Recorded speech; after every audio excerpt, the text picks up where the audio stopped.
Hey, everyone! If you enjoy my quantum audiobooks, you can support me by becoming a Patreon member. Your support helps me keep creating, and you'll get exclusive perks. You can also access my audiobooks directly through Google Drive. Check out the link in the description. Now, let's get started.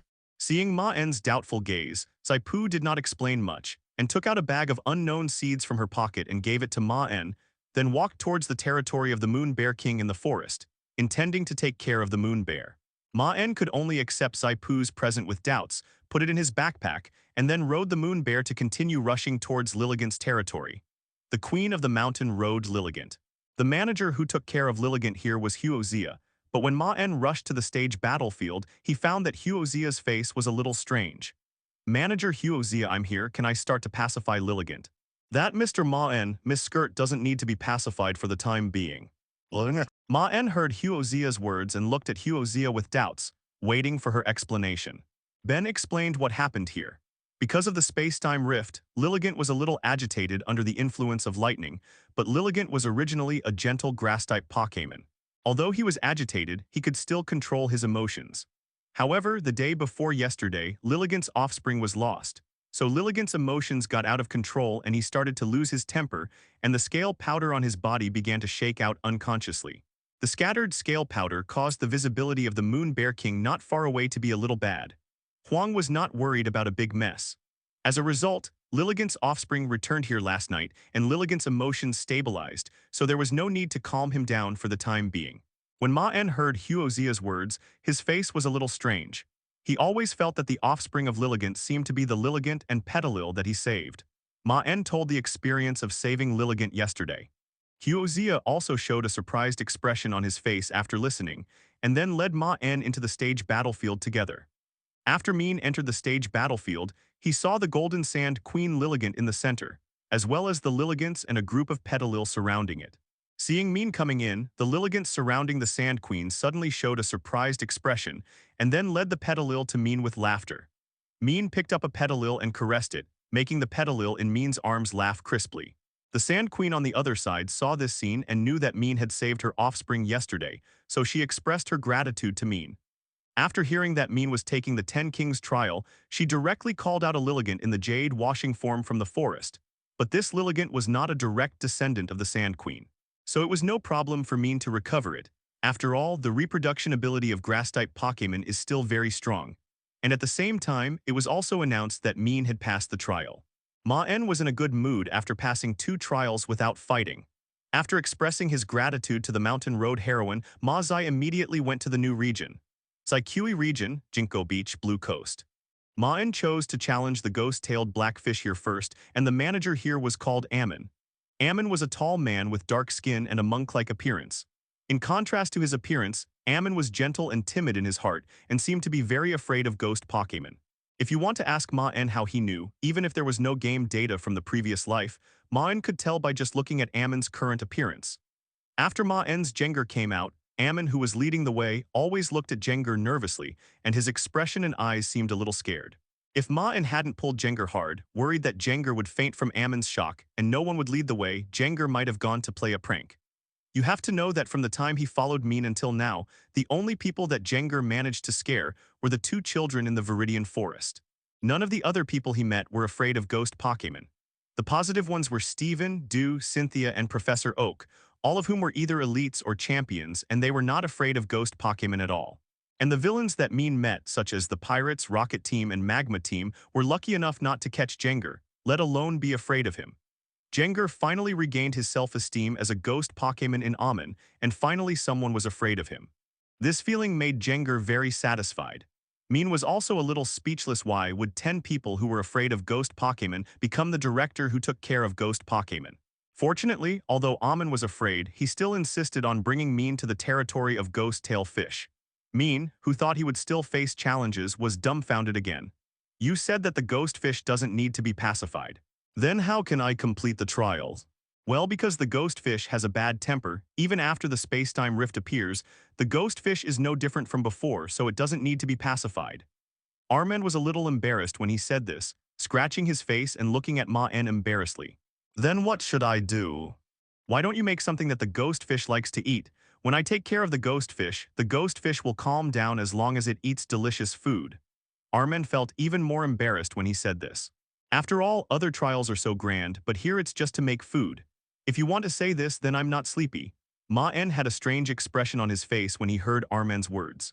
This guy probably doesn't know how I completed the trial from Moon Bear before. You know, the energy cubes that Moon Bear eats are just products that Maen bought in the mall.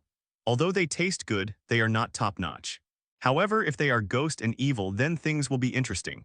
If Mr. Maen feels troubled, I can take you to Dusklips, which seems to have a way to make ghost fish food. Although he was afraid of ghosts, Armen was determined to help Maen. But to Armen's surprise, Maen shook his head and refused his help, and then acted as if he was going to watch my performance next.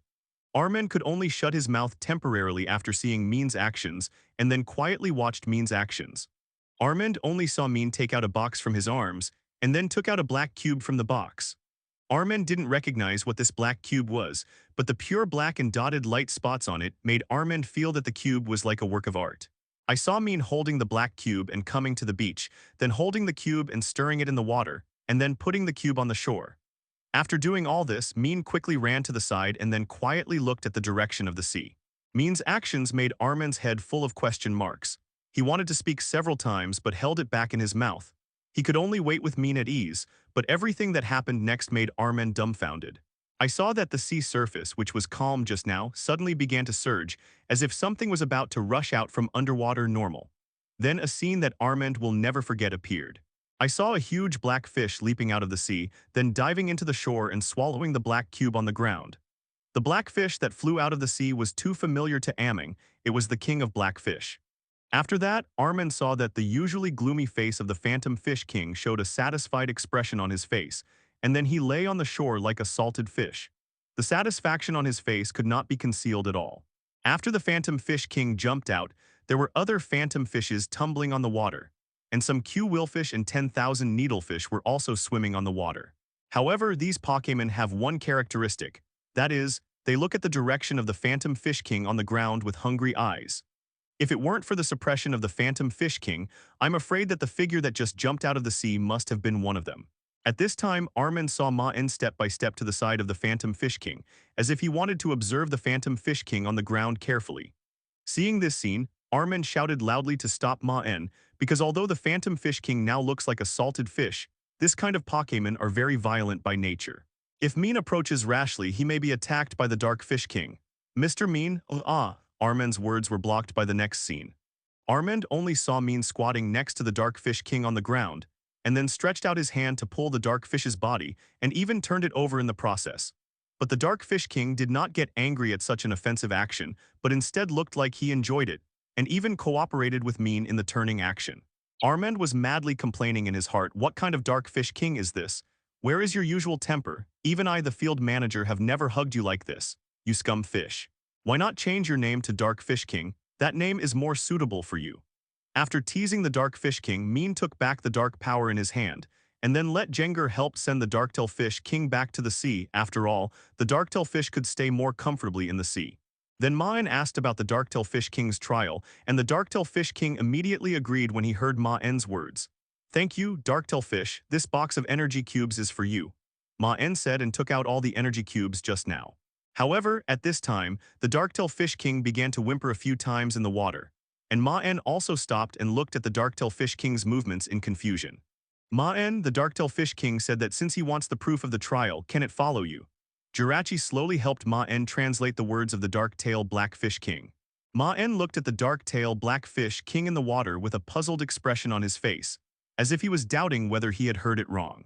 After several confirmations, Maen finally confirmed that the Salted Fish King in front of him really wanted to follow Maen, and it was because the previous energy cubes were too delicious, making the Dark-tail Black Fish feel that the previous fish life was in vain, so in order to continue to eat these energy cubes, it planned to follow Maen. After hearing this, Maen felt that the Dark-tail Black Fish was too outrageous, even more outrageous than the Moon Bear King he met before. He didn't even want the throne for food. Ameng, who was next to him, also knew what the Dark-tail Black Fish had done at this time, and hurriedly stood in front of the Dark-tail Black Fish King to stop him. "No, no. Dark-tail Black Fish King, you can't leave, otherwise there will be no king in this sea area." The Dark-tail Black Fish King said that there are so many fish behind me, You can just pick one as the successor. 012310525 Falu, 122,061,551. That won't work, their strength is not enough to suppress this sea area. Didn't you see the Wanjin fish school that we're watching covetously? You don't want your tribe to be bullied after you leave, do you? Maen knew that the director in front of him, Amen, was really anxious, and even said such a BT like a certain country. Hearing this, the dark-tailed blackfish showed a tangled look on his face. After all, as a king, it still needs to consider the people after it leaves. Seeing the hesitant look on the face of the dark-tailed blackfish, a good king, Amen was relieved and finally persuaded the dark-tailed blackfish king. But at this moment, the leader of the Wanjin fish who had been playing soy sauce on the sea next to him suddenly made a few gurgling sounds. Mean, that fat fish said it wants to go with you so that their group will be as strong as the dark-tailed fish group, so there is no need to worry about the dark-tailed fish group being bullied. Jirachi translated the words of the 10,000 needles fish on Mean's head, and the smile on his face could no longer be concealed. The naive Jirachi did not understand the sinister intentions of this group of fish, and only hoped that more Pokémon would join Mean so that he could make more friends. On the other side, after seeing the excited expression on the face of the dark-tailed fish king, Amen's originally dark skin instantly turned pale, as if he had lost his dream. Armen didn't know what he had been through. He only knew that, as the field manager today, he felt that he had lost his dream for the future. Looking at the piquet ball in Maen's backpack, Armand instinctively wanted to stop it, but he didn't know where to start because Maen didn't use any violence to recapture the Pokémon. It was these Pokémon who voluntarily threw themselves into Maen's arms. Well, I'll count them: the ghost-tailed blackfish king and its several queens, and the 10,000 needle fish and its several queens, a total of 10. The number is correct. Since the trial is completed, I'll take my leave. Thank you, Field Manager Armand. Maen counted the piquet balls in his backpack and then showed a self-proclaimed brilliant smile to express his gratitude to Armand. However, this smile was even more frightening to Armand than the ghost Pokémon. In Armand's eyes, this future man with a brilliant smile was simply a big villain. The most annoying thing is that Armand could not blame Maen because Maen followed the rules from the beginning to the end, but it was this group of dark-tailed black fish that did not follow the fish ethics. In the end, Maen left Ginkgo Beach in Armand's sad tears. When leaving, Maen saw Armand's tears and sighed that although this man had dark skin, he was still quite sentimental. He was so reluctant to leave himself. However, before leaving Ginkgo Coast 617, Maen saw the leader of the Pearl team, Pearl Bay, and the manager Guana standing on the beach, with a Growlithe from the washing green region standing at their feet, as if waiting for Maen. What happened, Armand? Why do you look so sad? Manager Guana asked hurriedly when he saw the sad expression on Armand's face. Although the two managers did not belong to the same team, Guana had received a lot of help from the kind-hearted Armand, so when she saw Armand's sad look, she couldn't help but ask worriedly. However, Armand not only did not feel comforted by Guana's words, but became even more sad. Then he told Guana and Jubei everything that had just happened. Guana and Jubei looked at Mean with strange expressions on their faces after hearing this, and Guana even nervously hugged the Growlithe at her feet in her arms, and then looked at Mean nervously. Mean was also a little embarrassed under this kind of attack. After all, although the Phantom Owl was voluntary, it was also a fact that Mean took back these Pokémon. In order to avoid embarrassment, Mean hurriedly changed the subject and asked Jubei and Guana about their purpose. Wait, what do you mean that there is no new Island King of Growlithe now? Mean also showed a helpless expression on his face when he heard what Jubei and Guana said. Although Mean knew that the Island King of Arcanine in the game evolved from the Growlithe at Guana's feet in the plot, he did not expect that it would be the same in reality. The last Island King was swallowed by the sea, and the Growlithe next to me is now a candidate for the Island King, but it has not yet become the Island King. So the position of the Island King is now vacant. Then can I challenge the strongest Arcanine? Maen could only think of this way and asked immediately. No, those Arcanines are strong, but they are not the direct descendants of the Island King. They do not have the power blessed by the Great Sinnoh, so defeating them does not count as completing the trial. Guana also showed an embarrassed expression on her face and said to Maen helplessly, "Then what should I do now? I can't bully this little Growlithe." Maen looked at the little fellow sticking out his tongue in front of him with a helpless expression on his face. The strength of this future Island King is about the same as his own Lapras, so there is no need to fight. Based on this, we finally considered changing the method. We will take you to Blowing Fire Island, where you can choose to recover a Growlithe or Cfaf Arcanine, but the premise is that you must get their approval, and you cannot use violence and threats, etc. The number of recoveries is limited to 1, not more. Zhu Bei, as the leader of the Pearl team, finally came up with this method.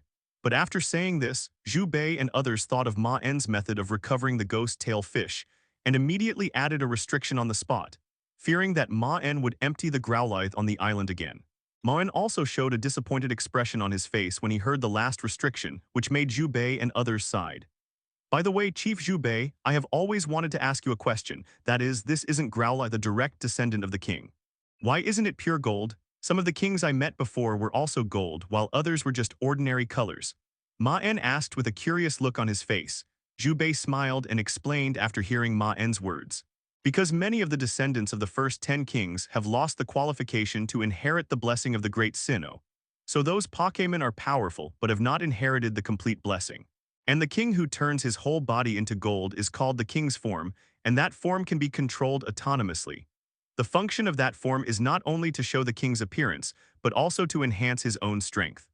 After hearing Zhu Bei's explanation, Maen finally understood why some of the kings were golden and some were not. At first, Maen thought it was the effect of the lightning of the space-time crack. Now, after Zhu Bei's explanation, Maen realized the difference between reality and some settings in the game. The space-time cracks are far less than in the game. The lightning of the space-time crack only slightly enhances the strength of these kings, but the disadvantage is that it will make them fall into frenzy. Compared with that little power, losing rationality is a greater side effect. After understanding these things, Maen is also preparing to go to Blowing Fire Island under the leadership of Zhu Bei and Guana. Maen, do you have a water Pokémon that can be ridden? Blowing Fire Island is located on an island in the sea. The dark-tail fish is not easy to ride. Zhu Bei asked beside Maen. Yes, come out Lapras. Lapra's figure appeared on the sea. Before Maen could speak, the two beauties, Zhu Bei and Guana, came directly to Lapras and observed him carefully. Zhu Bei and Guana curiously surrounded Lapras, staring at the Pokémon in front of them with stars in their eyes. Maen could understand their curiosity. After all, Lapras didn't have any Pokémon in Zikui, and Lapra's appearance was a very beautiful Pokémon, and both Zhu Bei and Guana, two women, had a poor resistance to this kind of Pokémon normal. Zhu Bei's lineup was full of Eevee, which showed her love for this kind of cute Pokémon. Lapras did not refuse the approach of outsiders, but came over enthusiastically and let the two people touch him. As for Ameng next to him, he was ignored by Contest Lee. After all, beautiful women can have privileges to touch, but you, a man, forget it. When Lapras sang a beautiful song, the envy in Zhu Bei and Guana's eyes became more obvious.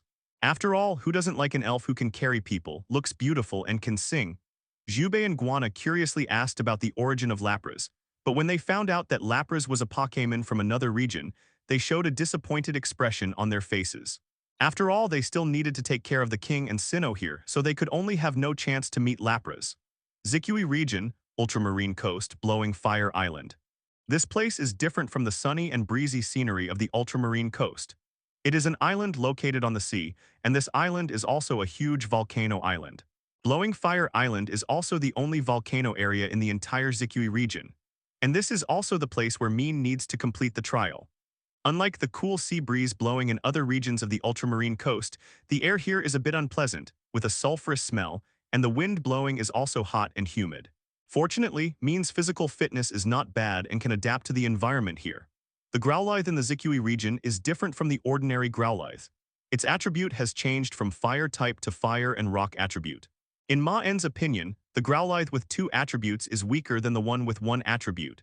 Although it has resistance to some attributes, it has two weaknesses that are 4 times stronger than water and ground. It is hard not to doubt that the Growlithe in Zikui region later became a single attribute fire not to adapt to the environment. But now these have nothing to do with Maen. Now Maen's most important goal is to recover a Growlithe as a proof. After arriving at Chuhyo Island, Maen said to Guana beside him, Guana, please tell me which Growlithe on this island is the most greedy, I just need to find this one. Guana also showed a helpless expression on her face when she heard Maen's words. She had no way to deal with Maen's way of using food to captivate. After all, the gap between ancient and modern food is still quite large. For example, taro cakes are delicious food in Zikui, but they are still far worse than the energy blocks that Maen brought. Growlithe's recovery was not disturbed by any unexpected events. After all, under the captivation of delicious food, Growlithe quickly obeyed his desires and joined Maen's team obediently. Maen stroked Growlithe's fluffy fur and sighed that the touch was indeed not normal. Compared with normal Growlithe, The Zikui region Growlithe is more vigilant towards people and is unwilling to get close to people. But Maen's Growlithe is an exception because Miss Guana introduced that this Growlithe is the most greedy little guy on the entire island, and he will immediately smile as long as someone feeds him. Maen also believed what Miss Guana said, because when Maen stroked Growlithe's belly, he could clearly feel the existence of a small belly. And unlike ordinary Growlithe, the eyes of the Zikui region Growlithe are covered with gray hair, and even the fur on the neck and tail is more fluffy, which feels very warm and soft. Maen thinks it can be used as a small heater in winter. After recaptured Growlithe, Maen planned to say goodbye to Guana and leave Blofeur Island. But just as Maen was about to leave, he suddenly felt a gust of hot air blowing in his face and hurriedly looked in the direction of the air. A small turtle-like Pokémon stood in front of Maen. This Pokémon had orange-red eyes, its head seemed to be covered with a metal mask, its body was reddish-brown with brown and orange spots on it, and a structure similar to a metal anklet on its legs. There are 4 claws on each foot distributed in a cross. Phantom Pokémon, Heatran. How is it possible? Heatran usually rests at the mouth of the volcano and has never come here. Guana also showed an incredible expression on her face when she saw Heatran appear. Heatran likes to live in the lava of the volcano. The high temperature will melt its Orberg-like body, but Heatran still enjoys living here. Some Pokémon professor suspected that Nando Lan intended to use this to melt the hardest shell. But now these are not things that Maen is considering, because he has found that Heatran on the opposite side is in a very bad mood. His eyes are red, and his 4 legs are constantly pounding the ground, obviously in a violent contest condition. Is this violent? How can Heatran be violent? Jubei and Guana obviously noticed Heatran's abnormality and showed horrified expressions on their faces. You two leave the next thing to me, you guys stay away for now. Darkrai and Jengar emerged from Maen's shadow, and Maen also released Zweilous, and then handed the backpack to Jubei beside him. After all, in addition to the Pokéball, Maen's backpack also contained Molter's Pokémon eggs, and he didn't want to be affected by the battle and damaged. Jubei handed Maen's backpack to Guana, and then stood beside Maen and released Espeon. Espeon's strength is also elite level. After all, as the leader of the Pearl team, Jubei's strength cannot be too weak. Maen, as the leader, I can't let you fight alone, and this matter is after all within the scope of our Pearl team's responsibility. Unfortunately, my other 2 Pokémon can't help at all, so the main attack can only rely on you. Jubei showed a firm look on her face. Maen didn't refuse after hearing this. He already knew that the 2 Pokémon left in Jubei were Flareon and Glaceon. Glaceon was a complete drag in this environment. As for Flareon, Maen had just observed that Heatran's body had been absorbing the surrounding flames. It was obviously the Flash Fire ability. If Flareon helps, it may become Heatran's charge Pokémon. At this time, at Lake Verity in Zikui region, the body of Mesprit, the god of emotions, slowly fell to the ground, and around it were 6 Pokémon that had beat up it. And the owner of these Pokémon was Wang Luo. Wang Luo held the Mesprit wings in his hand, and a smug smile appeared on his face. But then Wang Luo seemed to think of something, and a look of rage appeared on his face again. That damn future man, I have no choice but to take a risk. Wang Luo had been watching Maen in the dark, and when he heard that Maen had passed the 5 Kings challenge on the first day and was taking the 6 Kings challenge, he really couldn't sit still. Maen's speed was too fast, and it was very likely that the challenge would be completed tomorrow or the day after tomorrow. At that time, Maen would arrive at the residence of Zeus, the 7097 of Al. If Arceus woke up, Wang Luo felt that all his plans might be in vain. So Wang Luo could only go back and look through the family's recorded history and successfully found a special clue in it. Legend has it that Red Chain can control one of Dialga and Palkia, and Wang Luo thinks that Giratina plus one of the other 2 gods is enough to have Red Chain. As long as Wang Luo has 2 of the 3 gods, he will be able to fight to the place where Arceus is sleeping. The materials for making the chain need to be in the hands of the 3 Lake Pokémon. Although Red Chain requires the 3 Lake Pokémon to make, Wang Luo has his own way. As long as he gets the materials, Wang Luo can make Red Chain himself to complete his plan. I guess that future person should have received my present. Wang Luo looked in the direction of Maen with a smug expression on his face. But I have to hurry to defeat the other 2 Pokémon. Giratina has already locked on the location of Palkia and the others. But speaking of Giratina, why does that guy's recent contest condition always feel wrong? Wang Luo said. Giratina showed a puzzled expression on her face. During this period, Giratina always occasionally developed and looked in strange directions. This situation happened after Maen appeared.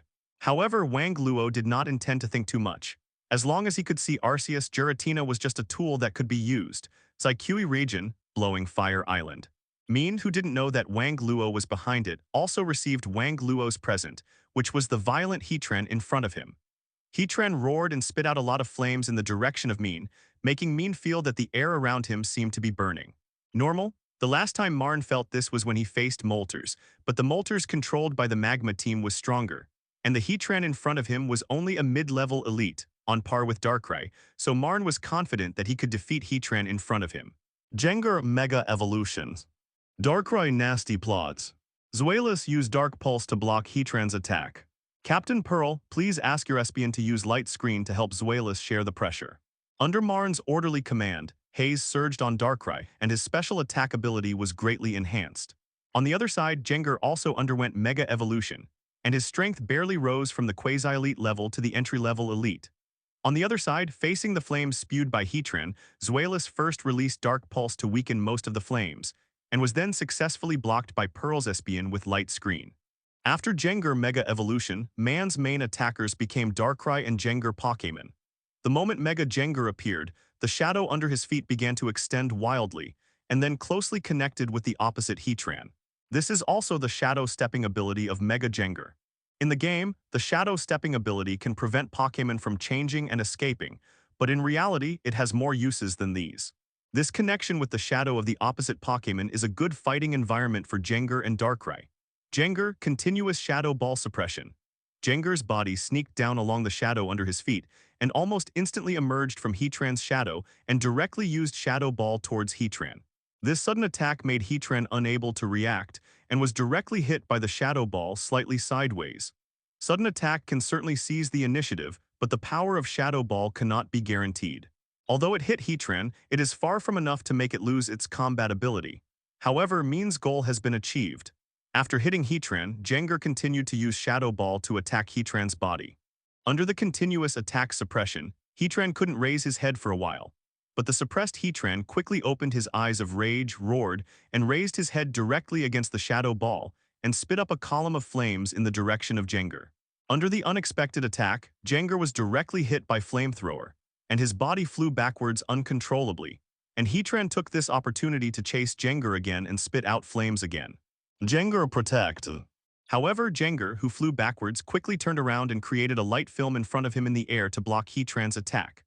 Although Jengar has reached the elite level, this strength of 2.7 enhanced by Mega Evolution is not real, so although Jengar blocked the attack, his figure is still a little embarrassed. However, looking at the dark energy flowing through Heatran, Maen knew that Jengar's Shadow Ball just now reduced Heatran's special defense a lot. Maen looked at Darkrai, who had been standing there from just now.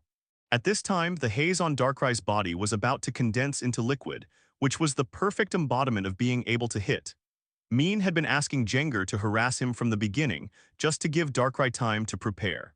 Maen had asked Darkrai to use Nasty Plot and Calm Mind from the beginning, and now it was time to reap the rewards.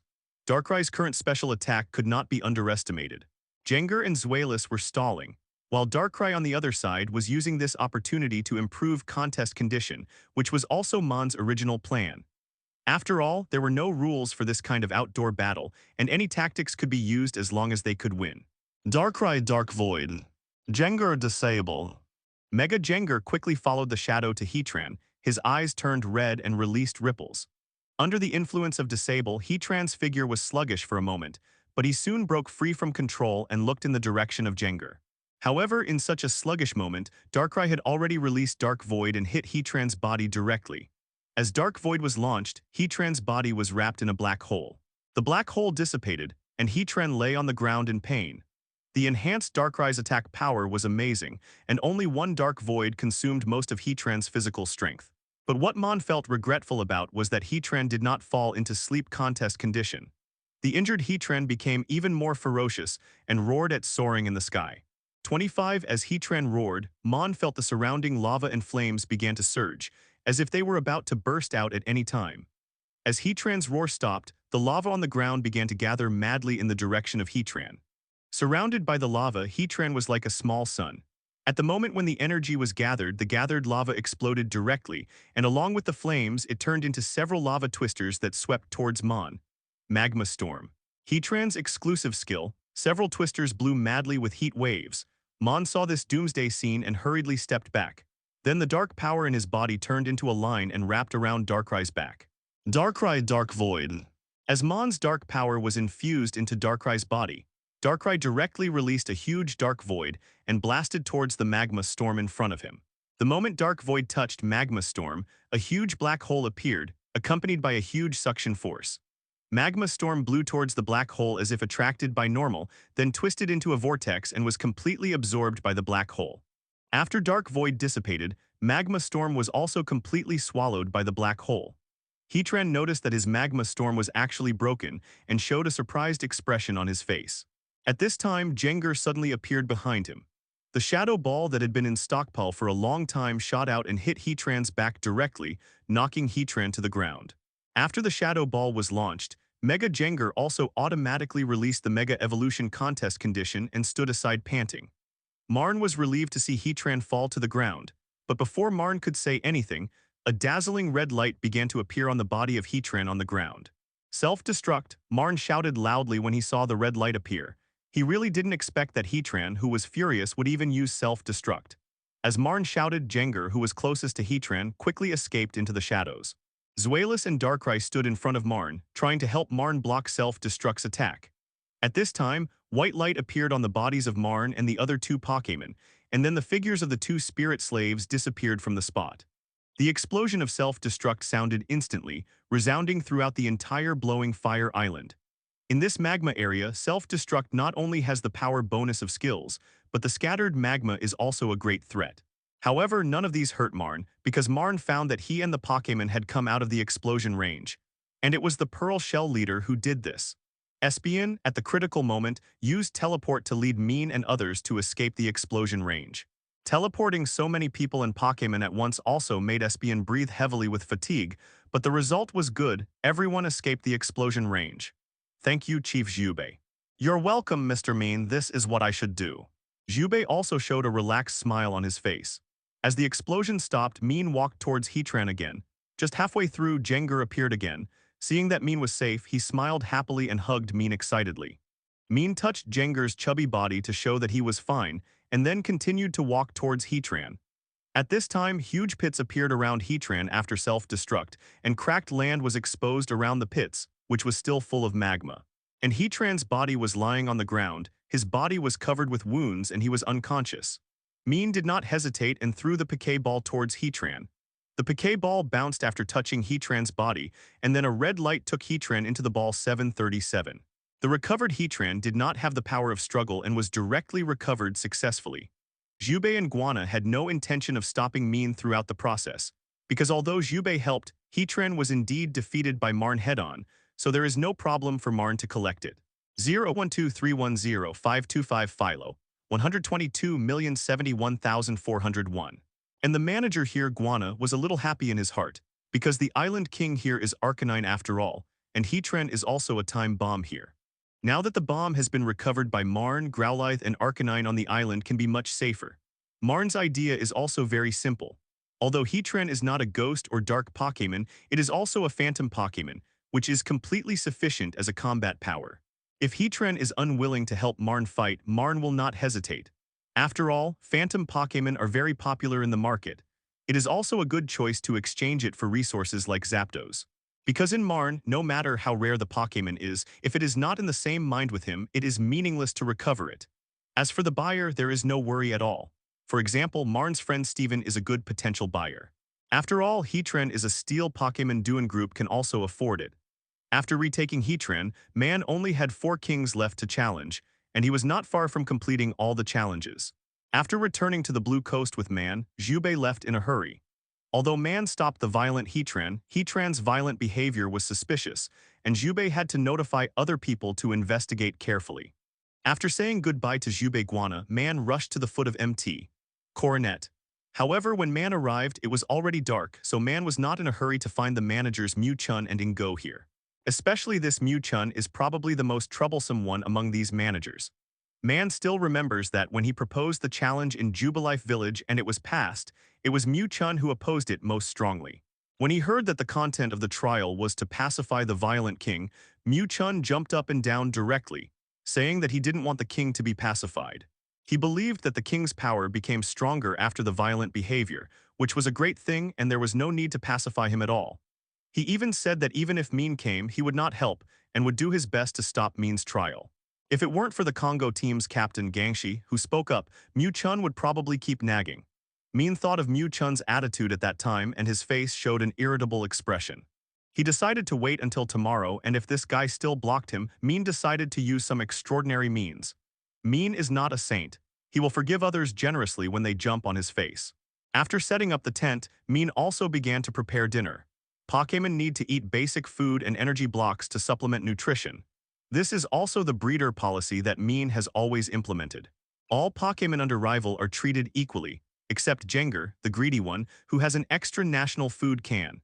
The previous trials also allowed Maen to accumulate a group of new partners, and it was also a good opportunity for all Pokémon to get to know each other.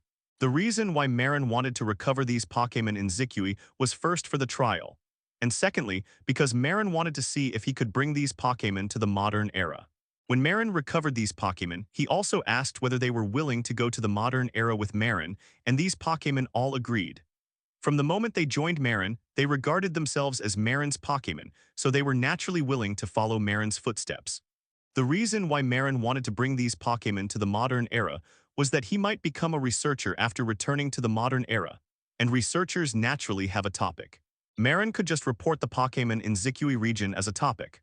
The research of Pokémon in Zikui region is absolutely unique, and Maen also has the real Pokémon in Zikui region, not those recorded data.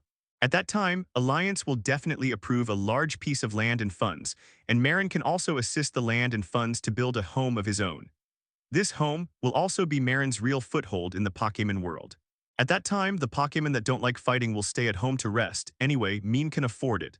Maen will carefully train the Pokémon that like fighting, and if there are a lot of them, Maen can also form a second team. As for the research of Pokémon, Maen believes that he doesn't need to speak up himself. Just tell Professor Oak about the matter of the washing Pokémon, Temu Baju, and other research madmen will definitely help Maen start research. In this way, Maen can not only get the Alliance's funds for free, but also get Professor Oak and other research talents for free. Well, thinking of this, Maen felt that he was indeed a bad guy, and he was the kind of person who was hung on the street lamp before. Releasing all the Pokémon also made the open space in front of Maen lively. The gluttons such as Moon Bear, Growlithe, and Jengar gathered together to exchange eating experiences. Lilligant sat on Lapras's back and sang together. Splitter Mantis and Zweilous exchanged experiences on how to become stronger. The Deerhorn was lying next to Lapras and Lilligant, listening to the songs and resting comfortably. The Darktail and the Tensei were quietly waiting for Maen to feed them in the lake. The busiest Pokémon was Jirachi, and the happiest one with so many new partners. It kept flying in the air, sometimes squeezing in beside Jengar and sometimes joining Lapras and others to sing together with a smile on its face. Maen was preparing food, but there was no need to make energy blocks as the stock left before was enough. Darkrai quietly emerged from Maen's shadow, and then helped Maen make food. 012310525 Philo, 122,071,511. Darkrai, are you used to this kind of life? But I always need you to help me fight, I'm really sorry. Maen was talking to Darkrai beside him while making food. Among these Pokémon, Maen is most assured of Darkrai because Darkrai is not only the strongest, but also has a more stable personality. But Maen is also most worried about Darkrai because he was betrayed and imprisoned by humans. Maen does not want Darkrai to be hurt, but Darkrai has been fighting frequently since joining Maen. So Maen is also a little worried about whether Darkrai will feel uncomfortable. Darkrai looked at the happy smiles on the faces of the Pokémon and thought of the bond with Maen, and his ice blue eyes also showed a relaxed feeling, and then said, "Don't apologize, Maen, I like my current life very much, and I also like fighting." Darkrai is not good at communication, but Maen can still hear the sincere emotions from its tone, and Maen also showed a relieved expression on his face after listening. "Now that's the case, I'm relieved. I'll continue to support you in the future, Darkrai." Maen rang the bell and announced to the Pokémon below that dinner was ready. As the bell rang, all the Pokémon on Maen's side rushed to Maen and happily surrounded him. Lilligant even made a wreath and gently put it on Maen's head to express his gratitude. Seeing Maen wearing the wreath, the Pokémon present laughed happily again. This harmonious and warm scene was also silently seen by a figure hiding behind a tree in the woods. As night fell, the bright moon also hung and soaring in the sky. Standing in the open space at the foot of Mt.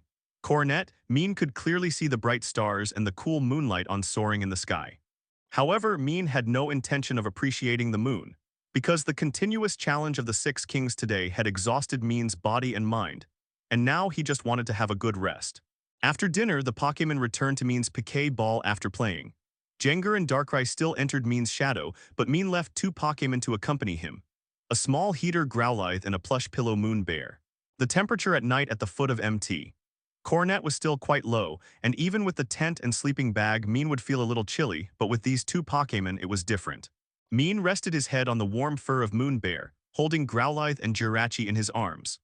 The warm feeling made the tired Maen fall asleep quickly, and the surroundings instantly fell into a quiet environment. Only the rustling sound of the wind blowing through the leafage could be heard.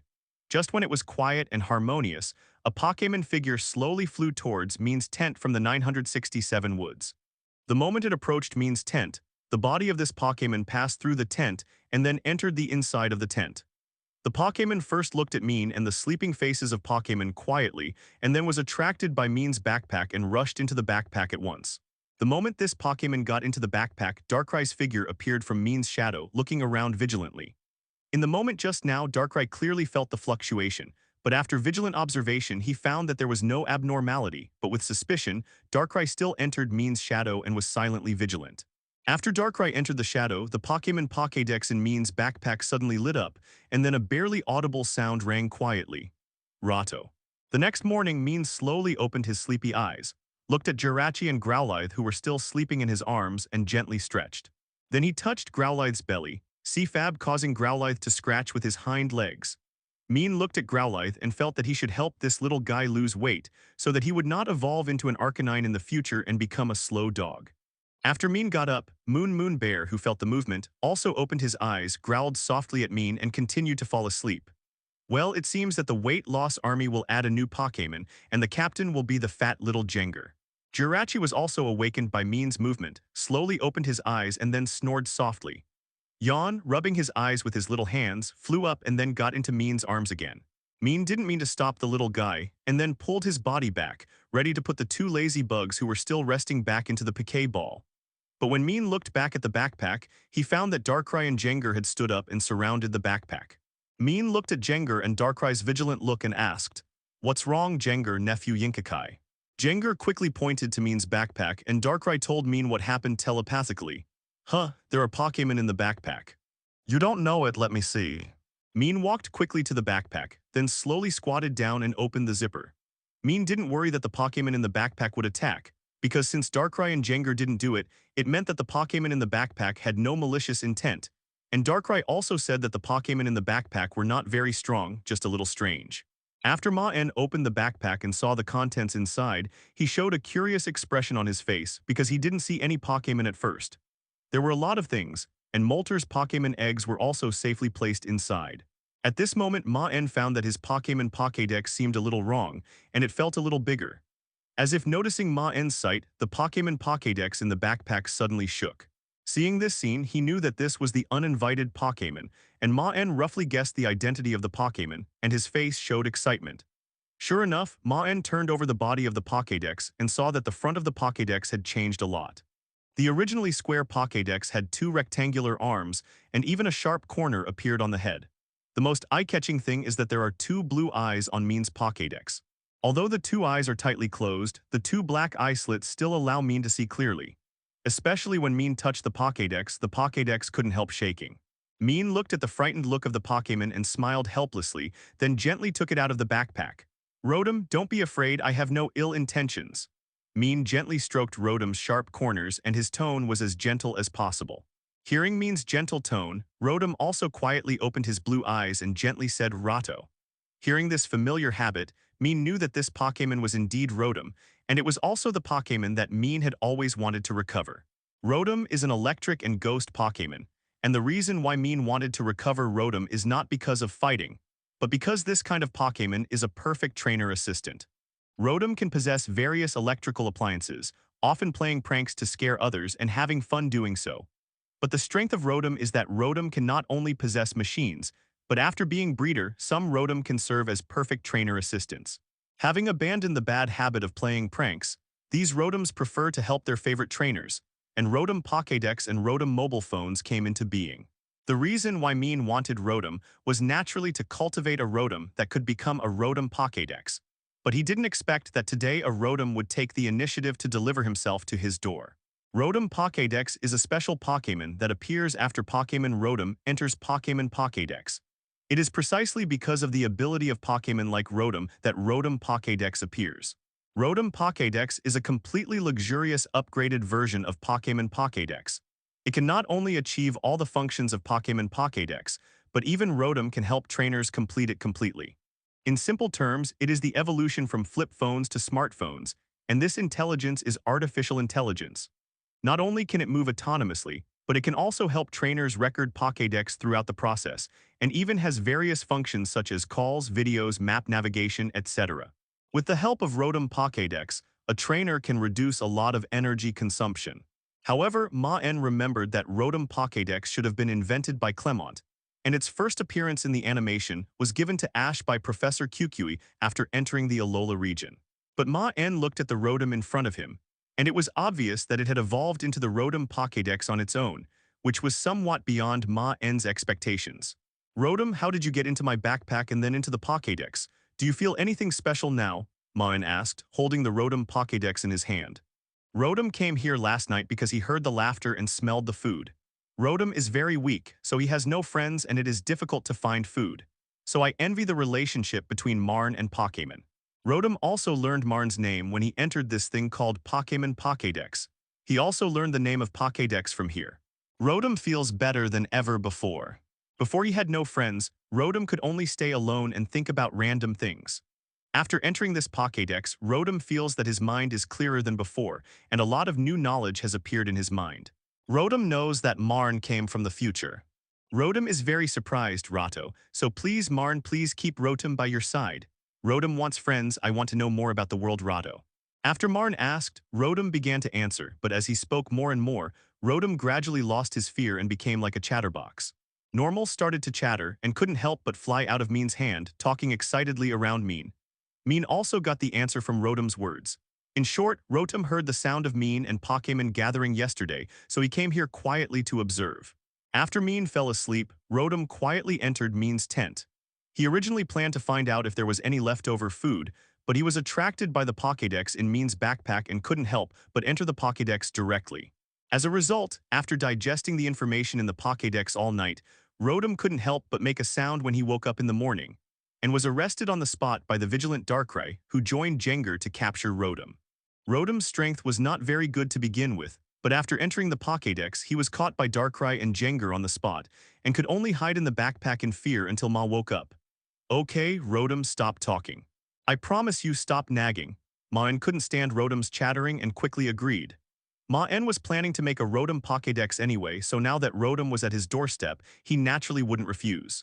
When Rotom heard that Maen was willing to take it in, the two blue eyes on the Pokédex screen couldn't help but start crying, and then happily circled Maen to celebrating that he finally had a friend.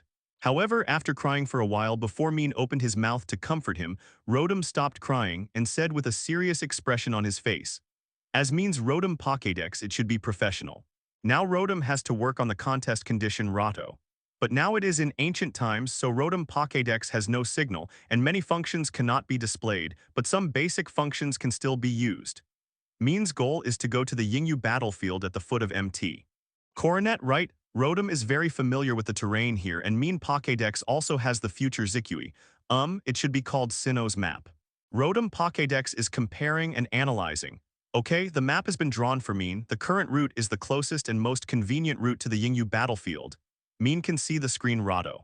As the chatterbox Rotom Pokédex talked to himself, Maen saw the map of MT.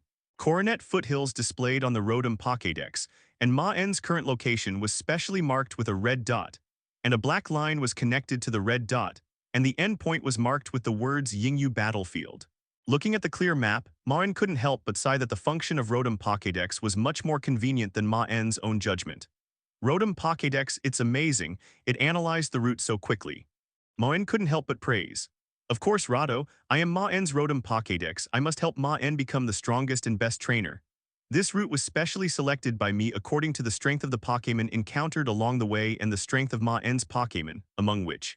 Stop, stop, stop, Rotom, I know you are very powerful, take a break first. Maen saw that the chatterbox was about to start talking non-stop and hurriedly stopped Rotom. Maen stopped Rotom and started to move along the route planned by Rotom. As expected, there were no obstacles along the way. Soon they arrived at Yingyu Battlefield. Before arriving at Yingyu Battlefield, Maen also saw the field manager Mew-chun. Mew-chun was surprised to see Maen coming. You know, other field managers specially sent him to the challenge venue to facilitate Maen's challenge. And Mew-chun didn't like Maen, so he didn't help Maen lead the way, just to make it difficult for Maen and let Maen waste time on the road. After all, the terrain at the foot of MT Coronet is complicated. Without someone to lead, it would take a lot of time for Maen to find Yingyu Battlefield by himself. As a result, Mew-chun didn't expect Maen to find Yingyu Battlefield so quickly, so he showed a surprised expression on his face. Mew-chun was surprised to see Maen coming, then his face turned ugly again and he said in a stiff tone, "Future man, you are not welcome here, leave quickly." "It doesn't matter if you're not welcome, I just want to conduct the king's trial," Maen also said without giving Mew-chun a good look. "The king does not need you, an outsider, to appease him, and the king does not need to be appeased, I can't be your treasure. It's okay, I'll just beat up the king inside." "Damn, rude guy, I won't let you in." Mew-chun's face showed an angry expression when he heard Maen's words, and then released his tank weasel to block Maen in front of him. Maen didn't like Mew-chun's attitude in the first place, and seeing that 410 Mew-chun was going to take action, he naturally wouldn't be polite and directly called out Jengar. As the field manager, Mew-chun's Skuntank's combat power was barely quasi-elite, and his combat experience was not very good. A few minutes later, Mew-chun rolled his eyes and lay on the ground, and his Skuntank also lost the ability to fight and fell to the ground. Maen held onto the tree and made a retching sound, while Jengar tied up Mew-chun and Skuntank with disgust and put them in a safe place. Maen never dreamed that Mew-chun, who looked quite clean, would fight so dirty. In the end, seeing that he could not beat Maen, he actually let Skuntank start a biochemical attack and sprayed venom directly towards Maen in all directions. You should know that the venom of Skuntank is stored in the stomach, and the longer it is stored, the worse it smells. Maen didn't know how long the venom of Mew-chun's Skuntank had been stored, but Maen certainly didn't want to get any drops of it on his body. However, even though Maen dodged quickly, the venom was still sprayed on the ground, and the stench of the venom made Maen hold onto the tree and retched. Even Jirachi and his arms flew far away at this time, covering his nose and not daring to get close at all. Maen wanted to wait for the stench to dissipate before entering the battlefield, but it turned out that the old cellar was indeed worthy of its age, and the smell lingered for a long time. In the end, Maen had no choice but to let Jengar carry him into the battlefield from above. Maen tied Muchun and Skuntank to a tree, and then let Muchun feel the smell himself. Maen couldn't help but exhale after entering the battlefield, and finally recovered from the stench just now. However, when Maen just landed, he heard an explosion in the battlefield, and then some Pokémon living here all ran out and passed by Maen in panic. "Wait!" Maen saw these Pokémon running towards the direction behind him and hurriedly shouted to stop them. But these panicked Pokémon completely ignored him and still ran to the back. As a result, they were attacked by biological weapons before they ran far, and they ran back collectively, covering their noses and retching, and then ran to Maen's side and gasped. Maen also smiled evilly at these panting Pokémon. It's not his fault. These Pokémon didn't listen to him. However, Maen had guessed the reason for the explosion just now. It should be the explosion of Electrode inside. Pokémon like Electrode is a natural bomb just like its name. Because it is easy to absorb electricity, Electrode often stores a large amount of electricity without limit, especially near some power plants. When the stored electricity is about to overflow, Electrode's body will explode after a little stimulation. At the same time, the more electricity, the faster they roll out. It would be fine if it was just like this. Just avoid Electrode. But the character of Pokémon like Electrode is very bad. For them who are bored, explosion is the greatest fun, so it is not uncommon for Electrode to hurt people in the Pokémon world. Researchers in the Pokémon world have conducted a special survey on the compatibility of Pokémon and trainers. Among them, Eevee ranks first in compatibility due to its appearance and multiple evolution forms. Because few people dislike Pokémon that are cute, have many evolution options, and are not bad in strength. 0.012310, 525 Feilu 122,080,1241. And in this compatibility, Electrode ranks last all year round. It is because of the trouble of Electrode's easy self-destruction that for some weak trainers, Electrode is a real bomb. Every year, trainers are injured by their own Electrode. And those powerful trainers who want to train Electrode also need to be cautious and need to regularly help Electrode release the electricity in their bodies to maintain a safe contest condition. Now the fleeing Pokémon in front of Maen are probably because the Electrode in the forest exploded again and they fled in fear. After all, an explosive Pokémon like Electrode, coupled with a violent state, is already a walking disaster. So Maen doesn't like Maen, not only because he prevents Maen from challenging, but also because of his indulgence of Electrode. Although it is his duty to take care of the king of the battlefield, he, as the field manager, also needs to be responsible for the consequences of Electrode, a dangerous Pokémon. Reality is different from the game. If Electrode is too close to some Pokémon when it explodes, it will really kill the Pokémon on the spot. As Maen walked, he could see some 2.4 burnt trees and deep pits after the explosion.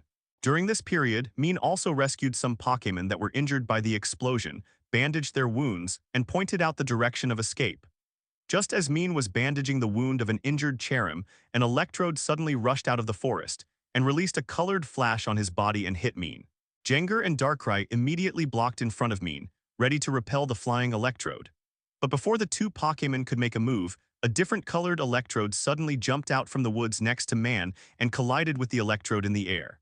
The huge impact force directly knocked the Electrode that attacked Maen away and bounced back into the woods. The color of Electrode in Zikui region is not only different from other regions, but also the same is true for Pokémon of different colors. The lower body of Electrode of different colors is pure black. Maen looked at the Electrode of different colors in front of him, and a curious look appeared on his face, because Maen could clearly see that the power of this Electrode was well controlled, and there was no arc of electricity flowing. Moreover, from the performance of repelling the Electrode that was about to attack, this Electrode of different colors was obviously not a Pokémon that liked to attack others, but helped Maen. Although Maen was protected by Jengar and Darkrai, this Electrode of different colors did not know, but took the initiative to help Maen, which shows that it was not as bad-tempered as other Electrodes. Maen also saw several obvious scars on the cone-like body of this Electrode of different colors, which showed that these were traces left by fighting with other Pokémon. 80% of the different colored Pokémon will be excluded in the group, and the Electrode in front of him is obviously also excluded. Otherwise, if the Electrode group acts together, they are basically the existence of Totem in this forest, and there will be no scars of this kind of fight. At this time, the Electrode that was knocked away just now rolled out again and came to the front of the different colored Electrode, shouting loudly at the different colored Electrode. But facing the shouting of its own kind, the different colored Electrode did not say a word, but looked at Gu Pai Lei Dan with hostility. Rato, according to my Pokédex, this Pokémon should be called Electrode. Rotom Pokédex appeared from nowhere and reminded Maen of Electrode's information, and also kindly displayed Electrode's picture on the display screen, and then took a few photos of the two Electrodes. Maen hurriedly stopped Rotom's report and asked Rotom to translate the words of the two Electrodes. Okay, Rato. The normal Electrode asked the different colored one to get out of the way, but the different colored one didn't seem to want to get out of the way and wanted to fight with the normal colored one. Rotom quickly translated the conversation between the two Electrodes. As Rotom finished translating, the bodies of the two Electrodes collided again in the air. Maen watched the two Electrodes fight without using any skills, but using the most primitive method, that is, using strength to tackle each other. The heterochromatic Electrode gradually gained the upper hand. After another tackle, the body of the other Electrode couldn't help but roll out to a distance, and then Rage looked at the heterochromatic Electrode. The situation had obviously been decided at this point, but the defeated Electrode began to flash violent arcs on his body, and then Rage rushed towards the direction of the heterochromatic Electrode. Explosion.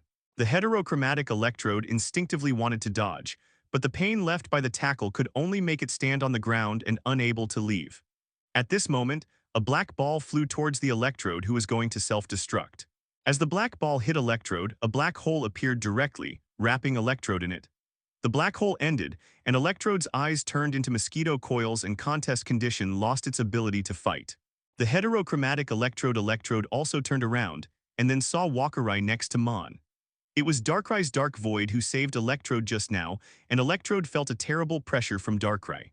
Electrode had only felt this kind of pressure from the Cave King here. Don't be so nervous, thank you for your help just now, I will help you heal your injuries. Maen gently stroked Cherim in his arms, indicating that the wound on its body had been bandaged, and then gently put Cherim on the ground and pointed out a safe route for it.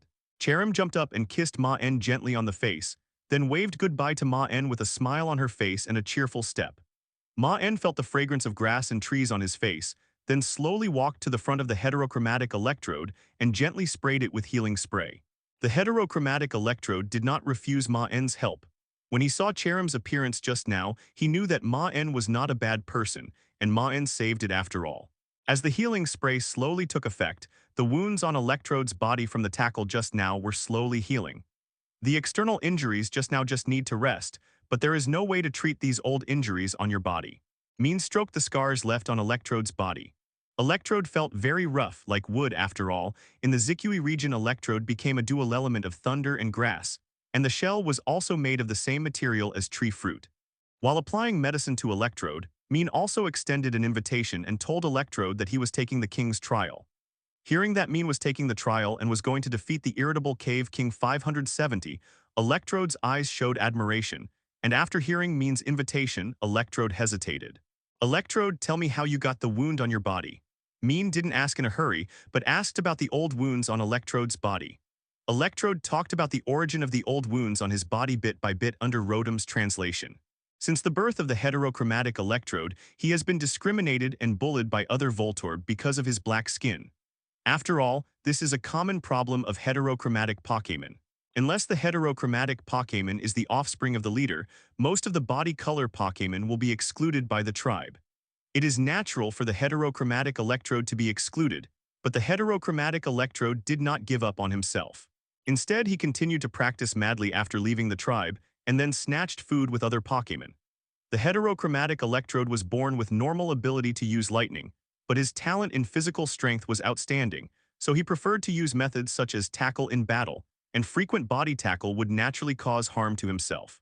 The old wounds on the heterochromatic Electrode were accumulated in this way. Maen and Pokémon listened to Electrode's experience and slowly fell silent. After considering it, the alien Electrode agreed to join Maen to help him complete the trial, but there was a prerequisite, that is, he would only join Maen after seeing Maen defeat the Cave King with his own eyes.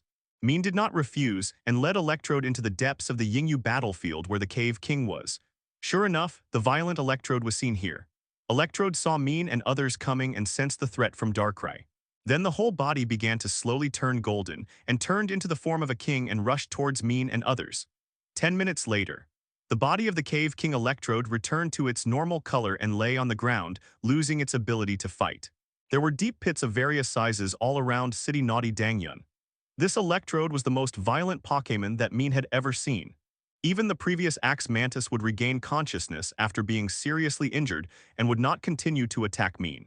But this Electrode still used self-destruct on Maen even after being seriously injured. So Maen did not intend to hold back and directly knocked Electrode down completely. The different-colored Electrode saw Maen defeat the Cave King and joined Maen's camp. After Maen recovered the different-colored Electrode, he bypassed the main gate with a strange smell and walked out of here under the guidance of Rotom, intending to find the next king. The next king is Big Sneasel, and the manager who takes care of it is Ingo. Like Maen, Ingo is a person who came here because of crossing. Unlike Maen, Ingo lost all his previous memories after crossing. But Maen knows Ingo's identity. He is Unova region, and his brother Nanxia jointly served as the subway manager. This manager is different from the one in the inner palace. The subway manager here is the title for the subway leader. And Maen soon met Ingo, and there was also the Big Sneasel King accompanying Ingo. Hello, future man, welcome to the King's Vision Tilda. Ingo greeted Maen warmly when he saw him coming, and the Big Sneasel ugly behind him also waved his hand to welcome him. Hello, Mr. Ingo, your memory. Maen considered for a long time along the way and finally decided to help Ingo recover his memory, but the final decision was given to Ingo. Ingo listened to Maen's words and his face showed an expression of sudden enlightenment. Then he smiled and said, "No wonder my dusty memories loosened a little after I met you. Now it seems that I am a person of the future like you. As for my memories, please tell me." Maen told Ingo's identity after hearing what he said, and also some Unova maps and photos that had been saved on Pokédex.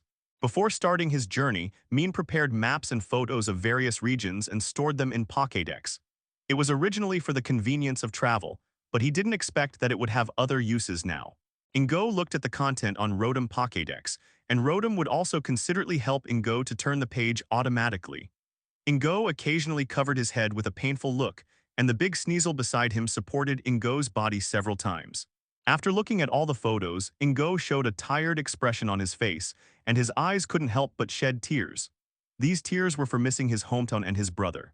After crying, Ingo calmed down and apologized to Maen, then said to Maen, "Thank you, Maen, for helping me recover my memory."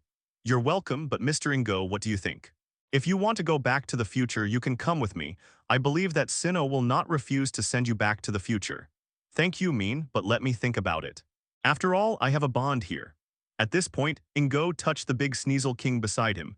Maen also smiled to show his understanding, but then curiously looked at the big Sneasel King next to Ingo and asked, "Mr. Ingo, why does the big Sneasel King seem to be not violent?" "Oh, you ask this. In fact, I am also very curious. Not only the big Sneasel King, but also the remaining two kings of the pure white frozen soil are not violent, and this place is not disturbed by the space-time rift," Ingo said here with a tone full of doubts. When Maen heard what Ingo said, he knew that his appearance might bring about a different development. These places in the game were all affected by the space-time cracks, which was also the nasty plot that Wang Luo deliberately used. But now there is no space-time crack. There are only two possibilities. Either Wang Luo gave up the plan, but this is impossible. Judging from Wang Luo's obsession in the game, he will never give up the plan. Then there is only one possibility. Wang Luo has other ways, and he temporarily gave up the method of violent Pokémon. However, Maen couldn't think of what means Wang Luo used, but in the current situation, Maen could only see Arceus as soon as possible. The sooner he saw Arceus, the more he could defeat Wang Luo's plan. So Maen quickly proposed the proof that he needed a trial, and in order to help Ingo recover his memory, the big Sneasel did not embarrass Maen and directly called out a big Sneasel for Maen to recover, and quickly completed the trial. "Mr. Ingo, I have another thing to ask you." Before leaving, Maen seemed to think of something and said to Ingo on the side, "Tell me, Maen, I will help you if I can." "The thing is, Wang lies." Maen whispered something to Ingo and then quickly left the foot of MT Coronet and headed for the pure white frozen soil. After Maen left, Ingo also set out to do what Maen had told him before. The pure white frozen soil is a snowfield in the Zikui region. Maen put on the prepared thick clothes, rode on Yoyu Bear and quickly headed towards the snowfield base to find Bin Lion, the director, there. But just as Maen was on his way, a bird suddenly sang and soaring in the sky. Maen looked up and saw a green-haired Stephanie wearing fur clothes being caught by Braviary in soaring in the sky flying. If someone didn't know, they would think that the little girl was attacked by Braviary. But Maen knew that the little Stephanie who was caught was one of the directors of this region, Shan. Wasabi is the youngest of all the managers in Zikui region, even a few years younger than Maen. Although Wasabi is young, her ability is not bad. She is born with good eyesight like Norman's normal, so she was assigned to train Braviary. She even occasionally says some words that seem to see the future normal. Maen was a little surprised to see Wasabi being caught by Braviary in soaring in the sky. After all, he planned to find Braviary at the end, but he didn't expect Wasabi to arrive first. As Braviary slowly landed on the ground, Wasabi, who was caught in its claws, also landed smoothly on the ground and made a cute sound of "Hey, people of the future, we meet again. Hello, Manager Wasabi, is there anything?" "I originally planned to challenge Manager Bin Lion first," Maen asked, curiously looking at Wasabi opposite, "because there is no time." Wasabi looked at Maen and said something that was difficult to understand. "Too late." "What do you mean, too late?" "It's too late. Otherwise, I could let the people from the future play hide-and-seek with me, but now I can't. Braviary's test has been passed. 403, you should quickly recapture this Braviary," Whispering said, pointing at a Braviary that had just flown in from soaring in the sky. Maen had a puzzled look on his face, but before Maen could speak, Wasabi kept muttering that it was too late and they couldn't play hide-and-seek, and then rode on the back of the Braviary. A Braviary that had flown in from soaring in the sky also slowly landed on the ground, and its size was obviously smaller than Wasabi's Braviary, and then it stood on the ground obediently waiting for Maen to recover it. Maen could only hold back his doubts and throw out the Piquet ball to recover the Braviary. After seeing Maen recover the Braviary, Wasabi patted the neck of the Braviary King under his butt, and then the Braviary took Wasabi into the air. "Go, man of the future, come on." After that, Wasabi and the Braviary left Maen's sight and headed for the far-flying method. Maen looked thoughtful when he heard Wasabi's words, and he was furious. Heatran and the space-time cracks have not continued to increase, as well as what Wasabi said just now. Combining these, Maen could only think that Wang Luo's plan might be successful, and Wasabi might have sensed something, so he urged Maen to complete the trial quickly. However, with the current clues, Maen could only think of so much. And now he could only put his doubts in his heart, and then ride Yoyu Bear to continue to quickly set off towards the last trial point. The last trial location is near the Academy base. According to Maen's understanding, the field director Bin Lion and Avalug will stay near a huge ice rock nearby. When Maen arrived, he found that Bin Lion and Avalug were already waiting there. I have to say that Maen really admires Bin Lion's physique. He is still naked in this snowy mountain, hugging his arms and seems to be waiting for Maen. And Avalug, who is taken care of by Bin Lion, is the largest and strongest of all the kings. The man of the future, you are here, Bin Lion said to Maen with his arms folded. Captain Bin Lion, is there no space-time crack here, and the ice monster doesn't look violent? Yes, although I don't know why, there is indeed no space-time crack here and Avalug is not affected, so there is no need to pacify it, but the necessary trials are still there, be prepared. After Bin Lion finished speaking, he saw the body of Snow King Avalug slowly walked out. Maen knew that this battle might not be avoided. Looking at Avalug in front of him, Darkrai slowly appeared from Maen's shadow. The Avalug in the washing CFFF QE region is not a single ice type, but has become a dual attribute of ice and rock. Similarly, the Avalug in the washing QE region is very different from the Avalug in other regions in terms of size and appearance. The limbs are made of rock, and the size is much smaller than the Avalug in other regions. However, minimizing the size does not mean that the strength is weakened. In terms of species strength, the Avalug in the washing QE region has increased in both speed and attack. The body of Avalug in front of Maen slowly turned golden and became the king form. At the same time, it also announced the official start of this duel. After Avalug roared, Maen found that the weather around him suddenly changed, the temperature dropped rapidly, and then hail began to fall from the sky, like raindrops falling on the snow. Hail, Maen looked at the sudden change in the surrounding environment and guessed the skill released by Avalug. And this skill is very troublesome. It has a skill blessing for Avalug, and Darkrai himself will be suppressed in this environment regardless of movement or body, so Maen can only try to make a quick decision. Fortunately, Avalug's special defense ability is very weak, which is also the confidence that Maen can choose to make a quick decision. Darkrai Nasty Plot. Darkrai's body slowly accumulated strength in the hail weather, and just after Darkrai accumulated strength, the opposite Avalug also launched an attack. Avalug's huge jaw slowly condensed blue light, reflecting the light of ice crystals in the sun, and then stepped on his huge body to rush towards Darkrai. Although Avalug's movement speed was not fast, his huge body allowed Avalug to use his step distance to speed up, and he came to Darkrai in the blink of an eye. The minister's jaw slapped towards Mount Wackley. Its Ice Fang double-team dodged Darkrai. Darkrai heard Maen's words, and his body moved quickly in an instant, transforming into 7 double teams. Just as Darkrai dodged, Avalug's jaw also slapped on the snow, making a loud rumbling sound, and also brought up a large piece of snow and left a huge mark on the ground. Sure enough, it is still affected by hail. Maen looked at Darkrai and showed a solemn expression on his face. If it was in normal weather, Darkrai would not give Avalug a chance to get close to him and could dodge, and the number of double teams could reach as many as 10. In addition to the weather influence of hail, Maen can also see the powerful attack power of Avalug by looking at the noise made by Avalug and the traces left on the ground.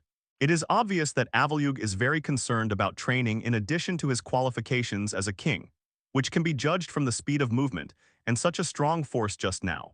Fortunately, Darkrai is fast enough. Even with the weakening of hail, as long as he is careful enough, he can avoid Avalug's attack. Avalug looked at Darkrai, who was scattered in the field, with an impatient expression on his face, and then the ice and snow covering his body began to shake. With Avalug's breath, countless ice and snow fragments spewed out of his mouth, hit the ground and scattered from Avalug's ground and spread rapidly around. Icy Wind. Maen saw that even though Avalug's special attack ability was weak, this skill could indeed effectively crack Double Team, which showed that Avalug's combat talent was also very amazing. And if hit by Icy Wind, the ice chips on it would likely further reduce Darkrai's speed. Darkrai, get above Avalug and use Dark Void. When Icy Wind spread, Darkrai floated above Avalug and used Dark Void directly. Avalug's appearance is flat, so it is difficult to resist attacks from above. In addition, Avalug had no time to dodge after using Icy Wind and was directly hit by Dark Void. Nasty Plot enhanced, and Avalug's defense against special defense is somewhat poor. Even without the restraint of attribute, Dark Void also caused a lot of damage to Avalug. After the black hole, Avalug was left with many scars. However, although injured, Avalugg did not lose his fighting ability, and when the hail falling around hit Avalugg, it seemed to turn into energy and merge into Avalugg's body. Frozen Body Ability. Pokémon with this ability will slowly recover their physical strength in hail weather, and the scars left by Avalugg's attack by Dark Void are also slowly recovering. Darkrai don't give Avalugg time to recover, continued Dark Void. Darkrai did not hesitate and continued to use Dark Void on Avalugg. And Avalugg was obviously prepared this time, and he stepped heavily on the ground with Stomping Tantrum. With Avalugg's stomp, stones flew up from the ground, condensed into stones of different sizes in the air, and tackled with Dark Void, blocking the attack of Dark Void. Maen looked at Avalugg's contest condition and its vigilant look, and felt that it might be difficult to put it into a sleeping contest condition. Before, Maen had always formulated a fighting method for Darkrai that was mainly Dark Void, in order to put the opponent into a sleeping contest condition after that. Using the Dream Eater skill plus Darkrai's Dream Demon ability can basically achieve a 10-hit victory. But the difference between reality and games is that in order to put Pokémon into a sleeping contest condition, the strength of the two and the willpower of the opponent Pokémon are factors that affect the sleeping contest condition. Since this is the case, we can only try other methods to see the effect. After blocking Darkrai's attack, Avalugg on the other side began to shrink his limbs, and his body began to move closer to the ball, and then began to spin at high speed. Darkrai protect! Maen watched Avalugg's movements and hurriedly commanded Darkrai. At the moment Maen gave the command, Avalugg on the opposite side rushed towards Darkrai like a spinning top. With the ice on his body and the ice chips left on the ground, Avalugg's speed was unprecedentedly enhanced, and he arrived in front of Minister Shi almost in an instant. Fortunately, Maen's command was timely, and Darkrai hurriedly released Protect before Avalugg collided with him, blocking Avalugg's rapid spin.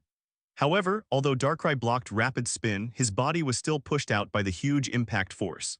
Avalugg's attack was ineffective, and he continued to roll out in the direction of Darkrai without hesitation. Darkrai rise to the sky and use Torment. Darkrai heard Maen's command while being knocked into the air, and immediately adjusted his body to float to the sky quickly, avoiding Avalugg's attack to the extreme. Avalugg's body hit the position where Darkrai had just stood, and Darkrai, who had avoided Avalugg's attack, also condensed the energy of the evil system in the air. The energy of the evil system turned into smoke and wrapped around Avalugg's body, and then merged into Avalugg's body. Under the influence of this energy, Avalugg's limbs stretched out again, breaking away from the ball shape just now. Torment can prevent Avalugg from using rapid spin continuously. After all, in this environment, Avalugg's terrible attack power coupled with high-speed movement is too suppressive. Darkrai's swagger. Darkrai's eyes glowed red and his eyes met Avalugg's. After looking at Darkrai, Avalugg felt a nameless fire surge in his heart. His eyes turned red when he looked at Darkrai, and his jaw began to gather energy.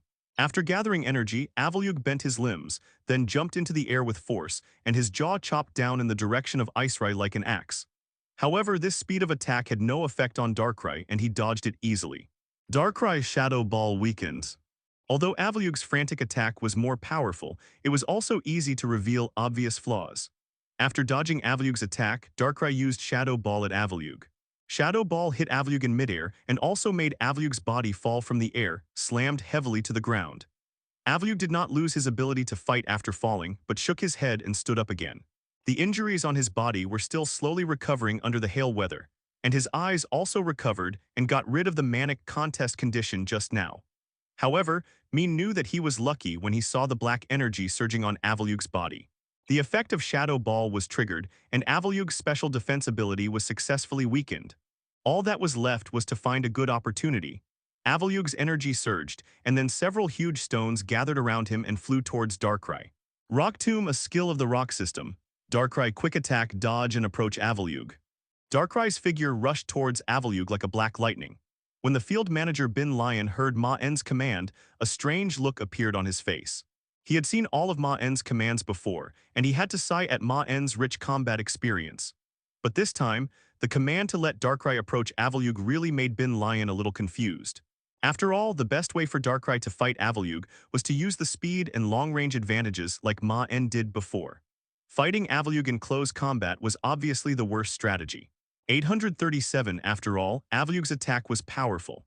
If Song was hit by 10 tails in close combat, Kigoi might not be able to bear it.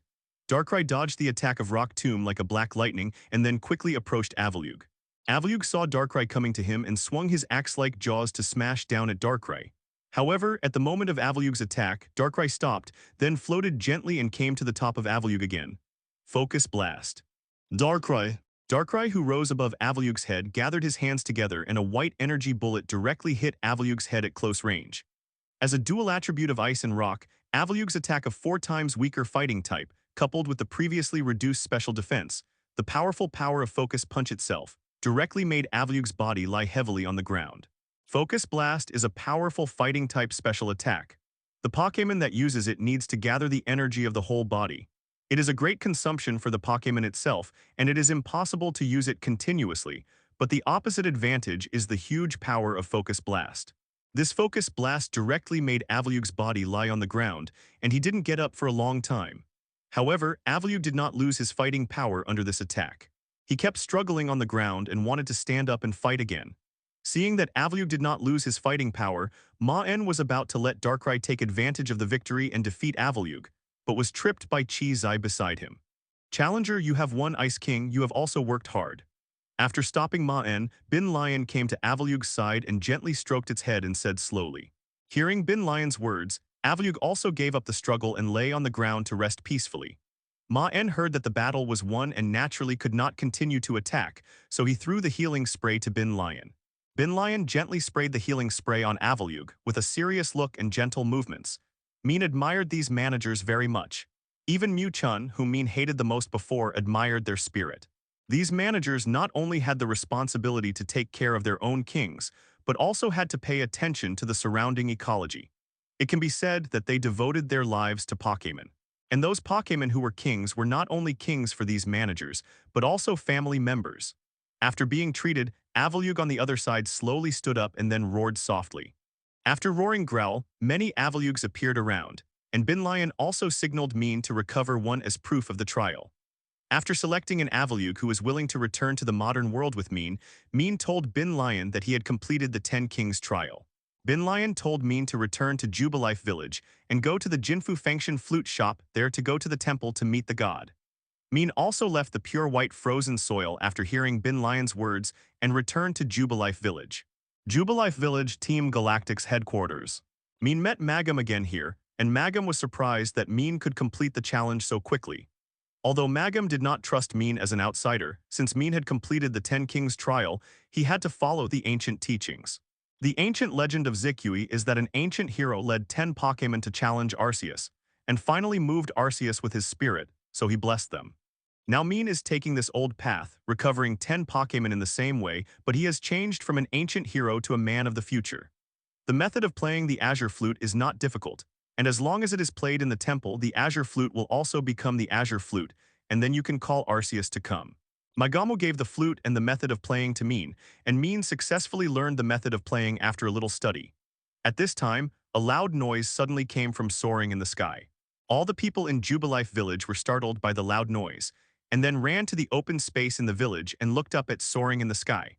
012310525 Feilu 122,090,1171.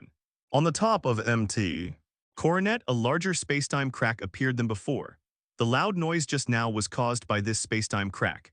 Except for the recovered Yahweh Chunyu, the other 9 kings who were challenged by Maen before all became manic.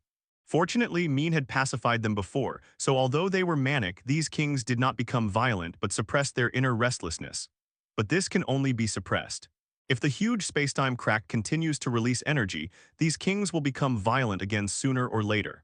As soon as Maen saw the spacetime crack, he guessed that Wangliwo had started to act, so he immediately said goodbye to Magum 1.7 and prepared to go to the top of MT. Coronet, Magum did not stop Maen and also followed Maen with people in Pokémon. The reason why Ma Jiamu followed Maen was not to help him, but because he suspected that Maen was also related to this matter, so he planned to keep an eye on Maen's every move. Maen naturally did not take the initiative to explain anything, but continued to rush to the top of MT Coronet. At this time, at the ancient hermitage of Zikui, Wuxi also slowly raised her head and looked in the direction of the spacetime crack. It seems that the time has come and the end of everything has begun. After Wuxi finished speaking, the cloud of attachment appeared behind her, and then her figure slowly disappeared in the ancient hermitage with the cloud of attachment, and the place used was naturally the top of the Waiguan mountain. As soon as Maen and Magam left the village, they saw the two leaders, Gangshi and Jubai, who had come rushing over. They had also come here after hearing the news of the space-time rift. Then Maen and the other four rushed to the top of MT Coronet. On the way, they saw many Pokémon with panicked expressions on their faces. Moreover, the cracks in the sky were still expanding, and the uneasiness coming from above could be felt on the ground. We must stop the spread of the cracks, otherwise the entire Zikui region will be in danger. Magam looked at the cracks soaring in the sky with a rage on his face. Magam's previous hometown was destroyed by a violent Pokémon, so he came to Zikui to establish Jubilife Village in order to rebuild a prosperous village. He absolutely did not want this dream to be destroyed a second time. Magam regarded Pokémon as terrible creatures. In order to protect the village, he would do anything, even tough means, so in the game, he drove the protagonist out of the village just because he suspected the protagonist. Maen was naturally among Magam's suspicions, but Maen completed the challenge after all. Magam was unwilling to break the rules, but he did not trust Maen, so he followed Maen not only to check the time and space cracks, but also to monitor Maen's actions. On the other side, Gangshi and Jubei were much friendlier to Maen. After all, they saw the whole process of Maen's challenge, and he did not use any evil means in the middle. The four of them quickly arrived at the foot of MT Coronet. Just as the four of them were about to move forward, a noise suddenly came from the woods next to them. Maen and the other four immediately released Pokémon alerts, and then saw a Zorua of washed green rushing out of the woods with injuries all over his body, and behind it was a Crobat, as if to catch it. After Zorua rushed out of the woods, he saw Maen and several humans, and his face became ugly in an instant.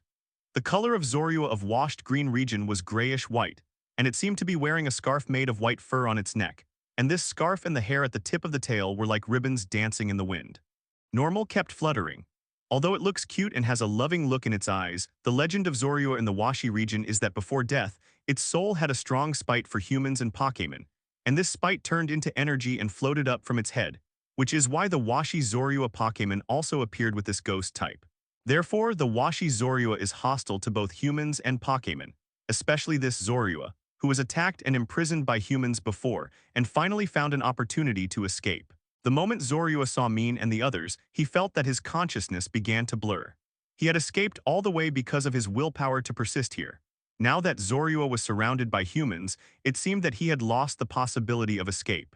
However, just when Zorua was about to give up, he saw Maen, and he felt a special feeling from Maen, which was a friendly feeling, which was completely different from the feeling given to him by other people and Pokémon. In the end, Zorua decided to trust his instinct once and believed that Maen would protect him. Staggering, Zoro finally ran towards Maen with all his strength. Maen was a little worried when he saw Zorua's injuries and desperate eyes. When he saw Zorua running over, he quickly approached Zorua, then squatted down and picked up Zorua. The last thing Zorua was aware of was Maen's warm embrace and the breath that made Pokémon feel comfortable, as well as Maen's voice commanding Pokémon to repel Crobat. After repelling Crobat, Maen also stopped to check Zorua's injuries. Future people, don't worry about this Pokémon, it is the incarnation of spite, it's not good for you to get too close to it. Now hurry up and go to the top of MT Coronet. Magam, who was hostile to Pokémon, urged Maen to move forward. No Magam, you go first, I'll talk to you after I heal Zorua. Maen shook his head and rejected Krav Maga's persuasion. Seeing that Maen insisted, Magamu didn't say anything. He just looked at Maen deeply and turned away. Gangshi and Jubei were also a little embarrassed about this situation. They appreciated Maen's care for Pokémon, but they couldn't ignore the cracks on the top of MT Coronet, so they said a few words to Maen and followed Magamu to the top of the mountain. Maen sprayed healing spray and injected dark power into Zorua at the same time. With two-pronged approach, Zorua's brows, which were originally furrowed due to pain, relaxed and lay safely in Maen's arms, and then opened his eyes little by little. Zorua was a little surprised and scared when he saw Maen, and then he calmed down after recognizing Maen's face, and cried like a fox. The tone was 797 Chinese letter full of anxiety. Jirachi and Rotom also got out of Maen's backpack and helped translate Zorua's words together. Man, this Zorua wants you to save its mother, Rato. Is that so? Where is Zorua's mother? On the top of MT Coronet, Rato. After hearing Rotom's words, Maen also told Zorua that he would save its mother. After hearing Maen's promise, Zorua finally huddled in Maen's arms to rest. Maen did not put Zorua into the piquet ball but put it in his arms and put it safely. Then he rode the moon bear to the top of the mountain but slowed down a little. Although the speed was a little slower, Maen still rushed to the top of MT, Coronet, and then looked at the spacetime crack not far away. Here Maen could judge that the Sinnoh Temple was right below the crack, which might be the source of everything. Zorua had said before that his mother was attacked, and the description of the attacker's appearance was very similar to Wang Luo, so Zorua's mother was probably also in the temple. Sure enough, when Maen arrived at the temple, he was also shocked by the scene inside. At this time, the interior of the temple was in a mess. Magam's trump card Heracross and Golem were lying on the ground and lost their ability to fight. Another Snorlax was also covered with wounds and barely stood on the ground. On the other side, the situation of Gangshi and Jubei was not very good. 3 of the 6 Eevee had fallen to the ground, and only 3 were still able to fight, but they were also injured. You must know that as the leaders of 3 organizations, Magam's Pokémon were at least quasi-elite level, and trump cards were all elite level. But even so close to 10 powerful Pokémon, more than half of them had lost their ability to fight, and there was only Wang Luo in the rival battle. But it was not surprising that Magam's 3 were defeated, because Wang Luo's current command of Pokémon Maen was also a little shocked. The Pokémon Wang Luo led at this time were actually 3 lake Pokémon Uxie, Mesprit and Azelf and a Zoroark. But the most eye-catching thing was Dialga tied with a red chain around his neck. Dialga had obviously been forcibly recaptured by Wang Luo with the red chain, and the 3 lake Pokémon also had strange yellow devices hanging around their necks, and their eyes had turned red, clearly in a controlled contest condition. Only Zoroark was not controlled, and this one could be Zorua's mother. Under the attack of this lineup of all Phantom Pokémon and Legendary Pokémon, it's no wonder that Magamu and the other 2 are in such a mess now. Wang Luo also found Maen at this time. Wang Luo, who had changed into ancient Sinnoh clothes, laughed wildly and said, "Maen, you are finally here. I have been waiting for you for a long time." Maen also came to the side of Magamu and the other 2, and released Darkrai, Jengar, and Zweilous at the same time and then said to Wang Luo, "I didn't expect that you can control the Pokémon of the lake. The 3 of them should have ancient imprisoned objects." Tilda Maen carefully observed the golden bracelets on the necks of Uxie, Mesprit, and Azelf. The patterns carved on them were similar to the Pokémon that Maen had saved. It was very similar to what I saw when I was in Darkrai, so I guessed the origin. You are indeed a man from the future. You even know this thing. Even I have to look through ancient books and find these 3 things from ancient relics, but I still have to thank you. If it weren't for you, the man from the future, Maen, who suddenly came to this world and disrupted my overall plan, I'm afraid I would have to continue acting. The 2 little ghosts in the investigation team helped me collect a lot of stone tablets. I planned to harvest the fruits at the end, but I didn't expect you, the man from the future, so I had to change my plan, but the harvest was really great, which was easier than the plan I made before. Wang Luo said with a fanatical smile on his face. You are crazy, Wang Luo. Even if you see Arceus, it's useless. It can't help you. Maen looked at the crazy Wang Luo and said with contempt. Although Wang Luo's plan was very successful, Arceus's strength might not be known to Wang Luo himself. The legends of this world were all created by Arceus himself, and Wang Luo actually planned to let Arceus reshape the world. Isn't this the same as Wang Luo pointing at Arceus' nose and saying that the world you created is too rubbish, watch me perform? A human living in this world actually pointed at the creator's nose and cursed. No matter how good Arceus' temper is, he would probably have to take action. But Wang Luo obviously didn't know this, and even if Maen persuaded him, it would be useless, because for Wang Luo in this kind of contest condition, Song would only believe Maen's words if he had his own experience. Wang Luo's expression also darkened when he heard Maen's words and said, You don't need to question me, and you, the man of the future, really know who the real Sinnoh is. For example, the 2 people over there who claim to be the people of the gods don't even know who the real Sinnoh is. Are they worthy of being called the people of the gods It really makes me laugh to death. The real people of the gods are me. Every time I hear you guys arguing about the Sinnoh, I almost laugh. Wang Luo's words were like a sharp sword that pierced the hearts of Gangshi and Jubei. For them, Wang Luo's words almost completely destroyed their faith, especially Gangshi. Seeing Dialga controlled by Red Chain, it was undoubtedly like the great master he worshipped was recaptured by someone, which made Gangshi's face on the verge of collapse. Okay, stop talking nonsense, Maen. Blow the flute of the gods to summon Arceus and I can let you go.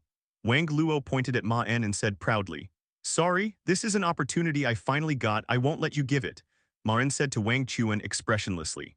Although the gap in strength was huge, Maen did not intend to bow to Wang Luo, and Maen's words also made the proud Wang Luo look extremely gloomy. Maen opened the collar of his clothes, revealing Zorua inside, and then hugged him in front of him. At this time, Zorya also cried woo to Zorok in front of Wang Luo. Hearing the voice of his own child, Zorok showed an ecstatic expression on his face, and then rushed to Maen at the fastest speed, took Zorya from Maen, hugged her tightly, and excited tears flowed on his face. Although Zorok in Zikui region has a very bad attitude towards humans and Pokémon, he will show a very kind side to his family and partners Money. Zorok was originally the guardian leader of Lake Acuity Uxie, but was captured by Wang Chuan after being defeated. Zorok was absolutely unwilling to help Wang Luo fight, but Wang Luo thought of Zorok's child, and then sent Pokémon to capture Zorua, and sent Crobat to guard Zorua, and ordered Zorok to help him fight. But as Maen saved Zorua, Zorok naturally could not help Wang Luo, but put Zorua down and looked at Wang Luo with a very spiteful look. Cut the soft. Seeing Zorok's betrayal, Wang Luo couldn't help but smack his lips. But then he kept his face calm. After all, one Zorok couldn't affect the overall situation. With Dialga and 3 Lake Pokémon, even if another Zorok was given to Maen, Wang felt that there was no reason for him to fail. Maen naturally knew that even though he had Zorok, it was basically impossible to defeat Wang Luo. Not to mention Dialga, even the 3 Lake Pokémon were not something Maen could handle. Although Maen's Pokémon had an advantage over Psychic Pokémon, the 3 Lake Pokémon were not as powerful as the normal 3 Pokémon. These 3 Pokémon had divine duties to some extent. Uxie, Mesprit, and Azelf are believed to be born from the same Pokémon egg, representing wisdom, emotion, and will respectively. The 3 Pokémon can sense each other's intentions without words. If you only face one, it's still possible, but it's not so easy to face 3 at the same time, not to mention that there is a Dialga next to it, which is a first-level god. Just as the 3 Lake Pokémon approached Maen, the space next to Dialga suddenly broke, and then Palkia's figure suddenly rushed out of the broken space, and a spatial rend was made at Dialga. The arm blade on Palkia's arm glowed, and then extended towards Dialga 83. A long blade-like blade passed through the air, and the sound of space being torn could be clearly heard while passing. Faced with this sudden attack, Dialga was hit directly, and his body couldn't help but stagger. But Dialga and Palkia are old rivals after all. This spatial rend had eaten it countless times and had already prepared for it. After being attacked, Dialga immediately roared back with a space-time roar, and the violent roar in his mouth turned into sound waves, tearing the surrounding air and hitting the sneak attacking Palkia. The mutual attack between the 2 first-level gods also attracted everyone present. Wang Luo also showed a surprised expression on his face when he saw Palkia suddenly appear, but then he recovered immediately. After all, Palkia was also one of his targets, and they solved the troubles of the arm together. Wang Luo commanded Dialga and Palkia to fight in the distance, and then put his eyes back on Maen. As long as Maen's Pokémon was solved, he could control Maen to blow the flute of the god, and then Palkia would be a guy who could be solved at any time. But at this moment, a sound of footsteps came. Everyone looked over and saw Wuxi wearing a black dress and walking slowly on the stone bricks. The black dress and the surrounding snow scene made Wuxi look even more mysterious. "Wuxi, what are you doing here?" Could it be? Wang Luo saw Wuxi appear, and the expression on his face finally changed, and he shouted in a rage. Wang Luo knew this woman Wuxi, but he had never seen through her because Wuxi had always been mysterious. No one knew where Wuxi came from, and no one knew what Wuxi's purpose was. They only knew that Wuxi often brought in some legends from her ancient ancestors. The most important thing is that Wang Luo has been investigating Wuxi, but he has not come to any conclusion, but Wang Luo suspects that the author of the poem now circulating in the Zikui region is this woman in front of him. MJU4 NDA20C3 Autumn 1 MZGX MTQ5 OJ M equals. And if Wang Luo's speculation is correct, combined with the woman's ageless face, we can imagine Wuxi's current age, and the most important thing is that Wuxi is likely to be an immortal. Facing Wang Luo's rage, Wuxi didn't say much, but looked at Wang Luo with contempt on her face and then waved her hand. Thundurus, Tornadus, Landorus, and Longing Cloud, 4 legendary Pokémon, appeared in front of her. Seeing the appearance of these 4 Pokémon, Wang Luo's face became even uglier, and he had a vague premonition of something ominous. The heroic poem of the future people has not yet ended, and those who blaspheme the gods must also be punished. Wuxi's cold voice sounded. Then Thundurus, Tornadus, and Landorus blocked the 3 Lake Pokémon and stopped them from approaching Maen. As for Longing Cloud, it still stayed by Wuxi's side. Even you want to help that guy. He is not a person of our time at all. Why do you want to help her? Wang Luo shouted at Wuxi rage. Wuxi didn't care about Wang Luo's rage but said to Maen, "People of the future, the door to the trial is now officially open. Defeat the people of the past, and you will meet the real Sinnoh Great Lord." Maen understood Wuxi's words.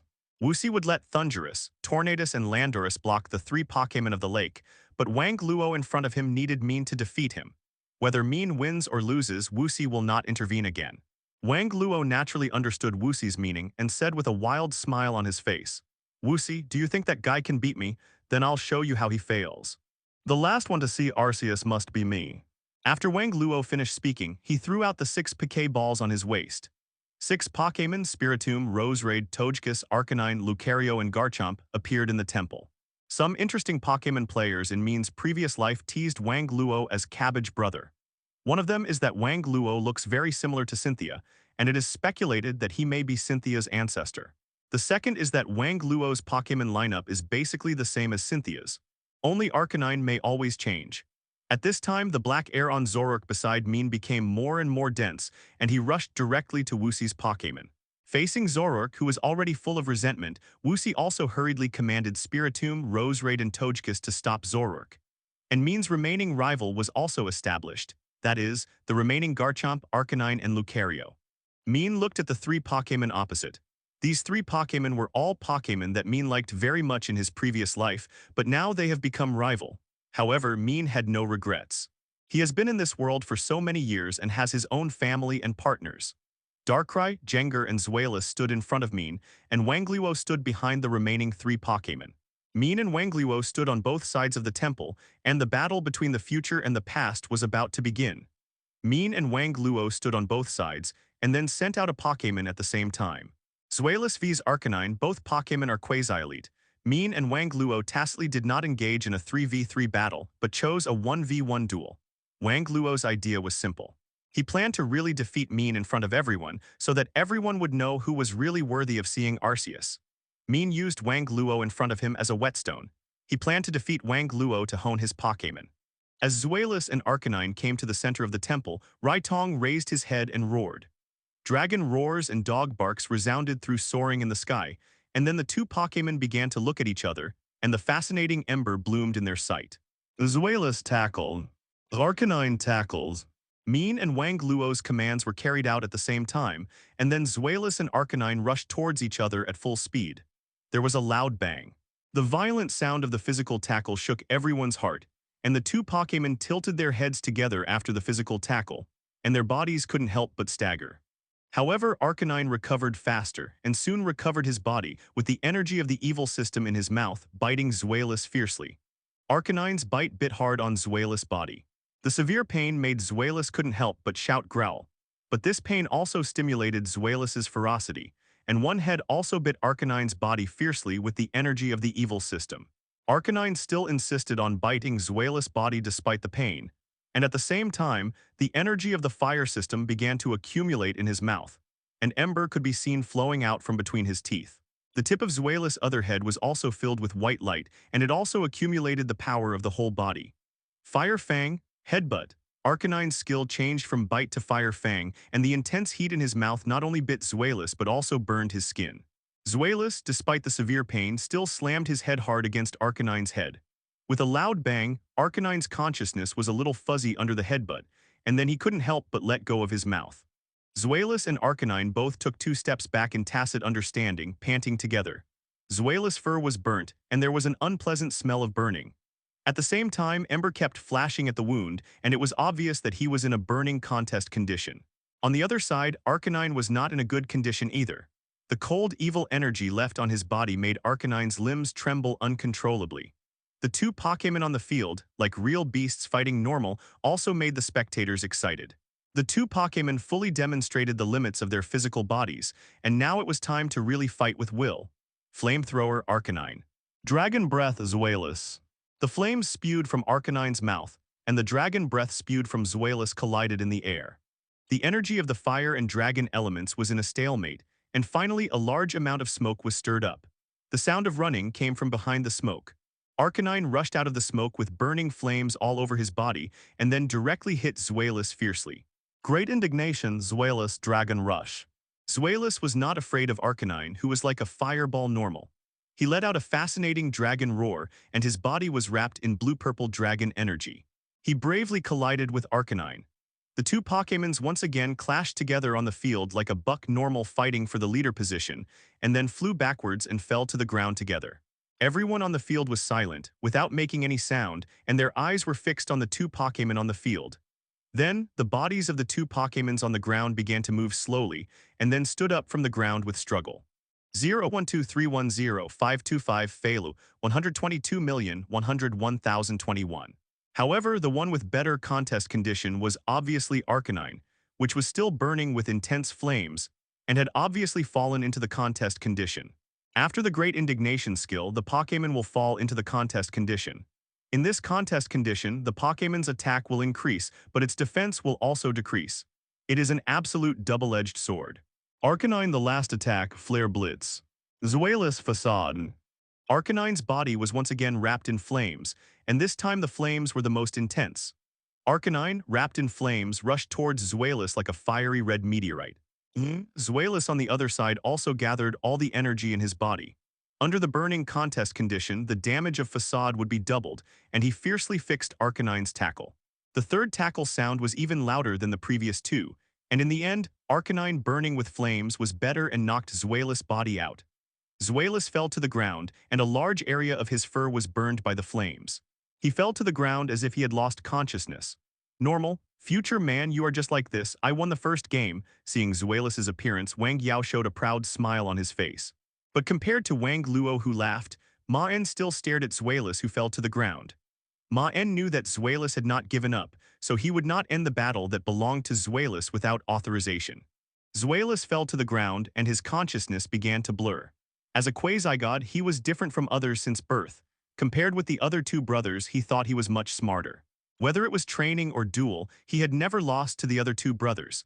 But when the other two brothers were playing every day, he was smart and thought most about the outside world. Zweilous didn't want to stay in Dragon's Den for a lifetime. He wanted to see the outside world, but as a dragon quasi-god, he had his own pride, and not every trainer could get his recognition. Until that day when he met Maen, Zweilous knew that he had finally found his own trainer. And then he happily joined Maen's journey, trained together, and saw the beauty of the world together. Zweilous has always had a knot in his heart. As a quasi-god, he is much weaker than Jengar and Darkrai who joined the team later. This completely shattered his pride as a dragon-type quasi-god. Zweilous was unwilling to become a drag on the team. He must not lose this duel with Arcanine. Zweilous, who fell to the ground, regained consciousness instantly and stood up with struggle, shouting rage in the air while his body released a dazzling light. The white light is the light of evolution, and this light of evolution also attracted everyone present. Wang Luo originally planned to command Arcanine to interrupt Zweilous' evolution, but his sight caught the eager Gyolianion on the side. He estimated that even if he ordered to interrupt, Wuxi on the other side would immediately stop it. As the light of evolution disappeared, Zweilous evolved into Hydreigon. Hydreigon's body is much larger than Zweilous. A normal Hydreigon should be about 1.8 meters in size after evolution, but Maen, an ordinary breeder, is very perfect. His body is much larger than that of an ordinary Zweilous, so after evolution, his body size has expanded to about 2.3 meters. Hydreigon's limbs are also reduced to 2 hind legs, but those 2 hind legs are powerless, and they are more like assisting the tail to play a 5-0-3 role. At the same time, 3 pairs of wings have grown behind him, which can carry Hydreigon's huge body. The strength of the 3-headed Tyrannosaurus after evolution soared to the elite level. This is also because breeder is perfect, so it can reach this level after years of accumulation. Hydreigon raised the middle head and roared at soaring in the sky. This dragon roar resounded throughout soaring in the sky, and everyone who heard it couldn't help but feel shocked. Although the evolved Hydreigon still had the scars just left on his body, his physical strength was restored a lot, and he was back to the contest condition where he could fight again. Damn it. Even if it evolves, the victory belongs to me. Arcanine Flare Blitz. Wang Luo saw that the evolved Hydreigon's face became very ugly and commanded at the same time. Arcanine used up the last bit of his physical strength, and the flames ignited again on his body and rushed forward in the direction of Hydreigon. Hydreigon, try attack. Hydreigon heard Maen's command, and 3 heads of Hydreigon gathered powerful energy at the same time. Then the red, yellow, and blue energy gathered into light and shot directly at Arcanine. This time, Arcanine did not break through everything, but was suppressed by the rays released by Tri-Attack. Then the rays of Tri-Attack pushed his body hard, extinguished the flames on his body, and hit Arcanine's body. Arcanine's body finally fell to the ground, with traces of frostbite on his body, and he also lost the ability to fight. In the first round, Maen and Hydreigon won. Wang Luo looked in the direction of Maen and gritted his teeth, and finally took back Arcanine, and Maen's Hydreigon also flew to Maen and leaned on Maen excitedly. Maen felt the weight of Hydreigon's body and praised Hydreigon's growth. Now Hydreigon has become independent. Then Maen commanded Jengar to go to the center of the temple as the second Pokémon. On the other side, Wang Luo called Lucario and Jengar to start the battle. Jengar vs Lucario. In this battle, Jengar's attributes are not superior, and Pokémon like Lucario are born with wave-guiding abilities and extremely strong perception abilities. It is basically impossible for Jengar to assist Shadow Sneak, and Lucario's ability is also unknown. If it is Unyielding Heart and Spiritual Power, it's okay, but if it is Justice Heart, it's a bit troublesome. The ability of Justice Heart will make Jengar think twice every time he uses evil skills. But Jengar's Curse Body also restrains Pokémon like Lucario who are good at close combat. Lucario's bulk ups. Jengar nasty plots. Maen and Wang Luo used their enhanced skills at the same time, and as Lucario's muscles pumped, his strength and defense became stronger. Jengar on the other side also exuded an ominous haze. Lucario Bullet Punch. Jengar Payback.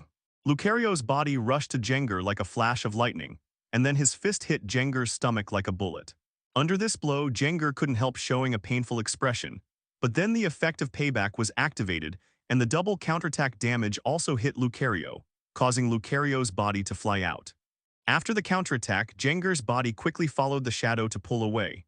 Lucario, who fell to the ground, quickly stood up. The double damage was indeed a bit painful, but it was not enough to make it lose its combat ability. And after standing up, a white light flashed on Lucario's body, and his momentum became even more amazing.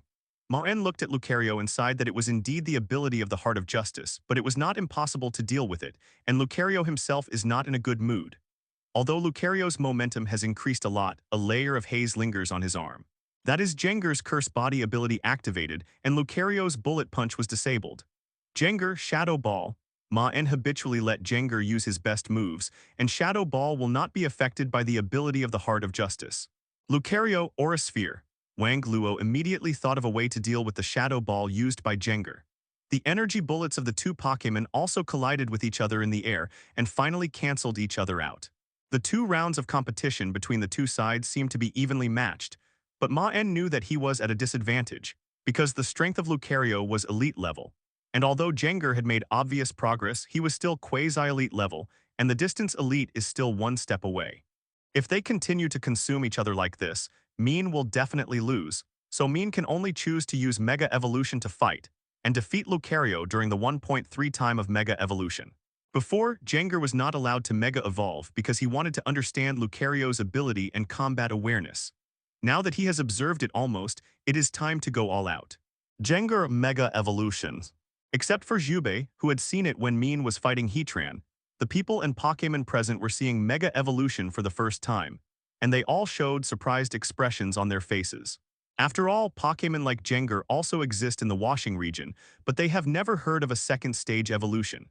As the rainbow-colored evolution light flashed, Jengar turned into Mega Jengar, and its strength reached the elite level. The second round, Mega Jengar vs Lucario, begins. Wang Luo looked at the evolving Mega Jengar on the field. He didn't know how many times he was surprised by Maen. In the second game, he thought that Lucario's attribute and strength were completely suppressing Jengar, but he didn't expect that Maen's Jengar actually had this new way of evolution. Now the gap in strength has been eliminated, and the final victory or defeat has become unknown. At this moment, Wang Luo had doubts in his heart. He doubted whether he could really win. But soon Wang Luo threw this idea out of his head. He must meet Arceus and build a new world on the battlefield. As soon as Mega Jengar appeared, the shadow under his feet connected with Lucario's shadow. Lucario, who has the ability of Wave Guide, immediately sensed the weirdness of this shadow. Not only did it not have the ability to escape, but it also felt as if normal was being stared at by some sight. Lucario Quick Attack, then Close Combat. Jengar Phantom Force. Lucario's body approached Jengar like lightning, and then his fist swung at Jeng 25 like a heavy hammer, but Jengar was one step faster, and his body dived into the shadow when Lucario swung his fist. Taking advantage of Lucario's fist, Jengar had already come behind Lucario along the shadow, and his 2 forelimbs in the alien space stretched slightly downward. As Jengar moved, a black hole suddenly appeared above Lucario's head, and Jengar's forelimbs appeared, smashing Lucario hard. Lucario's eyes turned blue, and his waveguide ability sensed Jengar's sneak attack, and he immediately crossed his arms and raised them to block Jengar's sneak attack. After blocking Jengar's attack, Lucario took advantage of Jengar's forelimbs returning and threw an aura sphere towards Jengar's local area. Jengar was not panicked by the aura sphere.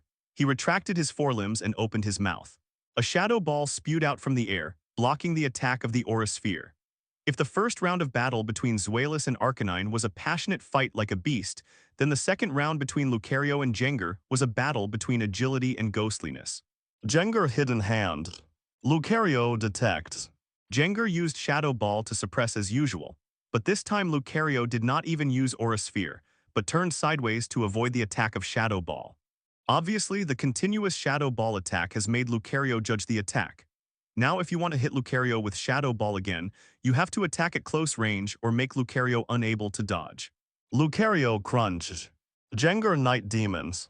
Jengar's movements were faster, and haze spread all over his body. Then a Jengar composed of haze appeared, and then he rushed towards Lucario strangely with a strange smile. Lucario, who was accumulating energy to use Crunch, had no way to avoid this strange black shadow, and could only continue to sprint with a firm look in his eyes. As the magic shadow composed of haze touched Lucario, the black shadow passed through Lucario's body. After the black shadow passed through Lucario's body, Lucario felt a chill all over his body, which made him feel very painful, but he still endured the pain and rushed to Jengar. The evil energy formed a huge mouth in the air, and then bit Jengar's body. The previous Lucario's enhanced attack plus Crunch's attack made Jengar's body fall down. Fortunately, Jengar's own physical strength is good, so he struggled to get up and has not lost the ability to fight. Lucario, on the other side, is not in a good condition either. In the game, Nightshade's damage is calculated according to the level of Pokémon. But in reality, it is not only based on the strength of Pokémon, but also based on the ghost energy in the Pokémon's body. Under Maen's training, Jengar's ghost energy was very powerful and even completely suppressed the poison of the secondary attribute, Jengar Curse. The haze on Jengar's body surged more obviously, and then these haze turned into vipers in the air, approaching Lucario. Lucario instinctively wanted to dodge, but these snakes composed of ghost energy tracked Lucario's body like conscious normal, and then drilled into Lucario's body. Jengar's body couldn't help but stagger again, but the strange smile on his face became more obvious. On the other side, Lucario couldn't help but half kneel down after being hit by Curse. The attack of Nightshade just now plus this curse made it feel cold and painful all over. Wang Luo knew that Lucario had to solve the battle quickly, otherwise the power of Curse would become stronger and stronger. Although Lucario's contest condition was better than Jengar's now, the situation would be completely reversed in a while. Lucario absorbing punch. Jengar's double team. What Wang Luo could think of, Maen could think of too, so when facing Lucario's attack, Maen asked Jengar to dodge with double team. Although the contest condition was not good, Jengar still split into 4 clones and forcibly avoided Lucario's attack. 323. If it was Lucario in the prime contest condition, it could completely determine Jengar's true body with the ability of Waveguide, but now the energy of Curse is still accumulating in its body, and its consciousness is beginning to be a little fuzzy, and it is impossible to sense the wave with Tanaka's mind. Lucario mind readers. Lucario closed his eyes and did not continue to look at the Jengar clones surrounding him. He wholeheartedly sensed Jengar's waveguide. In the darkness, Lucario endured the pain brought by Curse and finally sensed Jengar's dark waveguide. Jengar Thunderbolt. It is impossible for Maen to watch Lucario finish using Mind Reader and immediately let Jengar launch an attack. Although Jengar's use of Thunderbolt is far inferior to Shadow Ball, the attack of Shengwen Volt has a chance to be accompanied by Paralysis contest condition. A huge lightning bolt instantly shot out from Jengar's body, and the color of this lightning bolt was strangely black, and then hit Lucario hard. Lucario, who had just completed Mind Reader, was hit by Thunderbolt, and the black lightning also triggered the curse in Lucario's body. Under the double attack, Lucario's body finally couldn't help but fall to the ground. Wang Luo was stunned when he saw Lucario fall to the ground, and then his head slowly lowered. Seeing the space-time crack dissipate, Magam and others finally showed a relaxed expression on their faces. Rotom knows what Giratina said. Giratina said that she saw the battle just now in the reverse world. She said that Mr. Wang Luo was a fool and had no qualifications to cooperate with it to command it. let alone lead it to defeat Arceus. Lucario, what are you doing? Stand up. Defeat that Jengar for me. Wang Luo's expression became ferocious, and he shouted at Lucario, who was lying on the ground. Jengar, who was sitting on the ground, saw that Lucario had lost his fighting ability and lay on his back on the ground with an unconcealable smile on his face. As the restraints on the lake Pokémon were removed, the three lake Pokémon also regained their sanity and came to Maen and Wuxi to express their gratitude. The hatred of Wang Luo for Dialga now is obviously deeper than that of Palkia in front of him. After all, for Dialga, as a divine beast, it was actually controlled and manipulated by Wang Luo like a puppet normal, which is simply the greatest insult to it. The two Pokémon have now entered the origin form. The two Pokémon who were originally at odds with each other have now become really angry. They are covered with wounds, but they still roar at each other with rage. The three lake Pokémon have blue light in their eyes, and they jointly cast a spell to touch the red chain on Dialga. Wang Luo saw that Giratina was unmoved, and his face showed a surprised expression, and he shouted loudly. But what was embarrassing was that after Wang Luo's command, Giratina did not take any action and completely ignored Wang Luo's command.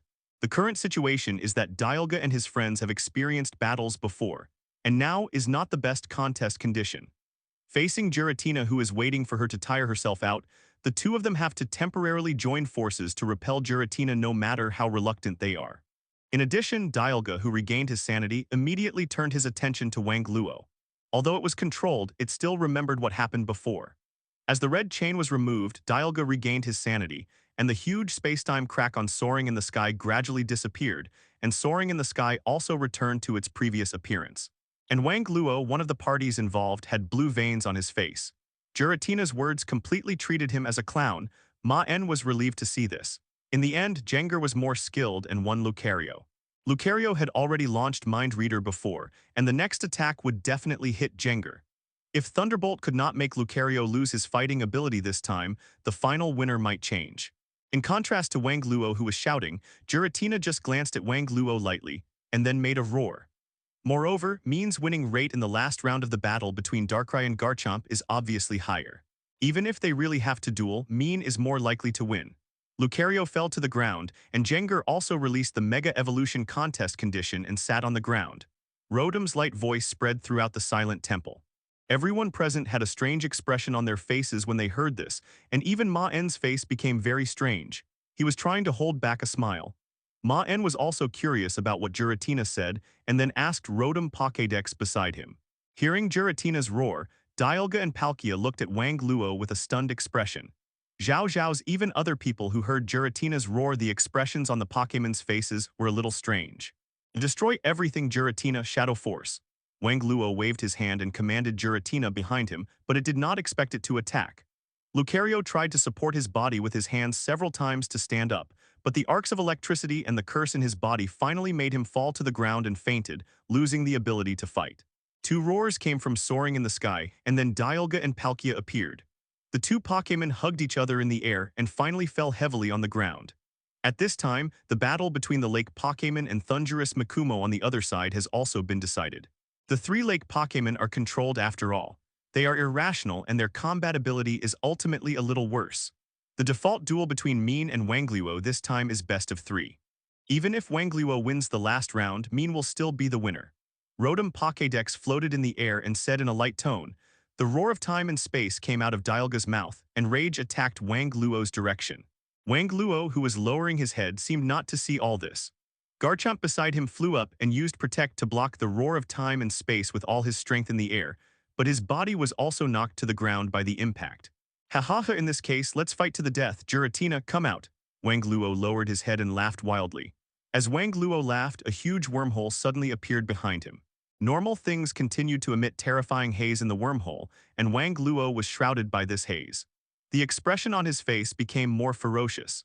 In the haze, Giratina's body slowly emerged from the wormhole, and the pressure made everyone present feel a huge pressure. Except for Maen, no one else knew Giratina, but they could feel that Giratina had the same strength as Dialga and Palkia. Dialga and Palkia looked at Giratina warily. Other people in Pokémon may not know Giratina, but they are very familiar with her. In the normal plane, any one of them can fight against Giratina evenly.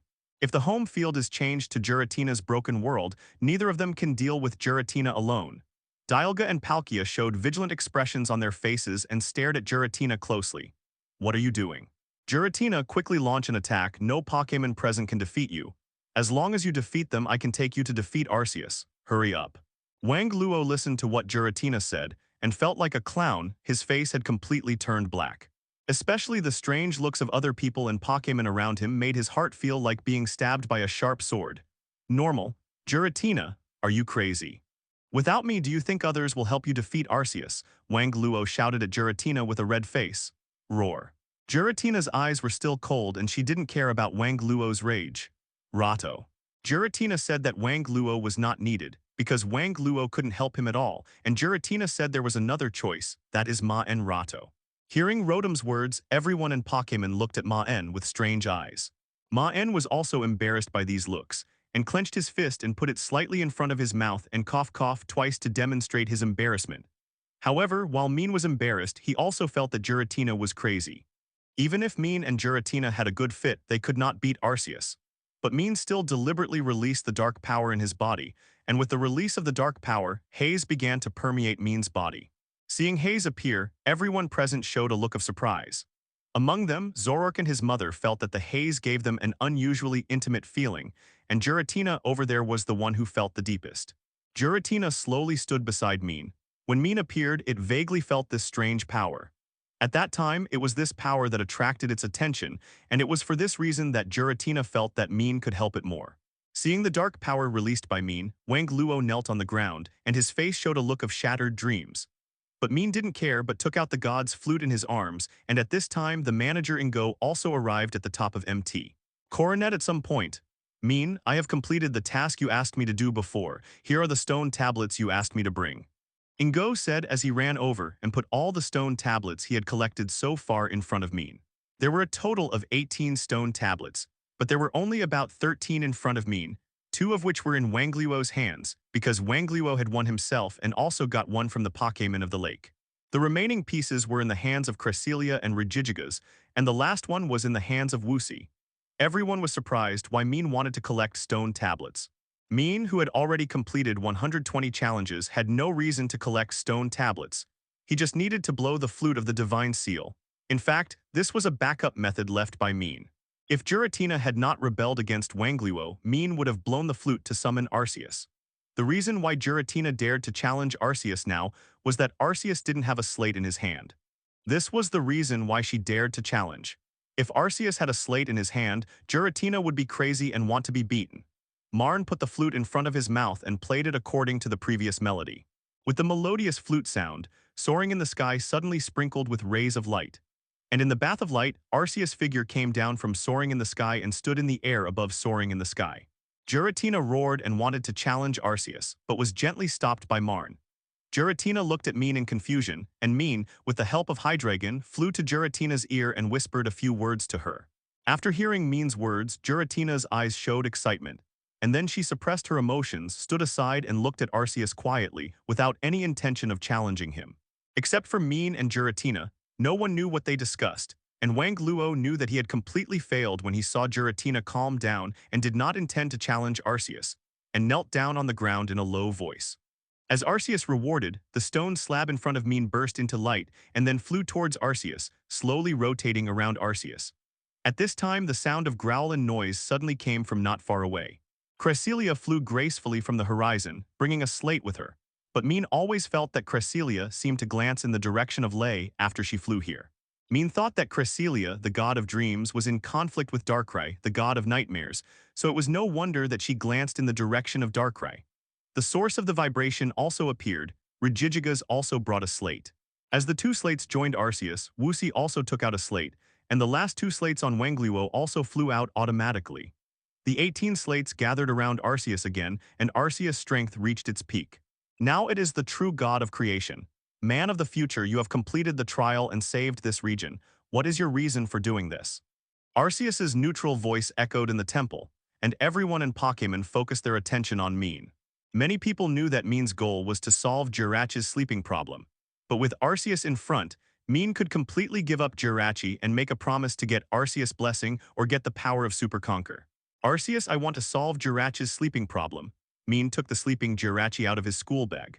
Jirachi opened his eyes slightly when he heard Mean's voice, and then saw that all the big guys were surrounding him and nervously got into Mean's arms. Is it a Pokémon with the power of wishing?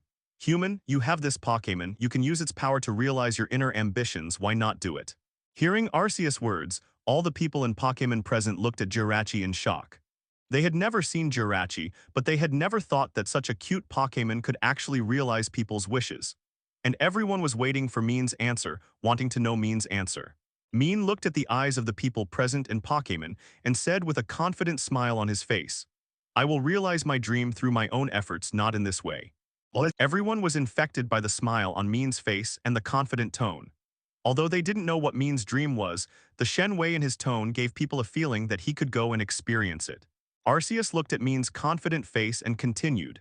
Gangshi and Jubei beside him also expressed their gratitude to Mean and also thanked Mean for letting them know the true identity of Sinnoh, so that they have a clearer goal for the future. Mean knew Wang Luo was leaving, but he didn't stop him. If it was someone else, he might have killed Wang Luo, but not Wang Luo. This person might be Cynthia's ancestor. If Wang Luo died, it might change the future history. So Mean has tried his best not to change the future, but to keep the development of the world on the previous track as much as possible. The reason why Mean stayed was also very simple, because the Zoroark mother and son next to him had not been successfully abducted. And not only this reason, there are other reasons that make Mean want to stay here temporarily. 2 days later, Mean came to the temple again with the company of Magam and others. After the battle 2 days ago, the temple was almost damaged. There were fallen stone pillars and buildings everywhere, which were basically the same as the spear pillar that Mean saw at the top of MT. Coronet with Cynthia. And the two Christoph Gamu also knew why Mean stayed. In these 2 days, Mean collected all the Pokémon unique to Zikui with the help of Magam and others. However, these Pokémon were not forced by Maen with force, but were willing to follow Maen back to the modern world after friendly exchanges. No problem, as long as Jirachi can stop sleeping. Yes, human, when you want to return, you can come here to blow the azure flute at any time. After speaking, Arceus' body rose into the air and disappeared in soaring in the sky. Human, to be precise, it should be the future man. Your last request should be to return to your own era. Arceus found that Mean didn't belong to this era. However, Mean didn't care about these, and he never planned to rely on Jirachi to realize his wishes. Human, your sincerity touched me, I will help you. Arceus really believed Maen's feelings for Jirachi this time. Even among the humans he had seen, humans who were willing to give up this kind of captivate wish and want to help Pokémon were rare. When these raindrops fell on the ground, the withered and damaged land on the ground began to recover and heal, and the injuries on the injured Pokémon also recovered quickly. After contacting the rain, both people and Pokémon felt harmony and peace from the bottom of their hearts. The reason is also very simple. There are always some Pokémon who are unwilling to fight, and some are injured in the fight for food, and their children are not safe, so they are willing to follow Maen back to the modern world. Jirachi in Mean's arms also showed an unprecedented relaxed expression on his face. The reason why Jirachi fell asleep was because of the powerful wishing power in his body. The wishing power was too strong for Jirachi's body to bear, so he could only use the method of sleeping to prevent this power from crushing Jirachi's body. As Arceus took away Jirachi's wishing power, Jirachi naturally didn't need to sleep, but he also lost the ability to help others fulfill their wishes. As the milky white light on Jirachi was sucked out and turned into a milky white ball of light, human, your request has been fulfilled. As Arceus left, all other mythical beasts also left here, leaving only Giratina. However, Arceus's expression was a little strange. He had been observing Mean's actions these days, and he had seen everything about recovering Pokémon, which made him doubt whether his judgment of Mean was wrong. But what bothered Arceus the most was that Mean did not threaten with force, but communicated with those Pokémon on an equal footing, and only recovered them after agreeing to their demands. From this point of view, Mean was not a bad person but a kind human being. Arceus also gave up his entanglement, and at the same time he and Dialga released a dazzling light shining on Mean. Mean felt that he was about to leave Zikui, and waved goodbye to Magamu and others, thanking them for their care. As the light around Mean formed a light ball, Arceus seemed to think of something, and 2 meteors flew out from behind and entered the light ball where Mean was. After this instant of action, Mean's figure disappeared on the spot, which also meant that Mean's journey in Zikui region officially ended. After that, Wang Luo left the temple on Garchomp and flew away. When Maen heard Arceus' words, he wanted to agree immediately, but then he suddenly thought of something and looked at Ingo beside him. The originally lively temple became deserted at this time, and Magam and others also came to Maen. And the Zorok mother and son that Maen valued were naturally successfully abducted by Maen, and the little Zorua became a new member of Maen's lineup. Maen, thank you very much for saving the Zikui region. Magam expressed his gratitude to Maen with a solemn face. Giratina also roared at Maen and returned to the reverse world. Mr. Ingo, have you made up your mind? Are you willing to return to the modern era with me? Arceus, I want to return to my era, but can the time be delayed for 1 or 2 days? Wang Luo looked at Maen, who was laughing and talking with Magam and others in the distance, with a blank expression on his face, and then murmured, You won the man of the future this time, but I will not give up my dream. At the temple, Maen blew the azure flute again, and Arceus and Dialga appeared again with the sound of the flute and came to Maen. Because for these Pokémon, the safe environment and sufficient food mentioned by Maen are what they want. Arceus didn't simply believe Maen's words. It has lived too long and has seen countless humans, including villains who appear to be gentlemen and heroes who challenge it with Pokémon, so it first wants to see if Maen is willing to pay this price to help Jirachi. Human, I received your request. I can solve the problem of wishing Pokémon sleeping, but the price is that the wishing Pokémon will lose the ability to fulfill the wish. Do you still want to help it now? Under Arceus' control, this milky white ball of light rose into the air, and finally exploded in the air like a firework normal, turning into rain and scattering on the Zikui land. Maen did not say anything when he saw Ingo's decision. After all, everyone chooses their own path, and Maen will help Ingo complete it by helping Ingo to tell him a message. Even Wang Luo felt calmer under the rain. Maen, I have decided that I will not return to the modern era. I plan to develop the modern duel method here. This is also my dream. As for my brother, if you have the opportunity to meet him, please help me tell him a message. He will understand my decision. Ingo clenched his fist towards Maen and expressed his thoughts excitedly. Lucas, like the sun normal, bloomed on Arceus' body, and Jirachi automatically floated into the air and began to shine with milky white light. The experience of being hurt by Wangluo before made Zorok give up the position of guardian, because it has no good feelings for humans, except Maen, and is worried that the little Zorua will be hurt, so it also agreed to Maen's request to return to the modern world together. Maen did not hesitate when he heard Arceus' words, and immediately answered Arceus' question firmly. The shuttle between space and time was completed in a few breaths. Maen only felt the changes in the surrounding scenery and found that he was back to the modern spear pillar again. Shaking his head, Maen also adapted to the nausea brought by the shuttle, and then looked around. The figures of the unknown still existed in the hidden darkness, but Maen was not afraid this time. Instead, he bowed gently in the direction of the unknown, then said thank you and turned around and left this space along the stairs. Maen walked to the top of the stairs, then left the spear pillar space and saw the sun and scenery outside again. This was also different from the scenery of the ancient Zikui region. This was the scenery of modern Sinnoh. The figure with long golden hair also showed a surprised expression on his face when he saw Maen appear, and then flew over quickly on Garchomp and said to Maen anxiously, Means you are finally back, what happened? Maen looked at Cynthia, who still had worry on her face, and said with a smile, When the future person passes the 10 Kings trial and blows the flute of fate, the sun will appear. The person depicted in the painting above was Maen. Maen was in the middle of the carving. He was surrounded by the 10 Pokémon of the legend of Zikui. In addition to these Pokémon, there were also Zhengwei, the 3-headed Tyrannosaurus, and Darkrai standing in the front.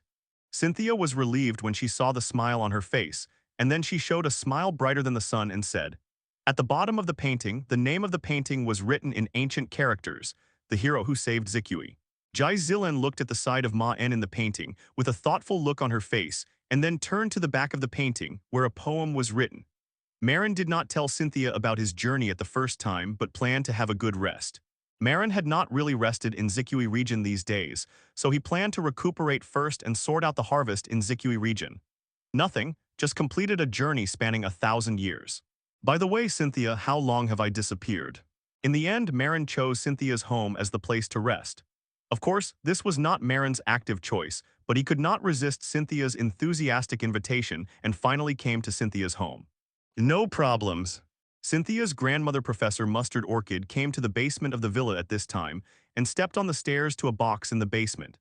Cynthia saw that Maen was not injured and also noticed the bulging backpack behind Maen and the happy expression of Jirachi on Maen's chest. She guessed that this trip must be very exciting. Thank you for your concern, Cynthia. Cynthia knew that Maen was tired and didn't disturb him. Instead, she sent Maen to the place and closed the door and left. Thinking of his plans for the future, Marn's eyelids gradually closed, and then he fell asleep, leaving only the rustling sound of leafage being blown by the wind outside. The light will bring the meteor to sprinkle the rain of hope. Gently opened the box, and Professor Mustard Orchid took out a rectangular box that was neither big nor small. The title of this poem is written lightly, Ancient Poetry 21, Epic of Zikui Heroes. Time and space merge and other worlds and darkness gather. Maen and Cynthia looked at each other and smiled. In the shadow behind Maen, Marshadow was relieved to see Maen appear, and then quietly dived into Maren's shadow again with a perfect diving action. At the top of the painting is Arceus, and below are Dialga, Palkia, and Giratina. In addition to these three gods, Cresselia and Regigigas are also in the picture. However, the most eye-catching part is the upper right corner of the painting, where a star-like normal Pokémon is depicted. Its body seems to be shining, and this Pokémon is Jirachi. The epic of the hero also ends here. Cynthia's grandmother, Professor Mustard, saw the two return together, and a strange expression appeared on her face again, but she still enthusiastically invited Maen to enter the villa. Professor Mustard Orchid gently opened the box, and there was also an ancient carving in the box, but the content of the painting was extremely shocking. If Maen saw it, he would probably be surprised and speechless. But this time, Maen always felt that Professor Mustard Orchid looked at him more seriously, as if he wanted to remember Maen's appearance. But Maen didn't care, and came to Cynthia's room to have a good rest. After wearing this pendant, Maen clearly felt that his control over the dark power was more delicate, and the dark power was greatly enhanced, which was also of great benefit to the cultivation of his own Pokémon. Maen didn't know why Arceus gave Maen this pendant, but he remembered this friendship and planned to return this favor to Arceus sooner or later. When the power of the meteor comes, the future person who made a wish will come. I don't know that Maen, who is looking at the carving, is lying on the soft bed, holding a black pendant and looking at it carefully. This black pendant was what Arceus gave to Maen 0.6 before he left, and the material used to make this black pendant was the two stone plates behind Arceus' Dread Plate and Spooky Plate. The hero of the future smashes the conspiracy and saves this continent. What Maen is looking forward to most now is the arrival of tomorrow. Whether the home in his heart can be established depends on the result of tomorrow. Time, space, other worlds, darkness and light will gather here. Don't thank me. If you really want to thank me, tell me about your wonderful journey. I'm looking forward to it. About half an hour, I took Garchomp to look for you nearby for a long time, but there was no trace. Finally, I inferred that you might return here, so I waited here. If you don't show up in a while, I might have to contact others, but it's okay. Professor Oak, you misunderstood. I didn't say from the beginning to the end that there was only the Moon Bear. Professor Oak and the other three and the pervert normal stroked Moon Bear's body, and then recorded the data of Moon energy. Maen, if you don't explain why you called Samuel Oak today, I will definitely teach you a lesson. Agatha's hoarse voice sounded in Maen's ears, and Maen couldn't help sweating. Rotom also came out from Maen's side at this time, proudly showing off the knowledge he had learned. Professor Oak heard Maen's words, and his face showed a thoughtful expression. In fact, by evaluating the Mega Evolution, Maen will soon be able to obtain the status of a researcher, and then he can set up a small laboratory. Moon Bear swore that if Maen hadn't told it not to do it, it would definitely slap one person with one bare paw. After getting up, Maen went to the laboratory here with Cynthia, which was also the place agreed upon by Maen and others. Others present also showed surprise on their faces when they heard about Maen's Zikui journey, especially Cynthia, who showed a yearning expression on her face when she heard Maen was conducting the Ten Kings trial. As a trainer, she naturally wanted to have such a battle. But a large laboratory is similar to Professor Oak's laboratory, which is a professor-level laboratory. The funds spent and the area required during the period are very huge. It is impossible to apply for the status of an evaluation researcher. Professor Oak and the other two immediately saw the future development direction from Rotom Pokédex. Rotom Pokédex can not only help trainers survive in the wild better, but also is a perfect Pokémon for assisting professors' research. But at this time, Moon Bear suddenly felt a gaze from behind that made its hair stand on end. He turned his neck stiffly and saw Professor Oak and the other two releasing a fascinating light in their eyes, and then Normal rushed to Moon Bear like a zombie seeing a living person. Rato, the Moon Bear is the evolution of Ursaring. It is said that it can be evolved in a peatland during a full moon. Professor Oak, the biggest reason I invited you here is that I want to obtain the qualification to build a large laboratory, and the subject is the research on the changes of the Zikui region Jingli.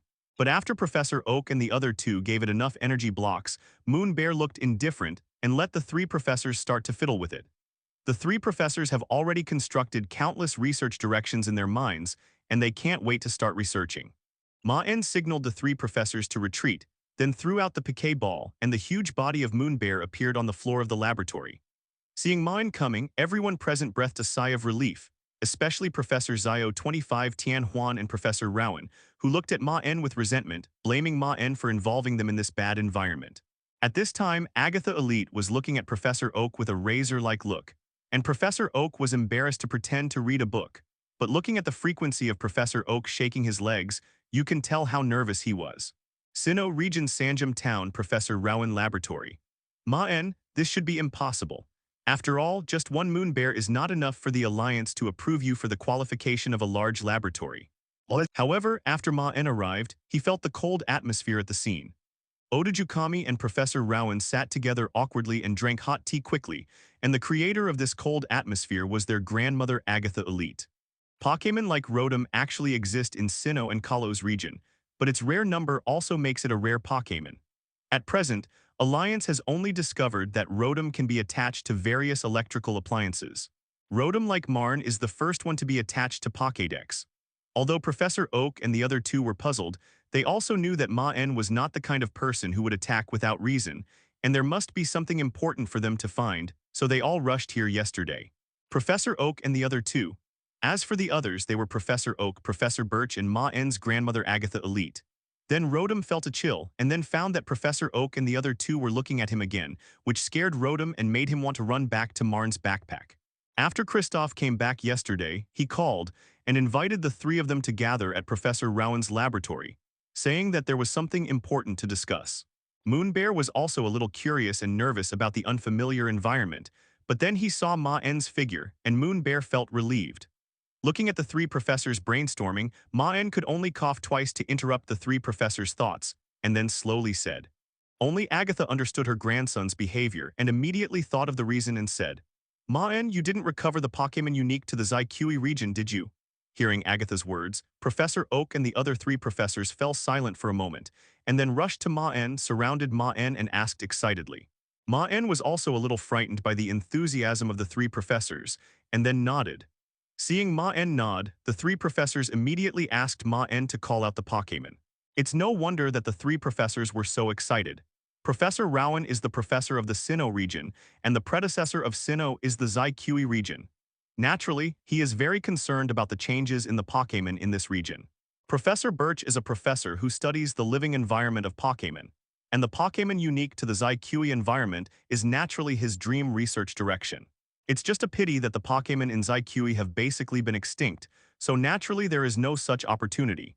Professor Oak simply likes Pokémon, likes to explore and study unknown Pokémon, so naturally he is very A month passed in a flash. Within 3 days of making a plan, Maen took out the paper and successfully became a researcher. Then Maen submitted the application for the laboratory, and the unknown Pokémon represents huge benefits. It is inevitable that some people will not be tempted by such lucrative benefits, so Maen directly chose familiar people to cooperate, so as to ensure that Maen's own interests occupy a larger share and can also get more say in the alliance in the future. Professor Oak and the other two could no longer control their expressions when they heard Maen's words, and said to Maen tremblingly, by the way, the dark-tailed blackfish is the evolved form of Basculin. Speaking of this, Maen smiled. Seeing the flattering look on Maen's face, Agatha Elite knew what Maen was thinking and smiled. He nodded Maen's head and said that Maen was a clever guy. After Maen received hints from all sides, Professor Oak, the leader of the three regions, began to support Maen. Orange Elite also spoke publicly, and Devon Group also expressed its cooperation with Maen.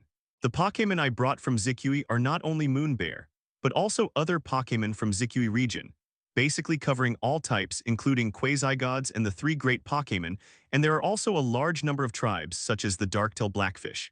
Under this powerful background, the previous threatening voices and hands and feet all retracted. Song Neng lurked in the dark and observed silently. And even if Maen didn't say it, Professor Oak also knew that Maen's intention of calling them here was definitely not just for research, but also for the hope of tying interests together. The survival and breeder of Pokémon in the Zyqui region of ancient Sinnoh. This was the topic submitted by Maen. When this topic appeared, it instantly caused a shock to the Alliance. Countless people frantically asked Maen about the source of Pokémon, and even used hints, threats, and interests captivate.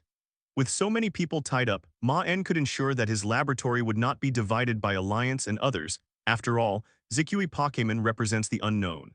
Although Steven liked this Heatran, he did not recapture it because he wanted to find it on his own during the journey. However, Heatran was still taken into the pocket of the Devon group because Steven's father Mew Jin also liked Steel-type Pokémon, so he spent money and resources to buy Heatran. 012310525 Feilu 122,111,301. Maen said with a calm expression on his face. With the completion of the laboratory, Maen also released the first news of Washi region Pokémon to the outside world as a researcher. The various new forms of Pokémon also made Professor Oak and others very excited, and they devoted themselves to studying Jinshin day and night. At this time, Charles Goodshow, the head of the Alliance Conference, also publicly supported Maen, and the voices within the Alliance were suppressed. Maen, what do you mean by there are more than just Moon Bear? Looking at the smile on Maen's face, Professor Oak and the others even doubted whether Maen had plowed the entire Zikui region. But after hearing the types Maen mentioned and the existence of the Quasi-Gods and the three great Pokémon, King Inbo knew that the Alliance would definitely agree to Maen's conditions for applying for the laboratory. After the construction was completed, Maen also released all the Pokémon in the Washing Kui region and asked these Pokémon what they didn't like. The intention of cooperation hit it off, and the only thing left is the choice of venue, which involves the reason why Maen called his grandmother.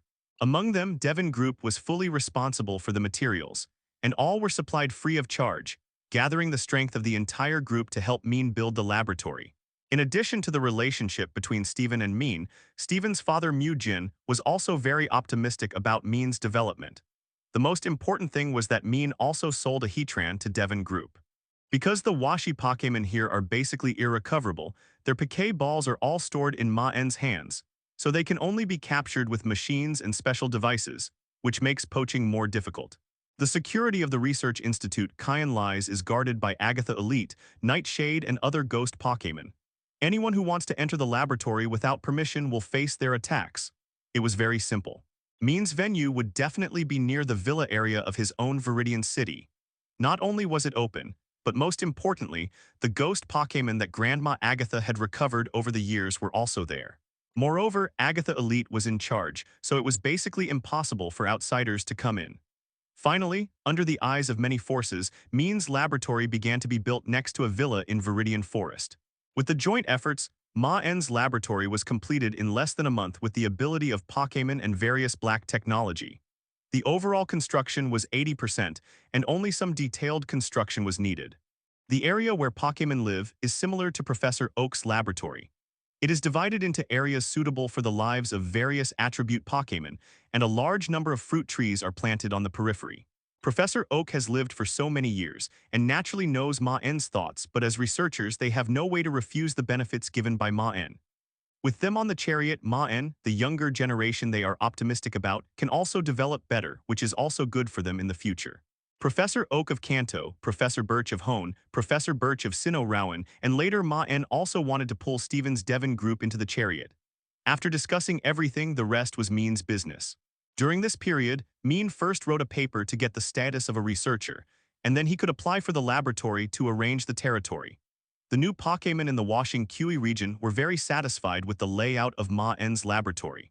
Although the range of activities was small, there was no problem with the environment and food, and there was no need to worry about being attacked by other Pokémon. The strangeness of Ghost Pokémon and Zoroark's illusion ability make it impossible for people who enter here to escape without top-level elite ability, let alone steal Pokémon here. Inside, Agatha Elite and Zoroark of the Washi region are responsible for security. Maen's laboratory has attracted the attention of most trainers in the Pokémon world since its establishment due to the sensational nature of the subject. At first, most people in the Pokémon world did not understand what the Zikui region meant. It was not until they learned that Zikui region was another name for the Sinnoh region thousands of years ago that they realized how important Maen's research topic was. After all, those were Pokémon thousands of years ago.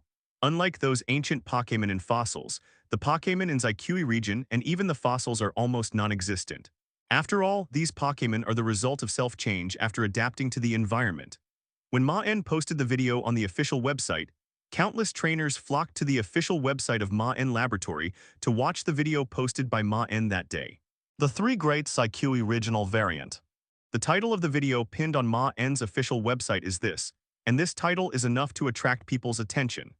After clicking on the video, everyone who watches the video can see Maen in a white research suit, and this is the first time that Maen has officially entered people's field of vision. Under the video recording, Maen threw one of the 3 Piquet balls placed on the table.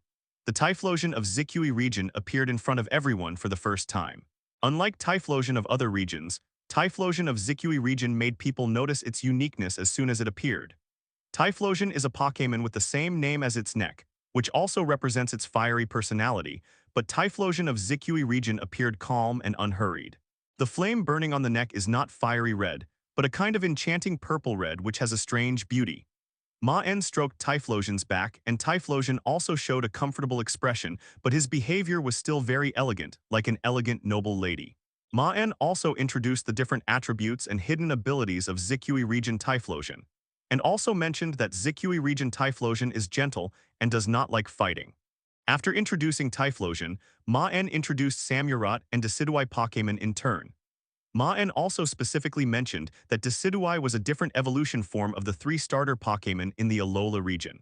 Maen also made his own guess, speculating that the prototype of Decidueye, Rowlet, might have migrated to the newly discovered Alola region due to environmental changes and the preference for warm and sunny regions. After the introduction of Pokémon, the first video released by Maen also ended here. Although the video ended, it caused a lot of sensation outside. Countless people sent messages to Maen 733, some asking for purchases and some asking for breeding. But Maen ignored it and stayed inside the laboratory as if he didn't hear the outside voice. In this case, some Pokémon hunters were the first to get restless. The huge benefits made them lose their minds. They entangled a bunch of people and chose to sneak into Maen's laboratory to capture. The leader of this group of hunters was Hunter H, a well-known Pokémon hunter. Hunter H was a real elite-level strongman and had always been a headache for the Alliance. But he disappeared on the night of sneaking into Maen's laboratory. It was not until the next day that Agatha Elite brought the bodies of Hunter H and other Pokémon hunters to the Pokémon Alliance to exchange for bounties that everyone knew the fate of Hunter H. The elite-level trainer died quietly in Maen's laboratory, and everyone knew that Agatha did not exchange the bounty for Hunter H because she valued the bounty of Hunter H, but took this opportunity to kill the chicken to scare the monkey, so that other people who had their eyes on the laboratory would know what the end would be. Agatha's actions directly scared off some people with dark ideas, and Maen's laboratory was also considered to have gained apparent security. At this time, Maen was sitting on a bench in the yard of the laboratory, drinking a drink at ease, watching the Pokémon playing in the yard. Among them, Jirachi and the new member Zorua played the craziest. Jirachi was happy because he finally stopped sleeping and started to live a happy life, while Zorua liked the atmosphere in Maen. As a ghost-type Pokémon, Zorua has no friends. After all, it is difficult for ghost-type Pokémon to make friends, except for those who are born with social phobia, FZ like Jengar. In addition to the environment in which Zorua lives, Zorua has no Pokémon friends to talk to since childhood except for his mother Zorurk. But Zorua has made countless friends in the laboratory. After all, Maen's laboratory is built next to Grandma Agatha's villa. It is a paradise for ghost and dark Pokémon. Zorua feels like returning home here. In addition, Zorua is also Maen's Pokémon, and the original Pokémon living here have watched Maen grow up, so they naturally welcome Zorua to join. Just as Maen was enjoying this tranquility, the sound of a cane came from his side. Maen knew that his grandmother had returned from the CFEC Alliance. Sure enough, Agatha came to Maen and sat on the bench next to Maen. Boy, the laboratory is safe now. Don't tell me you really plan to be a researcher forever. Don't forget what the trainer's job is. When Maen heard what his grandmother said, his face showed a helpless expression. After all, his grandmother has always been a little prejudiced against researchers because of Professor Oak. So she is also worried that Maen's path as a researcher will never return. Grandma Agatha, don't worry, my first goal is definitely the trainer route, and researchers are just auxiliary. Hearing Maen's words, Agatha also smiled, nodded slightly, and then continued. It's good that you haven't forgotten your path. Recently, the internal discussion of the Alliance is almost over. You can go to the Galar region in 2 days. Oh, have you finished the discussion? That's great. I've been ready for a long time. Maen also showed an excited expression on his face when he heard what Grandma Agatha said. The reason why Maen has been staying in the laboratory is to wait for the Alliance, Alola and Galar region to decide on the exchange. There was a rumor about this before Marn crossed over to the Zikui region, and after so long, the plan was finally confirmed, and Marn could officially embark on the journey to the Galar region. However, before officially embarking on the journey, Marn also needed to complete one thing before setting off, that is, Moltres' Pokémon egg was about to hatch.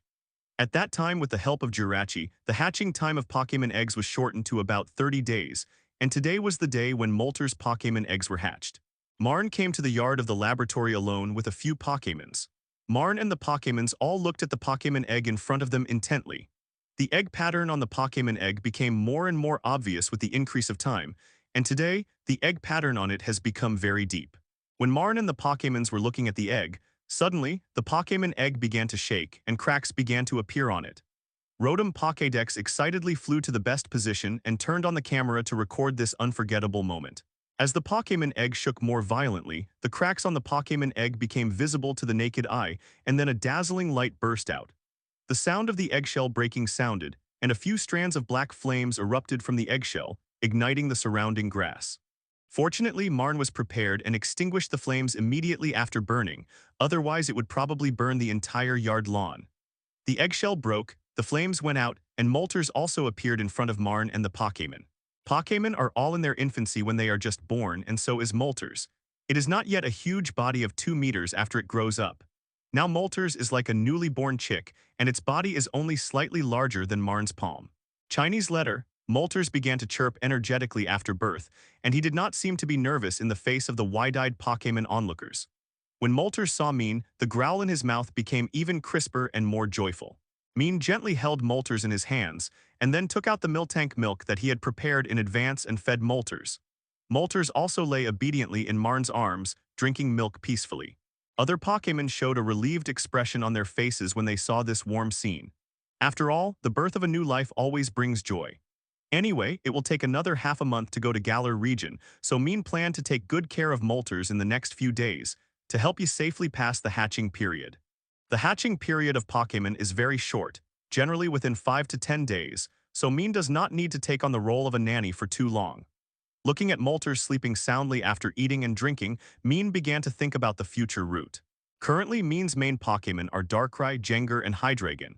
The other Zorua and Moltres are still too young and need time to grow up. Although the talents of both of them as phantom Pokémon and legendary beasts can guarantee that their future strength is definitely not to be underestimated, the current situation still can't help Maen much. So Maen also had an idea, that is, the idea of forming a local team. Now Maen is no longer as unknown as before. As a researcher, he has shown his face in the Pokémon world, and some of his previous deeds have naturally been dug up, such as Maen and Agatha elite relationship and Maen's main Pokémon lineup. But Maen knows that some things cannot be done openly, which requires Maen to prepare a hidden identity and a second team lineup that others don't know. Maen has already mastered the hidden identity.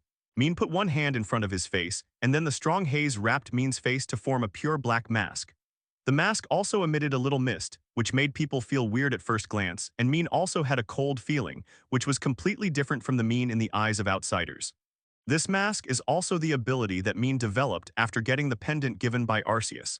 It can completely hide Maen's identity.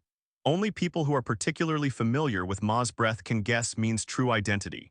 The rest is the idea of forming a second team lineup, among which the newly born Moltres was confirmed by Maen as one of them, and Zorua still became a member of Maen's first team.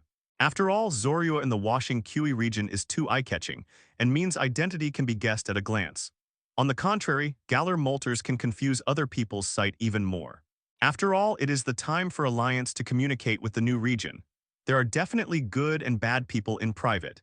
Even if it is exposed, the object of suspicion of most people will be the locals of Galar region. Maen also sat on the chair and began to make the composition of his current team.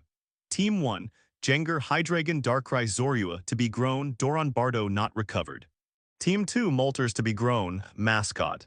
Lapras, Jirachi.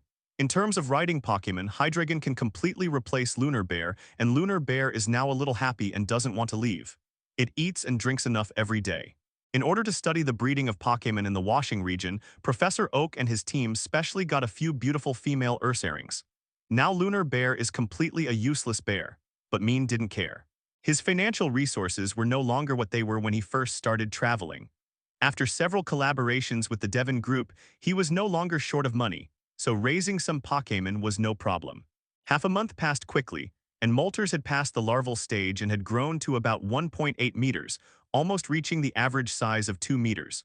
During this half-month, Maen and Rotom specially created data on Zorua and Moltres. Name Moltres Galar.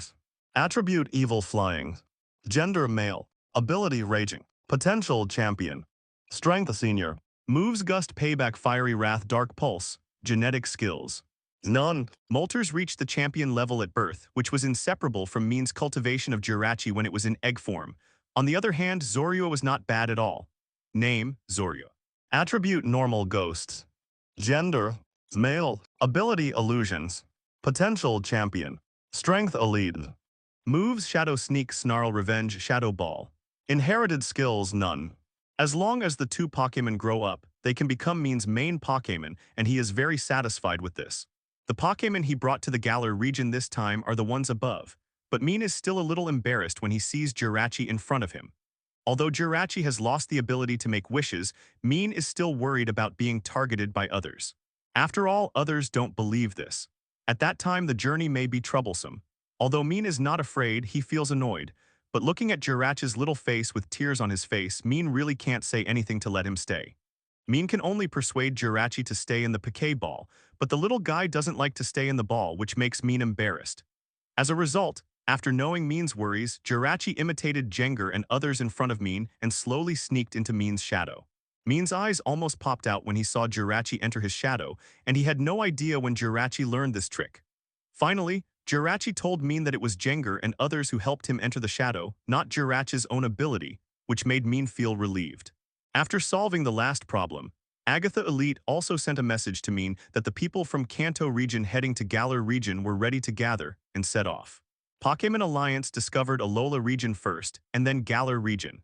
However, in terms of communication between regions, it was Galar region and Alliance that first reached a cooperation intention, because in Alola region, Alliance's communication was resisted by local people, and the strongest resistance was from Etha Foundation.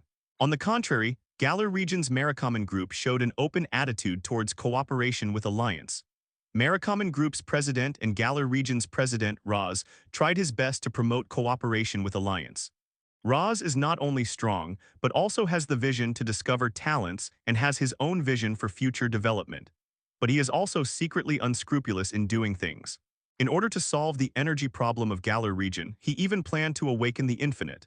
But he has not reached that stage yet. After contacting the Alliance, Roz planned to merge the Galar region into the Alliance and then establish the Galar Alliance. After all, the more powerful Alliance might have the answer to the energy problem in Galar region, which is the main reason why Roz actively promotes cooperation. However, these are not what Maen is worried about now. Now he first came to Professor Oak's laboratory. People from Kanto region going to Galar region will gather at Professor Oak's laboratory. When Maen arrived, he really met an acquaintance here. Yulong-Du was wearing a cloak and chatting with Professor Oak. Seeing Maen coming, he showed a happy expression on his face and greeted him enthusiastically. "Maen, I haven't seen you for a long time since we parted in Cerulean City. I also watched the video of your laboratory. The Pokémon in Zikui region are really great. Lance, are you also going to Galar region this time?"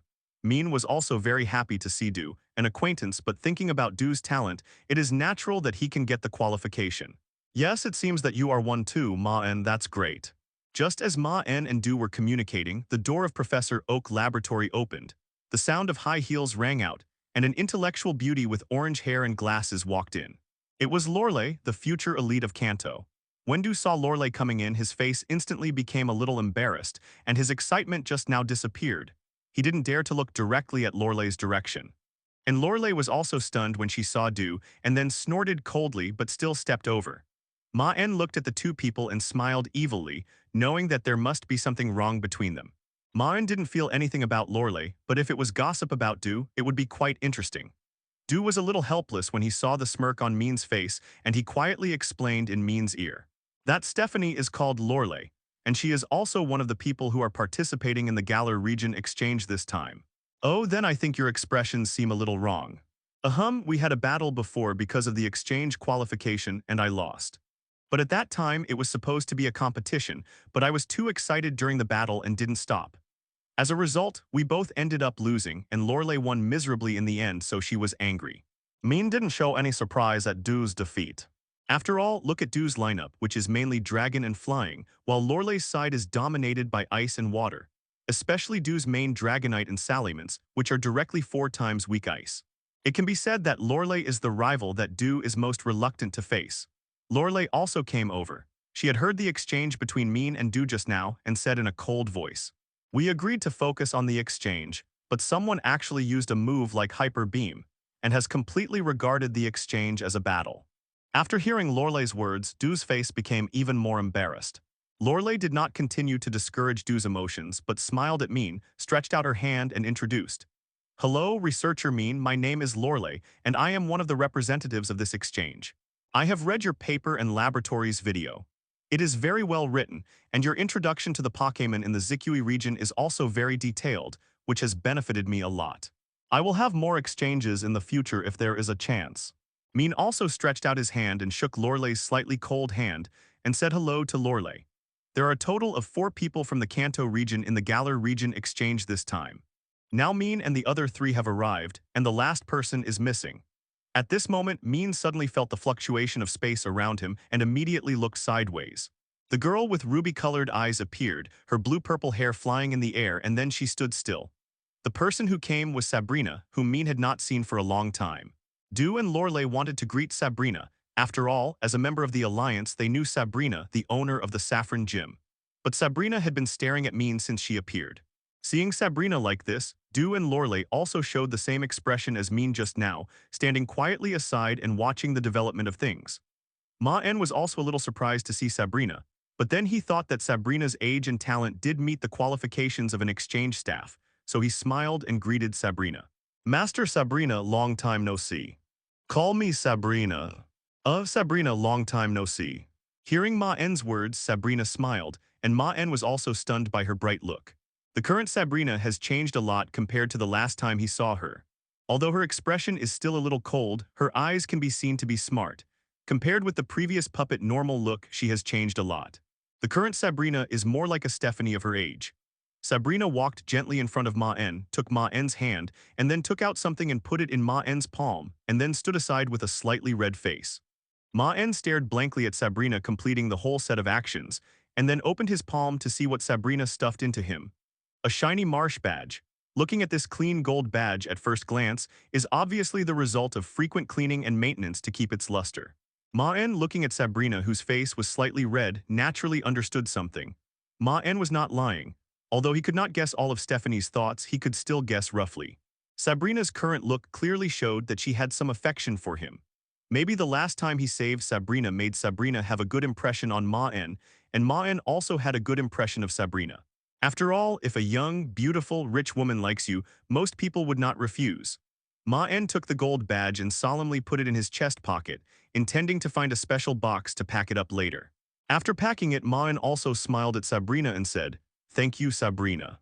Sabrina's face, which had just turned a little red, also returned to its normal color, and then she came to Maen and stood quietly aside. At this time, Du and Lorelei also came forward to say hello. Although Sabrina did not show enthusiasm, she also greeted the two normally. After all, Sabrina successfully experienced the feeling of being an actor during this period of time. At least she had no problem communicating with people, and was no longer the autistic girl before. As Maen and his 4 companions arrived, Professor Yin led them to the helipad outside the yard. There were no flying vehicles on the helipad, and Maen and his companions were somewhat puzzled by Professor Oak's actions. Just as Maen was about to ask, the sound of a flying device came from the distance of soaring in the sky, and an airship came to the top of the helipad and then slowly landed. As the airship landed on the ground, the hatch slowly opened, and several people walked out. Maen was surprised when he saw the people who appeared. The leader was an old man dressed as a professor, and behind her were several people of the same age as Maen and his companions. The person standing in the front and surprising Maen was the future champion of Galar, Dan Dai. The communication between Alliance and Galar region this time was not one way. Maen and his companions would go to Galar for exploration, and vice versa, Galar region would send talented young people to explore here. "Please give me flowers." The leading professor is Professor Mulan, who is dedicated to studying the Dynamax problem in the Galar region. Behind Professor Mullen are the young people from the Galar region who came here this time. In addition to Dante, who was recognized by Maen, there are also Chibana, Tarina, and others. While Professor Mullen was communicating with Professor Oak, Maen and Dante, the younger generation, were also communicating with each other. Dante immediately discussed the training experience of Charizard with Dew. Lorena was discussing with Lorelei and Sabrina. Lorena, who is a part-time model, could communicate with Lorelei about the training of water Pokémon while discussing entertainment issues with actor Sabrina. And someone in front of Maen also called him, but it was a child. Unio, the future young gym leader of Galar region, is younger now than in the anime. He wears a white mask and stands shyly in front of Maen. He wants to talk but doesn't know how to start. Maen knows that Unio is such a timid person. If it weren't for the regional exchange this time, Unio would never leave his town. However, Maen was a little helpless when he saw Unio.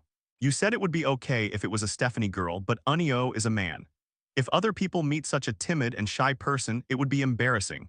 Fortunately, Maen is a social phobia and can deal with this situation. Hello, I'm Maen from Kanto. What's the matter with you calling me? If it's inconvenient to speak, you can tell it your idea. After Maen finished speaking, Jengar came out from Maen's shadow and then made a pause of leave it to me. Seeing Jengar appear, Unio's mood improved a lot. After all, although he is afraid of strangers, he has the ability to communicate with ghost Pokémon. Jengar came to Unio and understood his idea. Then he got paper and pen from Unio and returned to Maen. Hearing what Jengar conveyed, Maen showed a strange expression on his face.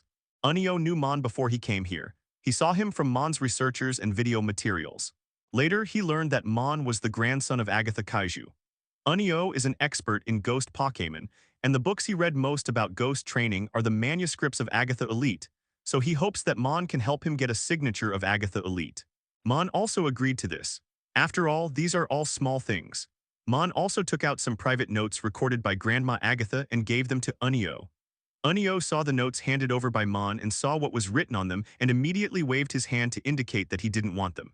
After all, these elites' private notes are very precious things, and outsiders basically can't get them, but Maen is now planning to give them to him for free. Maen also patiently explained to Unio that he didn't need to worry about it, because trainers who were good at ghost type could communicate with each other, and Grandma Agatha wouldn't mind. After seeing Unio's happy notes, Maen also showed an intriguing smile on his face, and then said to Unio, Unio, I remember that your Galar region has a special ability called Dynamax, right? Is that posture only Galar native Pokémon can learn? Although Maen had the idea of helping Unio before, he also wanted to get the Dynamax posture from Unio. In the Galar region, Pokémon can Dynamax, but in addition to Dynamax, there is another special way of Dynamax, which is Super Dynamax. Maen's Jengar is one of the Pokémon that can Super Dynamax. After hearing what Maen said, Unio explained to Maen without hiding anything, saying that Dynamaxing requires a Dynamax wristband, and it can only be completed in the Galar region. After all, Dynamaxing requires special energy. Maen pretended to be curious and asked how to Dynamax. The simple-minded Unio did not notice the thoughts of the big villain Maen at all, and was completely led by Maen to start a conversation. The two did not talk for long. After all, the two teams were still waiting to set off, and Professor Oak was standing in front of the airship shouting to assemble. Hearing Professor Oak's voice, Maen also said goodbye to Unio and prepared to set off. Unio handed Maen a piece of paper before he left, and then said goodbye to Maen. Maen took a look at the content on the paper, and a look of surprise appeared on his face, and at the same time expressed his gratitude to Unio. Waving goodbye to Unio, Maen and others also boarded the airship to the Galar region. However, after boarding the airship, Maen carefully saved the recipe of the Dynamax soup used by Jengar's supergiantization recorded on the paper in his hand. This was a secret recipe that Maen asked from Unio. It not only recorded detailed steps, but also recommended the collection location of the Dynamax mushroom. In the animation, Unio cooked the Dynamax 960 soup to help Ash's Jengar successfully complete the supergiantization. It can be seen that this kind of soup is helpful in mobilizing the superpolarized energy. Zorua and Jirachi squeezed their heads and looked at the scenery outside through the window of the airship, with excitement on their faces. Maen sat next to Sabrina and asked her what she wanted to do in the Galar region. If you want to become stronger, keep up with Maen's footsteps. Sabrina looked at Maen's face firmly and said. Maen was also a little surprised to hear Sabrina's words, but then he smiled knowingly and encouraged Sabrina's idea. Among the 4 Kanto members who set out for the Galar region, Sabrina is the weakest. She only has one Pokémon that she can show off, Alakazam. Although it is elite level, the depth of the lineup is not enough. For example, Maen, Lorelei, and Dew already have 2 or 3 elite level Pokémon. If nothing unexpected happens, the 3 of them may challenge the Elite Four next year. The same is true for Maen's friends Steven and Sinnoh's Cynthia. The young generation of leaders in each region has begun to rise. Although the Alola region Etha Foundation was resistant, it still opened the channel of communication. After all, facing the active communication between Alliance and Galar region, Etha Foundation could not stand still. Chatting with Sabrina along the way, the little strangeness between the two of them disappeared after not seeing each other for a long time, and the relationship between the two has also made great progress. Roz wore a neat suit, and the black hair on his head also highlighted his spirit. At the same time, the faint smile at the corner of his mouth made people who saw him for the first time feel very friendly. The whole person had the mental outlook of a mature uncle. If Roz was not involved in the energy problem of the Galar region, he would definitely be a competent leader of the Galar region. Without his existence, Galar regions cannot develop so fast. We have arrived at the Galar region. The airship landed. This time, it was not only Kanto region that came to Galar region for exchanges. Stephen Maen seemed to have come here, and Cynthia went to Alola region. Laz discovered Dante's talent early on and then began to use the power of the entire group to help Dante grow quickly into a champion. Mashide was the champion of Galar region for 18 years before the introduction of Gigantamax. However, these were not Maen's business. At this time, he had already set out to travel in the Galar region. As for who will be the champion after the old man retires, as for whether Dandy can learn it, this question has never been something that Roz needs to worry about. His purpose is also very simple, which is to let Dante quickly appreciate the different regions' cultural environment, learn different fighting skills. Maen and others also walked out of the airship under the guidance of Professor Oak. The person standing next to the airship to greet Professor Oak was Roz, the president of the Maricommon Group. From the talents of the above young generation, we can see how strong the rival that Maen will face in the future is. This is also why Sabrina said that she wanted to keep up with Maen. Professor Oak and Professor Mullen have the same duties, both of which are researchers to exchange experiences. After a brief introduction, Roz led Professor Oak and Ma 1.3N and others to the prearranged laboratory. At the same time, Maen also noticed Dante in the Galar region. His strength is currently stronger than Maen and his group. Maen also tried his best to teach Sabrina some small details of combat along the way, as well as some psychic Pokémon with good talents in the Galar region such as Espeon and the all-health wife Gardevoir and other Pokémon. With the two regions opening up exchanges, Maen knew that the day when these two regions would join the Alliance was not far away, because the power of the Alliance was too huge. Combined with the strength of the 6 major regions, the infiltration of the 2 newly discovered regions would be very rapid, and then the Alliance would soon become 8 major regions. It is enough to see the strength of this old man's fighting experience and strength. Pioneer, the most important thing is the force behind Dante that helps him the Maricommon Group. In other words, this old man directly dominated the Galar region battle for a full 18 years, and in the end he took the initiative to retire, instead of being challenged and defeated by others. Sabrina's talent is definitely not bad. That innate psychic means that she will at least be as strong as Catlia in the Elite Four in the future. But because of her childhood experience, she started slower than Maen and others, so this time Sabrina chose to go to the Galar region together. It is said that the suggestion for this exchange was first proposed by the Galar region, and the initiator was Luoz from the Maricommon Group. Professor Oak also gave up the Pokémon in Maen's laboratory and came to the Galar region as the leader of Kanto. At this time, Zorua and Jirachi next to Maen exclaimed, and Maen also looked out the window. This dark-skinned man is the champion who succeeded Mashide. In addition, this pioneer has another identity as Roz's younger brother. At the same time, Maen and others can also deposit various Pokémon recovered from the Galar map with Professor Oak, because Professor Oak has also been assigned a temporary laboratory here. With this escort advantage plus Dandy's talent, there is no reason why he can't grow up. This is also one of the reasons why Dandy was later called the undefeated champion. The airship also slowly slowed down and began to land below. Sabrina plans to travel to increase her combat ability and experience to make herself stronger. A huge continent was already faintly visible under the clouds. Dandy's master is called Mashide. At present, Maen is still traveling with Pokémon on his own in Galar. Dew and Lorelei have chosen to act separately, and Sabrina also intends to complete a journey with her own strength. So this time, Maen is still traveling alone. As Maen decided to set up a second team, he also planned to set up a logistics team. Although Maen brought a healing spray, he still planned to find a Pokémon that could help Maen with healing. The target Maen chose was the Galar region's Aguendi, of course, a female Aguendi. However, Aguendi is also an extremely rare Pokémon in the wild. If you want to find it, you can only go to the Crown Snowfield in the Galar region to try your luck. Speaking of the Galar region, the two places you must go to are the Island of Armor and the Crown Snowfield.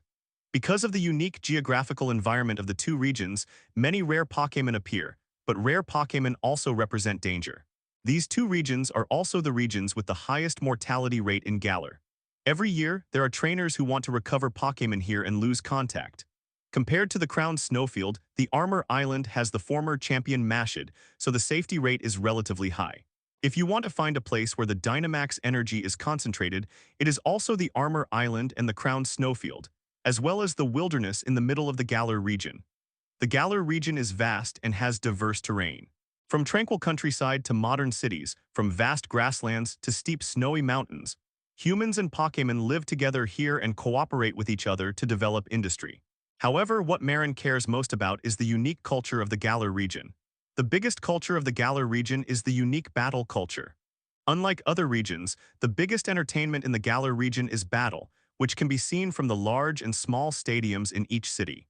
Here, everyone is keen on battle, and the battle culture here is more abundant than in other regions. The most obvious thing is that the gym leaders in the Galar region are basically all battle maniacs. Even the grass-type gym leader, Arlo, believes in the idea of enjoying battles. This culture has turned Galar into a culture of national battle fanaticism, just like the culture of football in the previous life. Maen was not in a hurry to experience this culture, but planned to find the Pokémon he valued first, and then take the Pokémon to experience the atmosphere here. The first stop, Maen decided to go to the Armor Island first and explore it. The Armor Island is a huge isolated island floating on the sea.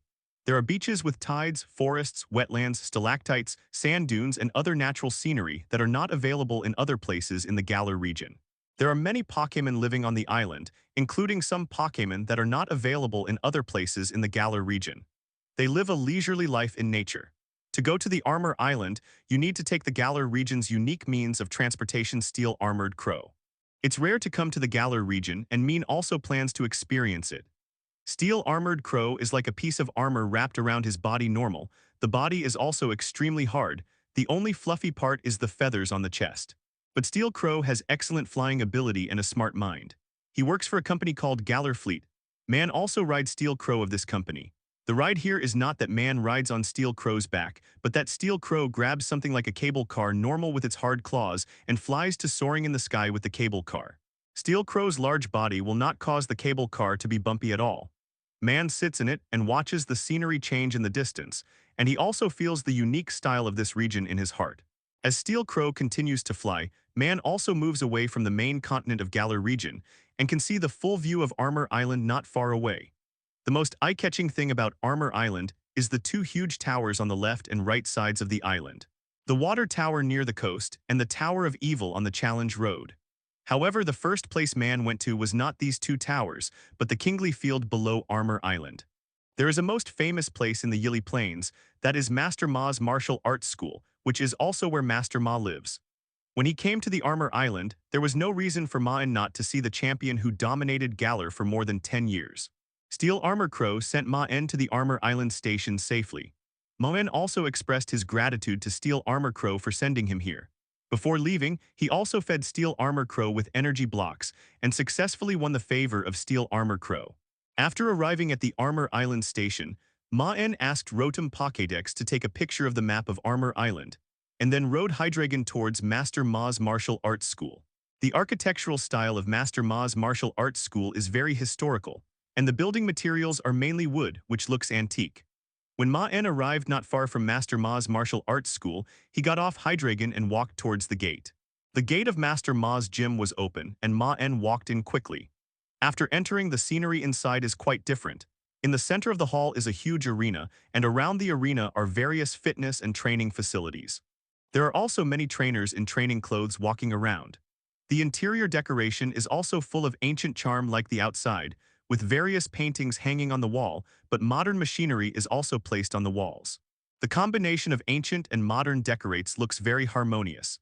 In the center of the hall, a woman in green clothes and orange hair saw Maen coming in and walked over slowly. When Maen saw the woman, he knew that the other party was the wife of the owner of Ma Shide, that is, the woman who is often called Master's wife in the game. Are you a trainer from another region? Hello, my name is Mi Yi, and I am the person in charge here. Mei said to Maen with a smile on her face. As soon as Mei finished speaking, the other trainees looked at Maen with curiosity, especially the two children standing behind Mei. Maen also knew these two children. The one wearing pink clothes and headphones was Hyde, the son of Ma Shide, and the other dark-skinned child with a woolly sheep at his feet was Dan Dai's younger brother Hep. Hyde and Hep were children, and they were also the most curious. They immediately surrounded Maen and enthusiastically inquired about the scenery of other regions. Maen did not refuse, after all, he was quite friendly to children. The previous insect-catching boy was an accident, and Gu Hao was also an exception. Maen took out the dormant Rotom Pokédex in his arms. After all, his Pokédex was a chatterbox, so Maen tried to put it into dormant mode when there were many people around. Rotom Pokédex started to show its chatterbox nature as soon as it came out.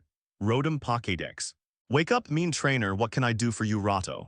Seeing the appearance of Rotom Pokédex, the people present looked at Maen with more curiosity.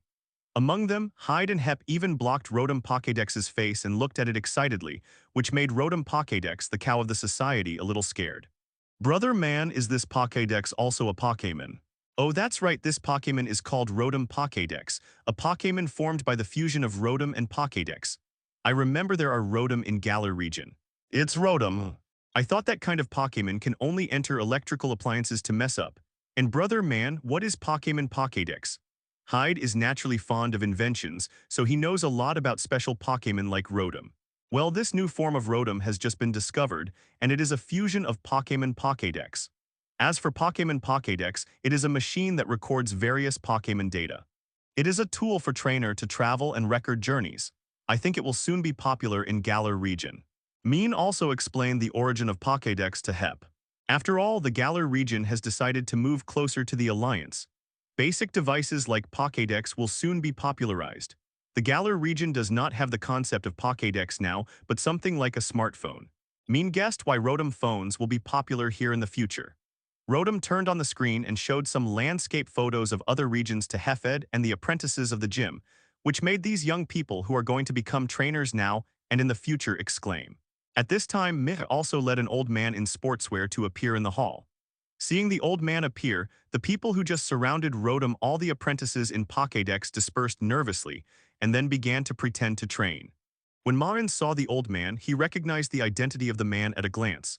It was Ma Shide. However, Maen looked at Ma Shide and then at Mi Yi next to him, and could only sigh that Ma Shide, an old cow, was too good at eating young grass. Ma Shide had two long white eyebrows and a somewhat hunched body, but the faint smile on his face and his mental outlook did not look like an old man at all. Instead, he looked more energetic than a young man. Dear apprentices, don't worry about the old man. I can understand the curiosity of the trainer about unknown things. After all, I have also been this age. Mastid had a smile on his face. He was not angry about the apprentices going to watch Rotom. Instead, he was a little relieved.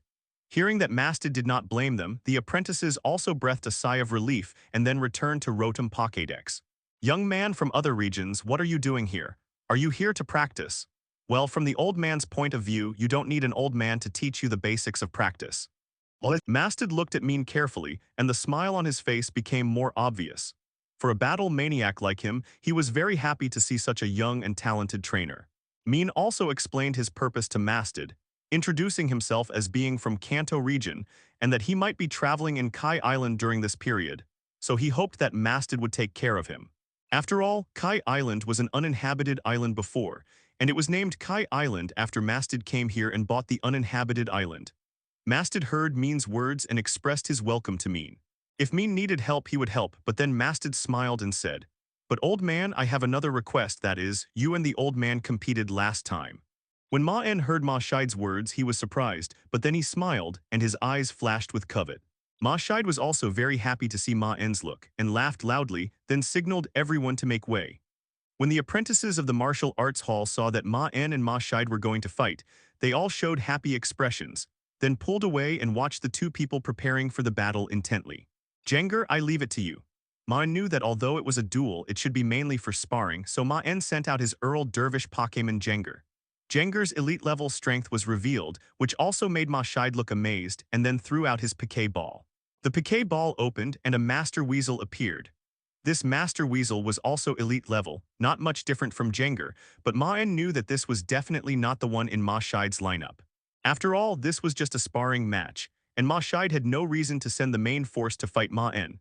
But the training of the Master Weasel in front of him was not simple, and he looked very strong in both size and momentum. "Miyi, please maintain the venue." Ma Shide's words came with a smile. Hearing Ma Shide's words, Miyi also sighed helplessly and then threw out a few Pokémon, Togekiss, Blissey, and a Gallade. As soon as the three Pokémon appeared, they joined forces to set up a layer of transparent light film around the venue where Marn and Mastid were standing, obviously to prevent the fight between Marn and Mastid from affecting the surrounding apprentices and venues. Then Rotom will be the referee. Rotom announces the start of the duel. Rotom Pokédex also came up to join in the fun and came directly to the side of the venue. Sky loudly announced the start of the game. Master Itachi fake outs. At the moment the match started, Mashide's command was issued. Master Itachi's body appeared in front of Jengar like a flash of lightning, and then he slapped Jengar's body with 10 palms. Jengar's body was slapped back a few steps, and his body began to tremble unnaturally. Maen knew that Jengar was in a shrinking contest condition and could not launch an attack for the time being. Master Itachi close combats. Jengar get out of the way. Maen used a magical skill to dodge quickly, but it was very useful. Before Master Itachi got close to Jengar, Jengar had already quickly pulled away and dodged Master Itachi's attack. Mashide saw Jengar dodge and smiled. If the combination attack just now was against a trainer who was not strong enough, he would have been overwhelmed. He did not expect. Maen's Jengar was able to dodge, but it was good that way. The happy expression on Mashide's face became more obvious. At this time, in addition to the people in the hall, a bear apprentice also lay in a crack of the door, watching the two people fighting seriously. Perhaps only Maen and Ma Shide on the opposite side noticed the attention of the bear apprentice, but neither of them paid attention to the bear apprentice at this time, but devoted themselves to the battle. Jengar Shadow Ball. Mienshao detect. Jengar quickly used Shadow Ball to suppress Mienshao, but Mienshao's reaction speed was not slow, and he easily dodged Jengar's Shadow Ball. Mienshao dig. After dodging Jengar's attack, Mienshao directly swung his claws towards the inside, quickly dug a deep hole, and then drilled into the hole. Jengar, don't panic, float in the air and pay attention to the situation on the ground. Hearing Maen's command, Jengar's body rose into the air and then focused on the situation below. At this time, the ground suddenly broke a big hole, and Mienshao's body rushed out of the hole, and his knees were like burning fire and kicked towards Jengar. Mienshao blaze kick. Jengar Jia. A black light film condensed in front of Jengar, directly blocking Mienshao's jump kick, and then the impact of the broken light film also shook Mienshao's body. The two Pokémon stood on both sides again. The series of rapid attacks and defenses just now made the apprentices who were watching show expressions of amazement. Maen was also very excited, and then smiled at Jengar. Jengar, show us the results of our practice. Kujai. When Jengar heard Maen's voice, the strange smile on his face became stronger, and he excitedly waited for Maen's command. On the other side, Ma Shide also showed an expectant expression on his face when he heard Maen's words. He wanted to know what kind of surprise this young man would bring him. Jengar Shadow Force change. Hearing Maen's command, everyone present had a puzzled expression on their faces. Jengar also had traces of life in the Galar region, so it was not a strange Pokémon to them, but the skill that Maen asked Jengar to use still made them a little confused because they had never heard of Jengar using this skill, and he also added the word change. If someone knows the three gods of Sinnoh, they might know that this move is Giratina's unique move, but people in the Galar region don't know it. The pendant hanging on Maen's neck behind his shirt showed a black light, and then Maen's originally dark eyes became like black pearl normal, flashing a dim luster. Jengar slowly opened his mouth at this time, and a large amount of haze spewed out of Jengar's mouth, instantly filling the entire venue, and Jengar's figure slowly disappeared in the haze. Isn't this just using haze to cover up your whereabouts? What kind of new trick is this? An apprentice said with a puzzled expression on his face when he saw Jengar's action. No, that haze is wrong, otherwise Master Ma's Mienshao would not have that expression. You know, Mienshao has been tempered, and normal haze can't make it look like that. A sharp-eyed apprentice immediately noticed the situation of Mienshao in the field and said. Mastid's Mienshao was very panicked at this time. because it had faced Pokémon that used haze to cover their tracks before, but no matter how strong the haze was, it would always leave its own wave guide. Although Mienshau's wave guide power was not as good as Pokémon like Lucario, it was not bad. It could sense the enemy's slight wave guide in the dark to attack.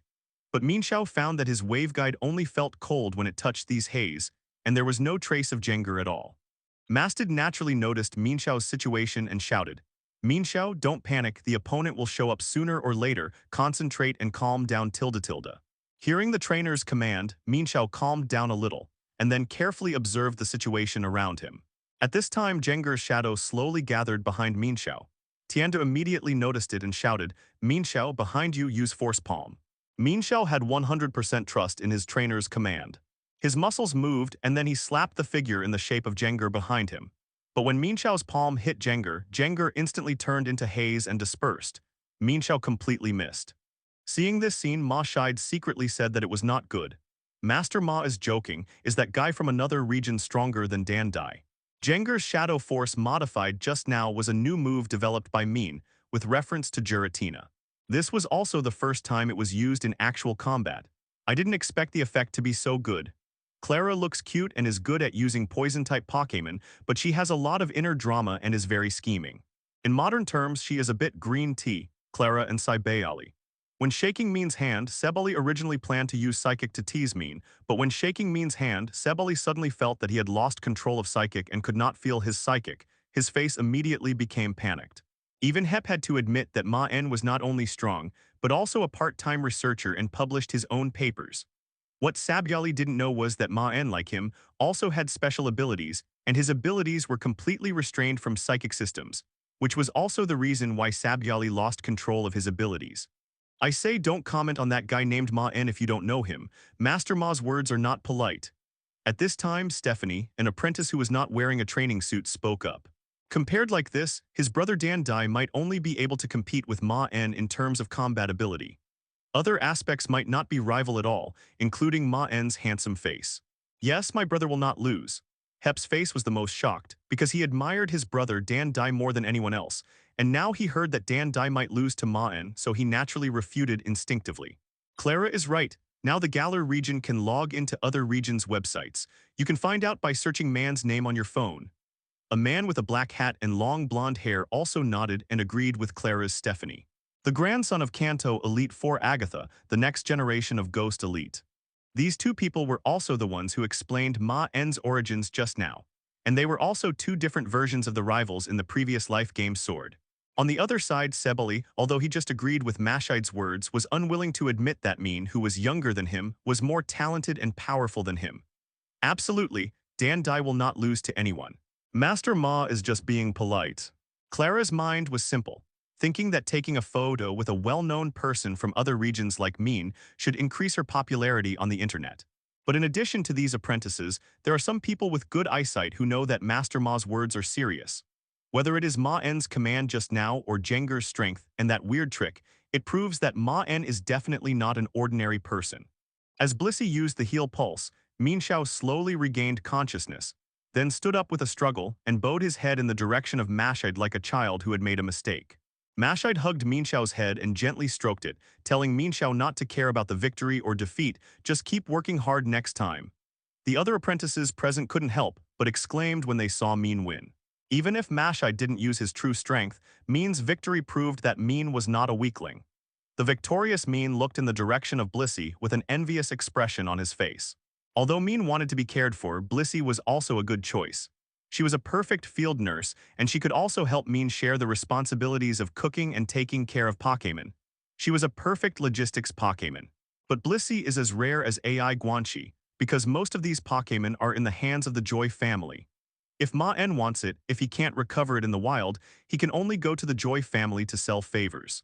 After calming Mienshao down, Mashide also took back Mienshao, and then came to Maen and said with a smile, "Little Maen, your strength and talent are really strong, not inferior to Danny Dan at all, maybe even stronger than him."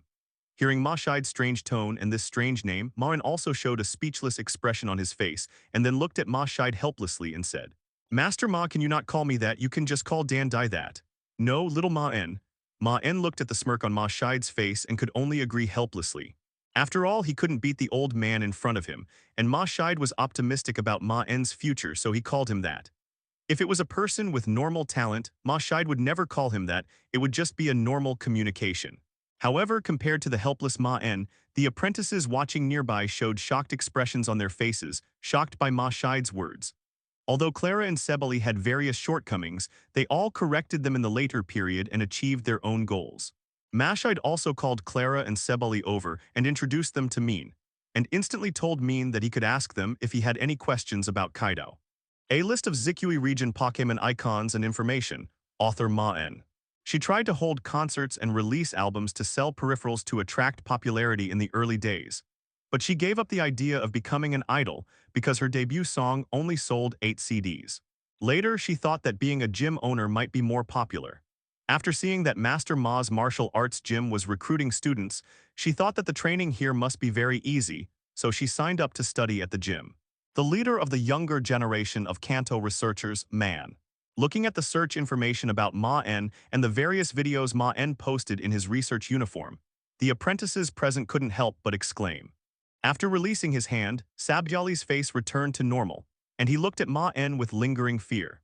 Like Clara, she was attracted by the reputation of Maen after seeing the news of the recruitment of students for Maen Martial Arts School, so she came here to study. Sure enough, at the moment when Minxiao shot into the air, Jenger's true form appeared. He used his red twin fang to gather 10 large shadow balls and smash them towards Master Itachi. Seeing this huge shadow ball, everyone present couldn't help but exclaim. Although the huge shadow ball was huge, its speed was not slow. It flew directly towards Minxiao. Minxiao, who shot into the air, had no time to dodge such a close-range attack. He was hit by the shadow ball and flew backwards, hitting the light film guardrail made by Mix Pokémon, and then fell to the ground, losing his ability to fight. As Minxiao lost his ability to fight, Jenger opened his mouth and sucked all the haze that filled the field into his stomach. The entire field returned to normal vision again. After inhaling the haze, Jenger patted his belly with satisfaction. Looking over his head, he showed a tall smile. Maen also gave Jenger a thumbs up, indicating that Jenger did a great job. Maen was not idle during the month in the laboratory. In addition to the daily work in the laboratory, Maen spent most of his time studying the pendant given to him by Arceus. In the end, Maen learned to use the power of the stone tablet. Although he could not use it as fully as Arceus, he still relied on his own dark power and the stone tablet to develop several special moves. Sabori's family is similar to Sabrina's. They are all born psychics, but their family is larger than Sabrina's. As a descendant of the famous psychic family, Mamachi, Sabori has never been able to master teleport and mind reading.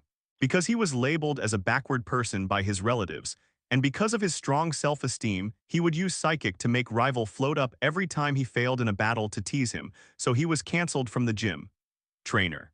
Hearing the exclamation from the apprentices, Maen couldn't help but look back. In addition to those apprentices, Maen also saw 2 young people who were not wearing training uniforms. The inventor Hyde took out his phone and started searching Man's name. Although Hep next to him supported his elder brother, he still came to see the doctor. On the other side, Maen saw that Minxiao had lost his combat ability, and he also smiled, and then smiled embarrassedly in the direction of Mi Yi. But Hep still thought that his brother Dan Dai was stronger in combat. Clara showed a warm attitude towards Maen and even took a photo with Maen. As Maen's wife, Mi Yi also understood, smiled helplessly, and then indicated Blissey to go up and treat Ikai Itachi's body. Maen also felt a little confused about Sabyali's gaze, and he thought he didn't seem to offend him. After Maen, Clara and Sabyali greeted each other. They asked the two about some precautions in each region of the Island of Armor, but Clara was the one who talked more. Sabyali was still scared of Maen because of the loss of Psychic just now. However, without Sabyali, other apprentices also came over to exchange some battle experiences with Maen. For people in the Galar region, being strong in battle means popularity. Even if it is Maen from other regions, as long as he is strong in battle, he is also an object of their admiration. When Maen and Clara and others communicated well, Maen smiled. However, while everyone was communicating, an interesting Pokémon appeared beside Jenger.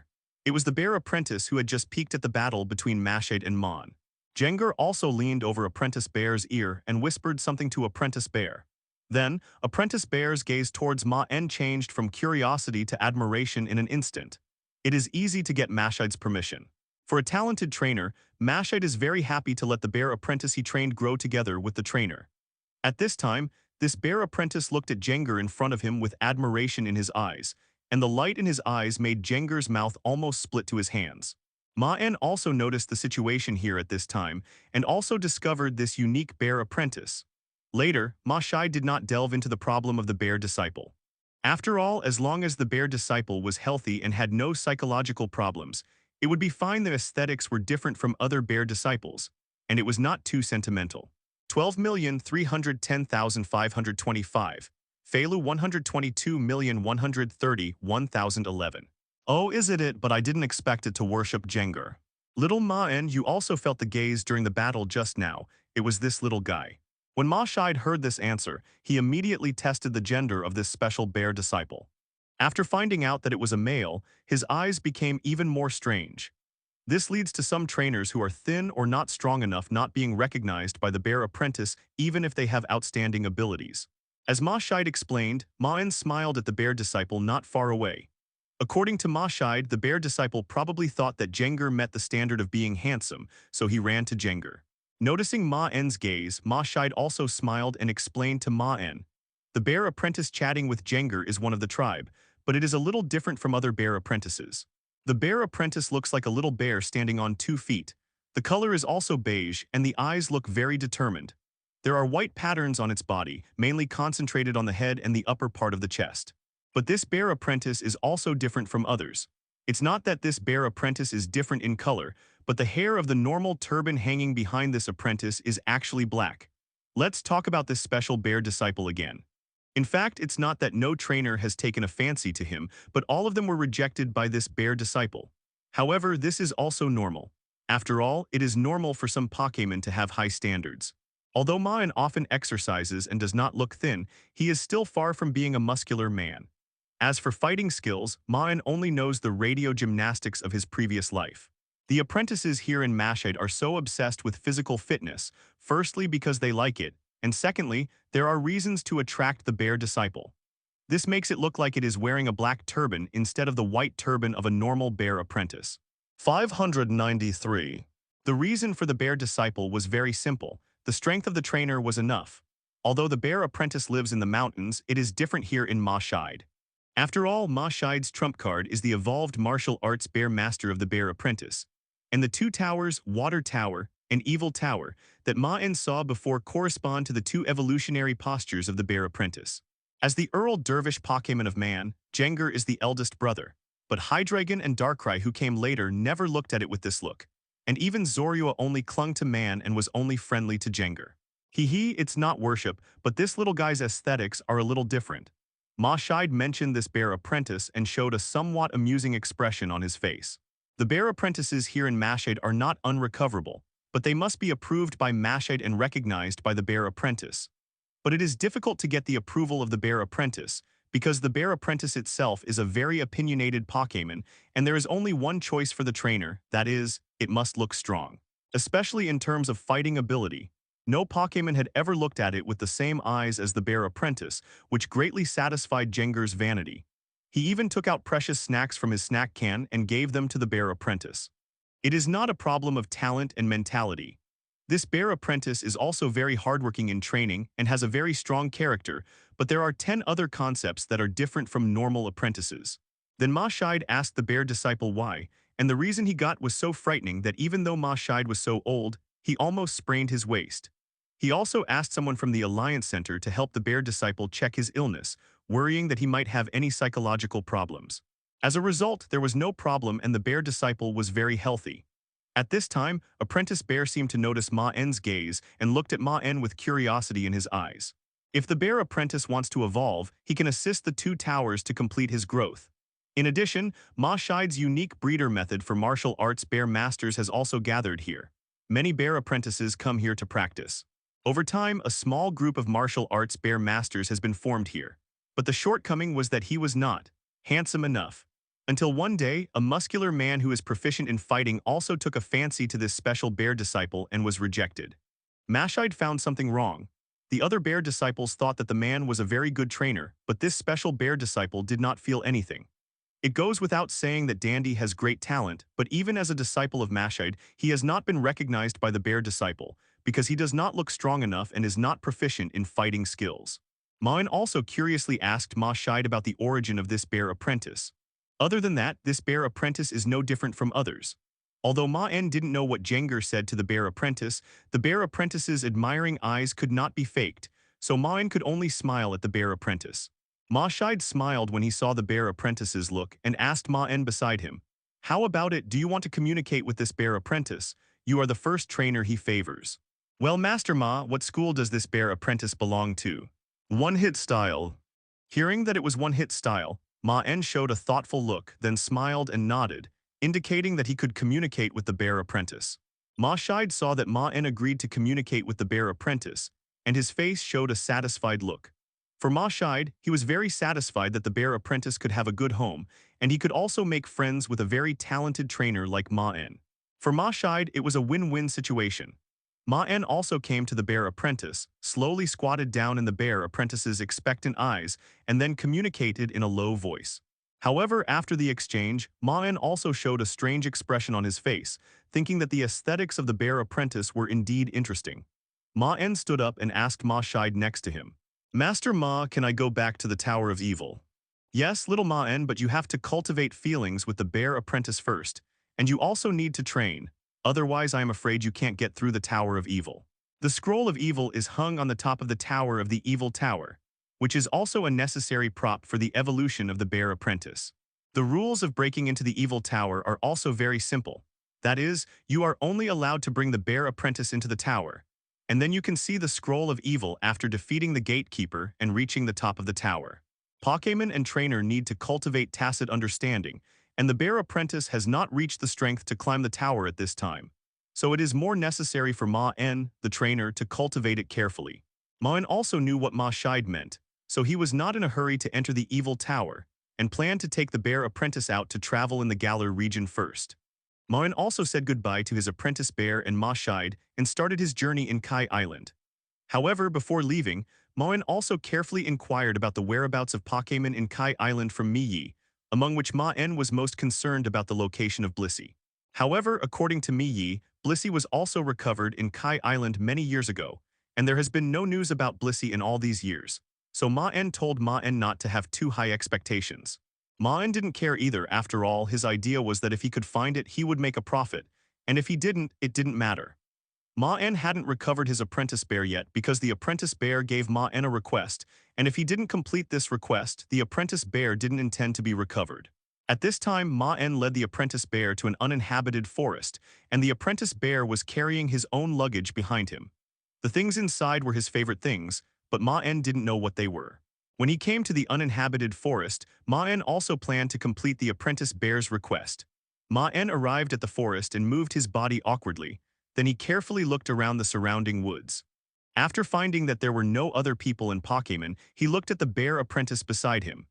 At this time, the bear apprentice's eyes were full of anticipation, looking forward to Maen's next move. Maen decided to go all out at this time. He put his hands in front of his face, then made a middle school pause and then activated the dark power in his body. Haze slowly emerged from Maen's side. Maen and Haze looked particularly weird, but with the middle school pause, Maen looked like an older middle school youth normal. After this set of awkward actions, Jenger and Jirachi in Maen's shadow had already laughed out of the shadow with their stomachs, and even Maen's face coughed twice in embarrassment. However, compared with the embarrassed Maen and the hilarious Jenger and others, the expression of admiration on the face of the bear apprentice when he saw Maen's actions was even stronger. This is also the special aesthetics of the bear apprentice mentioned by Maen and Ma Shide before. This bear apprentice is a bit middle school. The bear apprentice also opened the luggage behind him, which contained some CDs, and the CD boxes were all about Pokémon movies. The bear apprentice took out the CD and came to Maen and then handed it to Maen. Maen took the CD and watched it briefly, then gave it to Rotom Pokédex to help play it. Then Maen and all his Pokémon sat in the open space in the forest and watched the first movie in the Pokémon world. The movie lasted about an hour, and Maen and the Pokémon finished watching the movie soon. From this movie, Maen also understood why the bear apprentice liked the performance of the middle school. Because this movie is a very old-fashioned movie about a righteous hero defeating a villain, and this is also the first movie that the bear apprentice has seen since he was born. At that time, the newly born bear apprentice had not grown up yet and had little experience, so after watching the movie, he was deeply attracted by the plot and characters in it. However, the focus of Bear Apprentice is different from other Pokémon. He has learned to love justice. In terms of characters, Bear Apprentice prefers the villain Wang rather than the positive hero. The villain in the movie is accompanied by Haze every time he appears, mainly to highlight the villain's evil temperament, but Bear Apprentice thinks this way of appearance is particularly handsome. For this reason, Bear Apprentice deliberately dyed the white fur scarf behind his head black. Today, when he saw Jengar using Shadow Force Kai, when Jengar hid in Haze, Bear Apprentice's eyes changed. After Jengar knew Bear Apprentice's unique aesthetics, he also told Bear Apprentice that Maen could do it more handsomely than it, which attracted Bear Apprentice's attention to Maen. After seeing Maen complete a set of middle school moves just now, Bear Apprentice knew that the trainer he was waiting for was finally here. After listening to Bear Apprentice's explanation well, I also know why Bear Apprentice has not found a satisfactory one for 10 years trainer. Who would have thought that the Bear Apprentice actually had such an aesthetic? Fortunately, the Bear Apprentice has officially joined Maen's lineup. The one-hit martial arts Bear Master finally has the fighting and evil attributes, which is also a good supplement for Maen's battle. After all, in Maen's current lineup, Jengar, Hydreigon, and Darkrai, including Zorua's evolved form Zoruk, all have special attack species strength higher than attack. With the addition of the martial arts Bear Master, Maen's lineup finally has a supplement for close combat. As for you saying that Maen doesn't understand fighting, the Bear Apprentice has no master who trains in fighting, and Maen has already prepared for this. Maen looked at Marshadow, who was eating energy cubes next to him, and showed an unknown smile on his face. Marshadow, who was eating, saw Maen's expression and shuddered all over, but saw the smile on Maen's face and suspected that he might be wrong, so he continued to eat. Although Marshadow is a timid Pokémon, it has the ability to sneak into all shadows. The most important thing is that it can sneak into the opponent's shadow to mimic the opponent's movements and strength and understand the mood of the sneaked person. In the process of mimic, it will become stronger than the original body. It once sneaked into the shadow of a boxing master to copy the opponent's movements and finally learned the ultimate secret. So Maen set the target of the Bear Apprentice fighting master on it. Marshadow waved his hands repeatedly at this time to indicate that he could not teach the Bear Apprentice, because it was a Ho-Oh special observer and could not take the initiative to help Maen. Really? Then as a Ho-Oh special observer, Marshadow, why do you eat and drink for free here every day? Maen had a smile on his face, but this smile looked so creepy to Marshadow. Looking at the expectant eyes of the whole family below, Mean's inner desire to recover a love butler and Chansey became stronger. After all, there are more and more Pokémon, and Mean's workload is getting bigger and bigger. And these two black spots can blink, like two eyes. Now Maen will slightly consider the taste and focus of his own Pokémon to make energy blocks composed of different raw materials. Rotom, take a photo, then log into the Galar database to see if there are any matching Pokémon. Although Maen remembered a lot of Pokémon in the Galar region, after so much time, he still forgot most of the Pokémon and only remembered some of the Pokémon that he particularly liked and attracted attention. There are two types of evolutionary forms, namely, Apple Wrap Dragon, which evolves after eating sour apples, and Honey Dragon, which evolves after eating sweet apples. As for Moltres, although the burning marks on his body look like flames, the flames are actually Moltres' evil aura, that is, the evil energy in his body. After the training, Maen asked Jengar to take out the equipment from his backpack and quickly set up the camp. Maen also prepared to start preparing food. Jengar, can you please help me check if there are any new types of fruit around? It would be best if it is something I have never seen before. Maen said to Jengar and other Pokémon who were waiting to be fed while making energy blocks.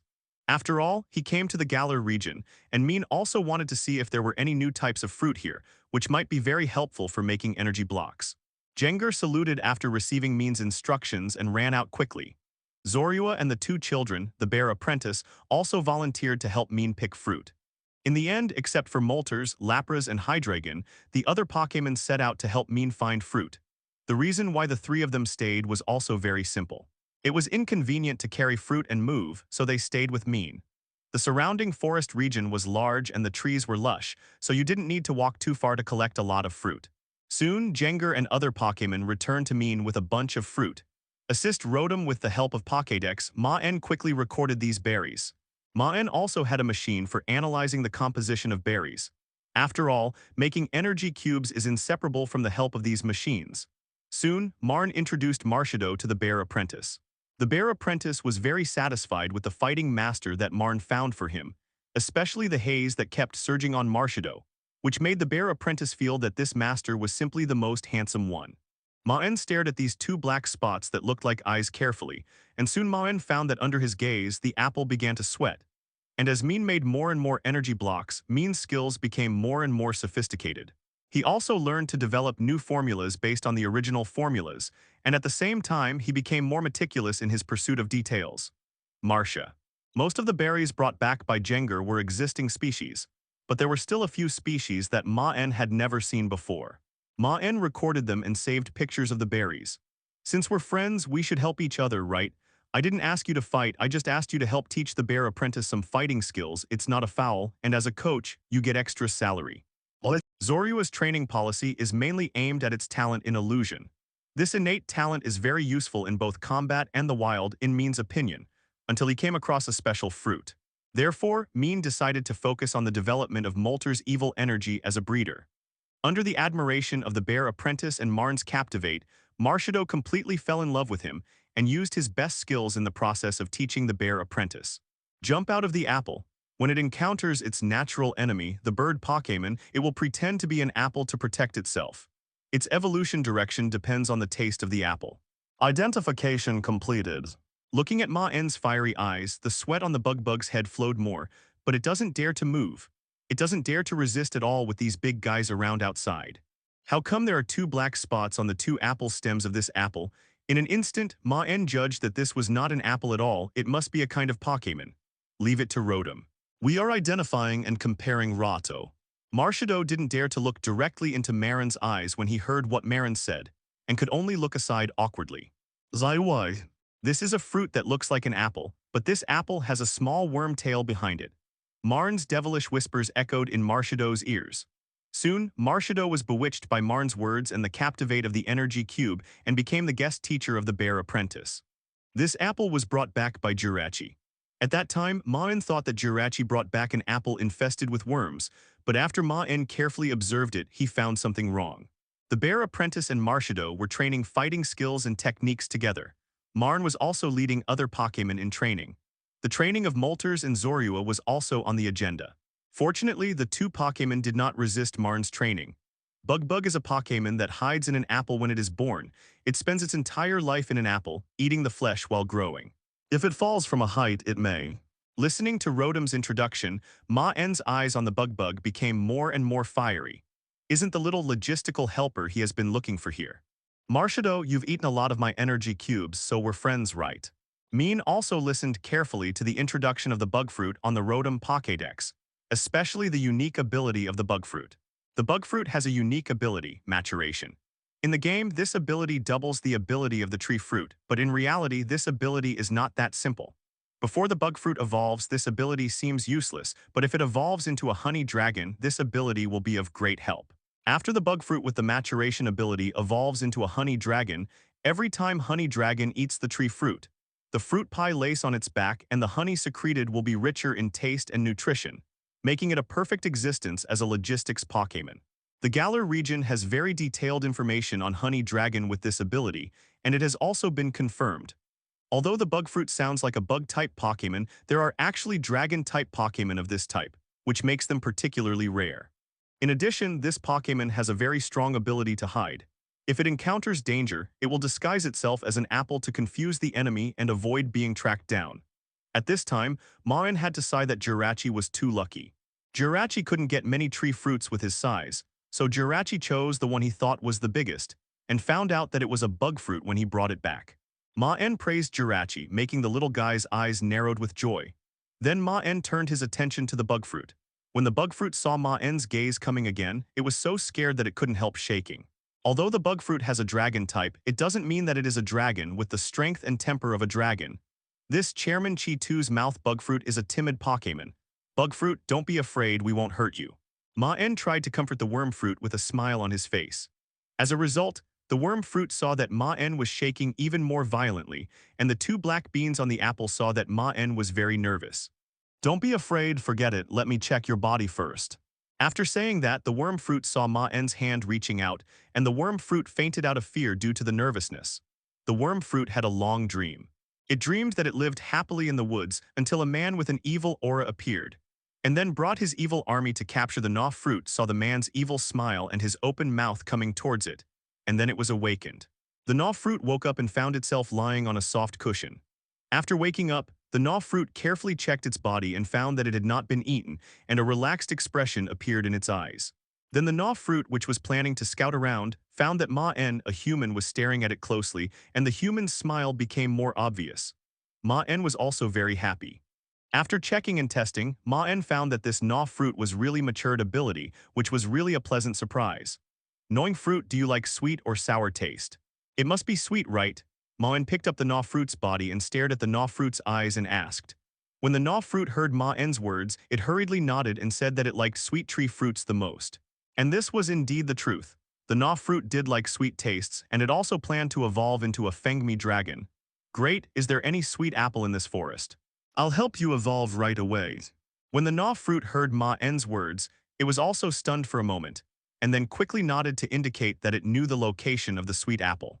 After all, it also planned to evolve with the sweet apple, but its strength was too weak and it could not beat the guardian there, so it had been developing quietly in the forest. Very good. As a friendly human, I have the obligation to help you complete your evolution. Jengar, let's go and take the worm fruit to find the sweet apple. We'll have dinner when we come back. After Maen finished speaking, all the Pokémon got up and followed Maen to set off. After getting the specific location from the worm fruit, Maen found that it was not far from where he was camping, so he left Darkrai to guard the camp, and Maen set off with the Pokémon. The worm fruit was taken by Maen in a daze, and then found himself at a loss where the sweet apple was. The worm fruit looked at the sweet apple on the tree, and the expression of covet appeared in his eyes. But after seeing Talonflame and Fletchinder next to the apple, he instinctively showed a horrified expression, and his whole body shrank into the apple, only daring to show two eyes and nervously looking in the direction of Talonflame. Maen also understood the frightened expression of the worm fruit. After all, the worm fruit is now completely a link in the bird Pokémon predation chain. This is the fear from instinct, no way to control it. Jengar, I leave it to you. After Maen finished speaking, the two Pokémons, Jengar and Hydreigon, flew towards the tree. Talonflame and Fletchinder were originally tidying up their feathers when they suddenly felt a hurricane, and then they found that Hydreigon's huge and terrifying body was in front of them, and when they turned around, they saw Jengar's weird smile. Talonflame and Fletchinder burst out at the fastest speed in their lives and rushed straight into the sky, not daring to look back at all, and flew directly into the distance. Maen did not intend to hurt Talonflame and the others. After all, they were just staying here quietly. Maen could not beat them up just because of the tree fruit song wanted to scare them away. After watching the natural enemy that he feared the most being scared away, the Gnaw fruit suddenly had a strange feeling in his heart. That is, there is nothing wrong with being a younger brother. The Gnaw fruit looked at Jengar, and the two big brothers of Hydreigon easily took the coveted sweet apple, and thought that it would be good to join Maen's team in the future.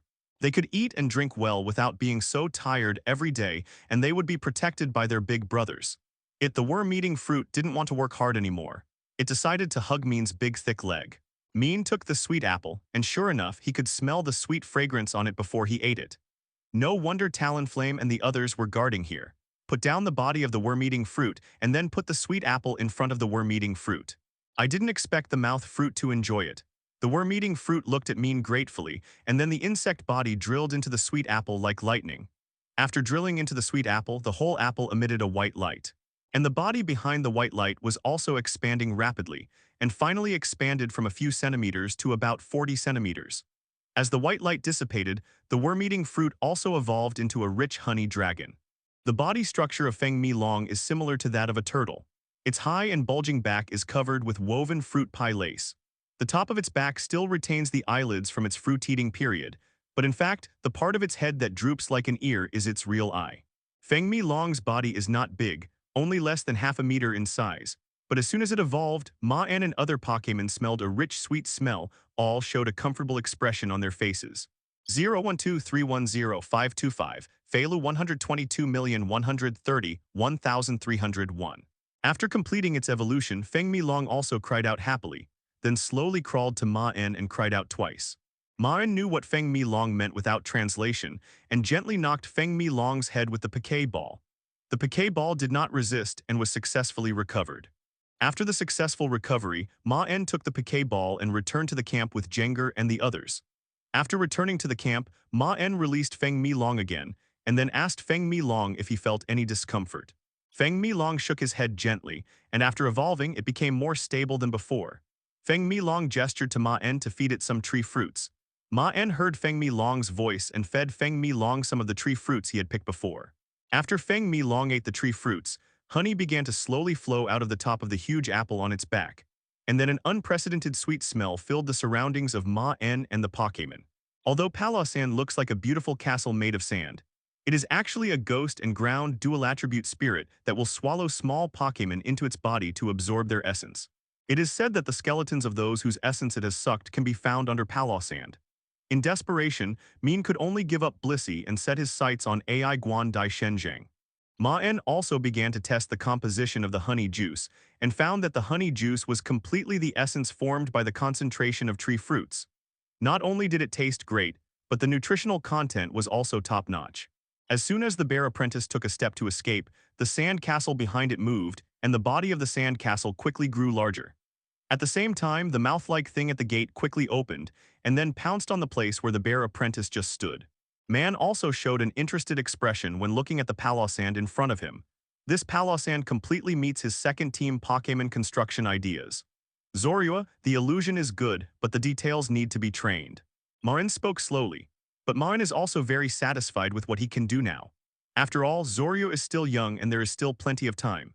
When announcing that Feng Mi-long would become the first Pokémon of the logistics team, Jengar patted his chest and said that he would protect this little brother Feng Mi-long and would not let any Pokémon bully Feng Mi-long. I can only sigh that the addition of the mature ability to the honey juice of the honey dragon is too strong.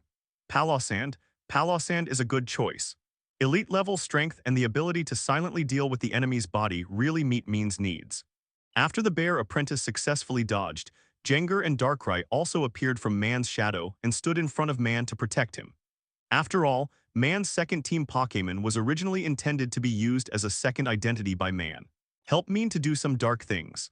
After Maen spoke, the surrounding environment returned to the beach again, and Zorua at Maen's feet also showed a proud expression.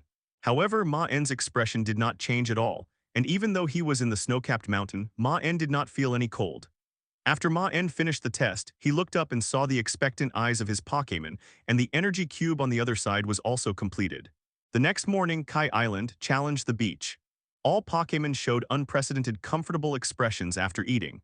The energy cubes made by Maen before tasted very good, but after applying this layer of honey, the deliciousness was raised to a higher level. Jengar and the others all looked like they had no regrets in their lives after eating.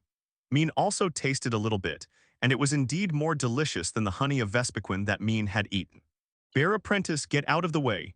Maen commanded the Bear Apprentice to get out of the way the moment he saw the sand castle. Maen squatted down and stroked Zorua's head and then planned to stop the training of the Bear Apprentice. After all, training also requires a combination of work and rest. Now the Bear Apprentice's body cannot support too much training, otherwise it may be injured. Especially Jengar, who was greedy to begin with, almost couldn't help but pounce on the back of the honey dragon when he smelled the smell. Then Maen smeared a layer of honey juice on the prepared energy cube and distributed it to the Pokémon who had been waiting for a long time. Maen was wearing sportswear and exercising on the sand by the beach, and next to him was his apprentice Xing, who was also exercising seriously. The Palossand in front of him is elite level, which shows how long it has lived on this beach. When the Bear Apprentice heard Maen's words, he did not hesitate and took a 3.0 step to avoid the direction of Maen. For example, the snow mountain just now, if Zorua has enough training and is stronger, then even the temperature of the snow mountain can be simulated, and that kind of illusion will make people confused about the real and the fake. At this time, Maen suddenly found that the environment around him had changed, from the beach to a snow-covered mountain in an instant. Zorua's illusion training has not been left behind. Now Zorua can make people fall into this kind of environmental illusion, but Zorua's training and strength in details are not enough. Maen also slowly used the prepared tools to collect the honey juice produced by the honey dragon and then carefully sealed it. As the honey juice was collected, the honey dragon also lay on the ground to rest at ease. This kind of life of eating and sleeping was also the life it dreamed of before its evolution. As for the release of honey juice, it was just its instinctive behavior and it didn't take any effort at all. Although Maen's ability has a bonus to Ghost-type Pokémon, at most Ghost-type Pokémon will not attack Maen maliciously, but for other Pokémon they will not hold back, so the Bear Apprentice was attacked. The moment he saw the sand castle just now, Maen recognized this Pokémon. After all, Maen could not forget such an impressive appearance. Just when Maen looked up in the direction of the bear apprentice, he suddenly found that an orange-yellow castle made of sand appeared behind the bear apprentice, and a red shovel was inserted upside down on the castle. Maen also took advantage of the recovery of Feng Mi-Long to continue to move towards the depths of the forest. According to the address given by Mi Yi before, he planned to try to find Blissy's trace, but in the end he did not find any trace. Palossand's body also slowly climbed up from the ground, and then returned to the contest condition of the sand castle. Seeing the bear apprentice at Maen's feet, even if Palossand had some good feelings for Maen, it disappeared at this time. After all, in Palossand's eyes, Maen is now a person who competes with it for food, so naturally there is no way he can have a good face. Although Palossand has reached the elite level, it is obvious that he has just been promoted not long ago. Maen does not need to spend any effort to successfully defeat Palossand. The interesting thing about Palossand is its unique ability, solidification when it encounters water. This makes Palossand have a miraculous effect when facing water-type Pokémon, even if it has the attribute of twice weak to water. Boom. The sound of explosions continued to be heard on the challenge beach, and as the frequency of the sound gradually decreased and then gradually disappeared, the duel on the beach finally ended. Palossand's body was lying on the ground, his figure was 2 circles smaller than before, and the shovel on his head was a little distorted. He fell to the ground powerlessly and lost his ability to fight. Maen also easily recaptured Palossand and then began to treat Palossand. Under the strong suppression of force, Palossand did not attack even after waking up. For these Pokémon living in the wild, the strong are respected. Since Maen can beat it, it will naturally submit to Maen. After Maen fed Palossand 2 energy cubes, he asked Palossand for some information about the surroundings. After all, the Pokémon living here must know more about the surrounding environment than Maen, an outsider. Palossand also slowly recovered his strength with the supplement of energy cubes and analyzed the surrounding situation for Maen under the translation of Rotom, until Maen heard a familiar Pokémon name. Palossand, you mean there is a Tyranitar in the pot-bottom desert, right? Maen asked Palossand with excitement in his eyes. Palossand nodded, indicating that he was very sure of the news because he had also foraged in the pot-bottom desert before, but accidentally broke into Tyranitar's territory. If it weren't for its strong strength and fast running, it would have been torn to pieces by Tyranitar. At this point, Palossand's body trembled slightly twice, obviously a little afraid of Tyranitar. However, Maen's eyes brightened when he heard this.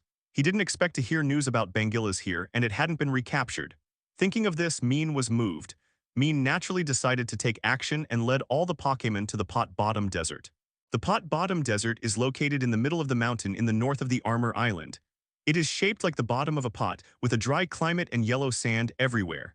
It is called the pot-bottom desert. As soon as he entered Maen, he felt the hot climate.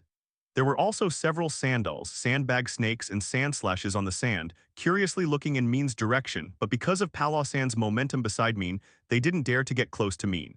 With Palossand as his guide, Maen soon arrived at the northern part of the pot-bottom desert. The further north he went, the fewer Pokémon appeared around him. Finally, Palossand brought Maen to a region full of rocks, and there were no Pokémon around the entire region. Maen recognized that these rocks were all smooth rocks. This kind of rock can extend the number of turns of sandstorm weather in the game, but in reality, this kind of rock can be eaten by some rock-type Pokémon as food, which can enhance the strength of Pokémon. Such a large area of smooth rock exists here, but no Pokémon lives here. There is only one possibility, that there is an extremely powerful Pokémon that regards this place as its territory, so no other Pokémon dares to come here. At this time, the ground under Maen's feet began to shake, and then Maen saw the sand in front of him began to sink, and then a huge and terrifying figure slowly stood up from the sand.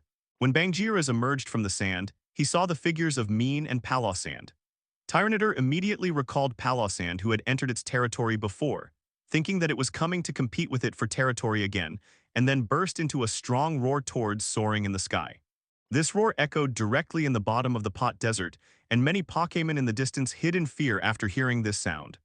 Palossand's body also began to tremble slightly, but Maen would not let it face this Bangiras. He took back Palossand with the Pokéball Ball, and then Maen also released his own fighting Pokémon Hydreigon. Quasigod vs Quasigod. After Hydreigon appeared, it roared in the direction of Tyranitar at the same time, and the warlike gene from the Dragon Clan was activated. At this time, the opposite Tyranitar also felt taunt and looked towards the direction of the evil dragon. Tyranidar's body slowly walked to a place not far from Hydreigon and roared again. After the roar, the originally scorching weather around began to change. Sand began to blow and the whole area fell into a sandstorm. Sandstorm ability. Seeing that Tyranidar had no signs of using skills, Maen easily judged Tyranidar's ability and the satisfied look in his eyes became more obvious. No words were needed. In the sandstorm, Tyranidar and Hydreigon's eyes met and fierce ember burst out. The battle officially started. Hydreigon try attack. Attacks of 3 attributes, ice, fire, and electricity, spewed out from Hydreigon's 3 heads at the same time and directly hit Tyranidar's direction. Facing the incoming attack, Tyranidar roared and stretched out 2 arms in front of him. Then, stones continued to emerge from the surrounding sand and gathered in front of Tyranidar to form a rock wall, successfully blocking Tyranidar. The 3 attack rays hit the rock, and the powerful attack force directly penetrated the rock shield condensed by Tyranidar and hit Tyranidar. Tyranidar's body couldn't help but stagger, but the rock shield still helped it offset most of the damage. The remaining damage was not a big deal for Tyranidar. Hydreigon's attack ended, and the Tyranidar on the other side also began to fight back. A huge rock formed above Tyranidar's head and then flew towards Hydreigon in the air like a missile normal. Hydreigon Dragon Breaths. Facing the flying boulder, Hydreigon directly spit out the scorching dragon breath, breaking the flying stone in the air. Hydreigon's floating ability makes it immune to ground-based moves, which is an absolute advantage for fighting Tyranidar. But in the sandstorm weather, Maen couldn't let Hydreigon continue to fight, so he had to find a way to end the battle quickly. Hydreigon Dragon Pulse. Hydreigon spewed out a blue spiral of light in the air, sweeping towards Tyranidar. Tyranidar also responded with Dark Pulse, blocking Hydreigon's attack. In the sandstorm weather, Maen also noticed that Hydreigon's physical loss was far more serious than Tyranidar, and this kind of venue was considered Bangilaz's home court. Rock-like spikes began to appear around Tyranidar and then shot towards Hydreigon like raindrops. Although Bangilaz had the advantage of terrain, it was not in speed. Tyranidar's advantage of strong close-range attacks could not be brought into play at all, but this Tyranidar still had its own fighting style. Rely on continuous attacks to consume Hydreigon's physical strength and wait until Hydreigon's speed slowed down before giving a fatal blow. Hydreigon kept spitting out dragon breath to block the continuous shooting of rock spikes, but was still hit by some of the attacks that were missed, and flying staggered in the air. Hydreigon Hyper Beams. Hydreigon roared and flapped his wings to escape the range of the stone spikes. Then, with energy accumulated in his mouth, a white light spurted out of his mouth, piercing through the scattered sand in the sandstorm, and blasted directly towards Tyranidar. Tyranidar also used Hyper Beam to fight back. The hyper beams of the 2 Pokémons were deadlocked in the air, and they were completely evenly matched. However, after Hydreigon roared, it suddenly increased its attack strength. Its hyper beam directly suppressed Tyranidar's attack, and then bombarded Tyranidar. Tyranidar's body fell to the ground, and his body was bruised and battered by hyper beam. But Tyranidar had not lost his ability to fight at this time, and he still struggled to stand up. Tyranidar's damage cannot be treated by healing spray, so it can only be taken to the Pokémon Center for treatment. Now, Tyranidar, are you still convinced? If not, we can have another game. This time I don't even need to command. Maen said, and the dark power began to surge in his body.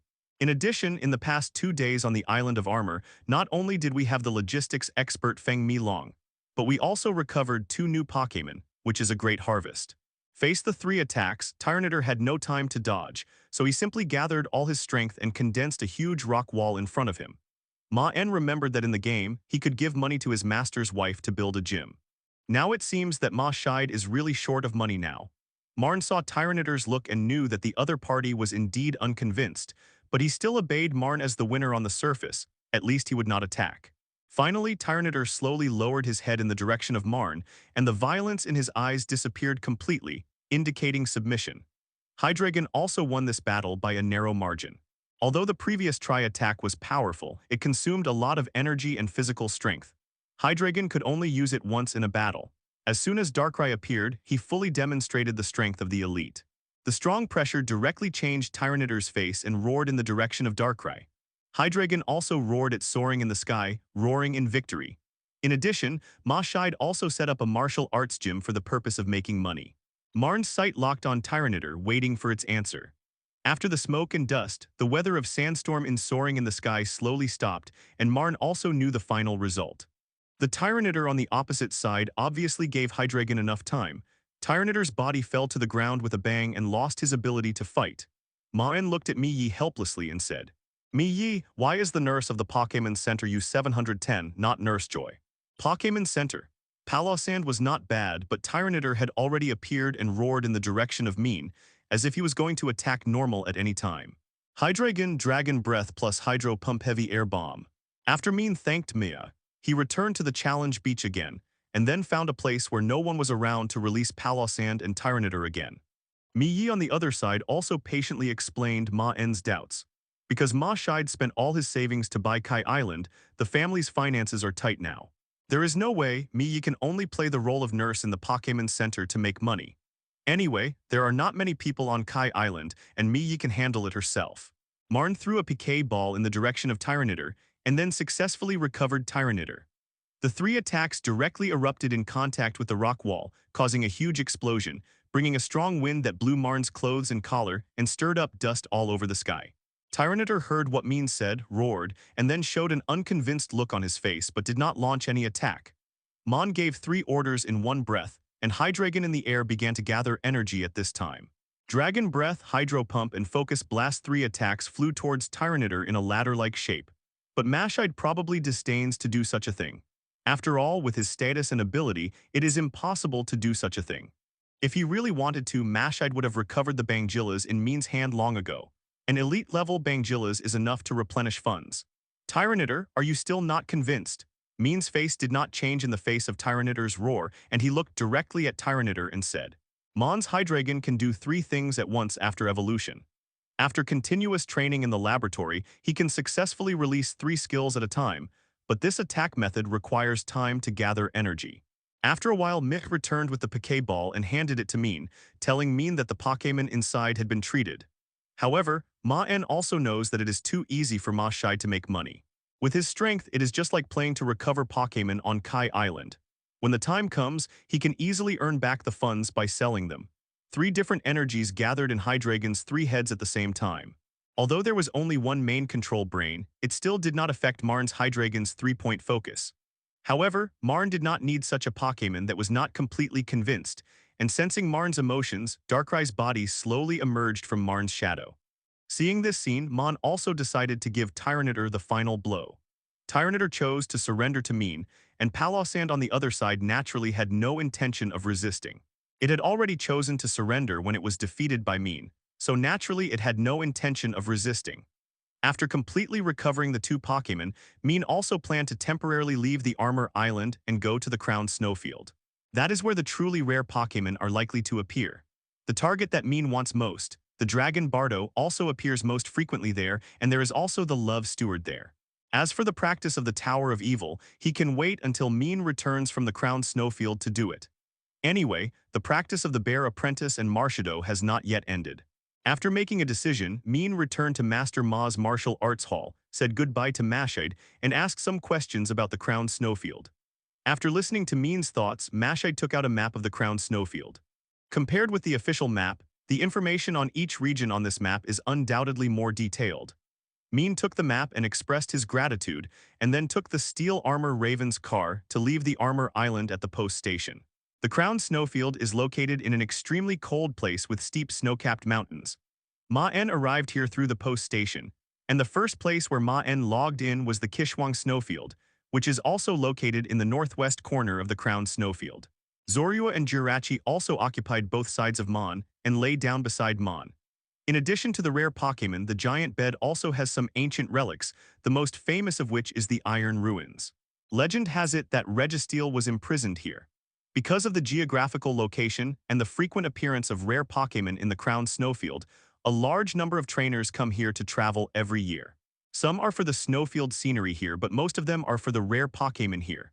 The room was decorated in a snowy style with a fireplace inside. Maen stretched out on the bed. Where there is demand, there is naturally supply. Frozen Village has developed rapidly with its natural geographical location and has opened homestays, Pokémon centers, and various shops here. The frozen village above the frozen snowfield is covered with snow, while the giant's bed below is relatively cold, but it still maintains a lush green appearance. And the best place to live is the village closest to the station Frozen Village.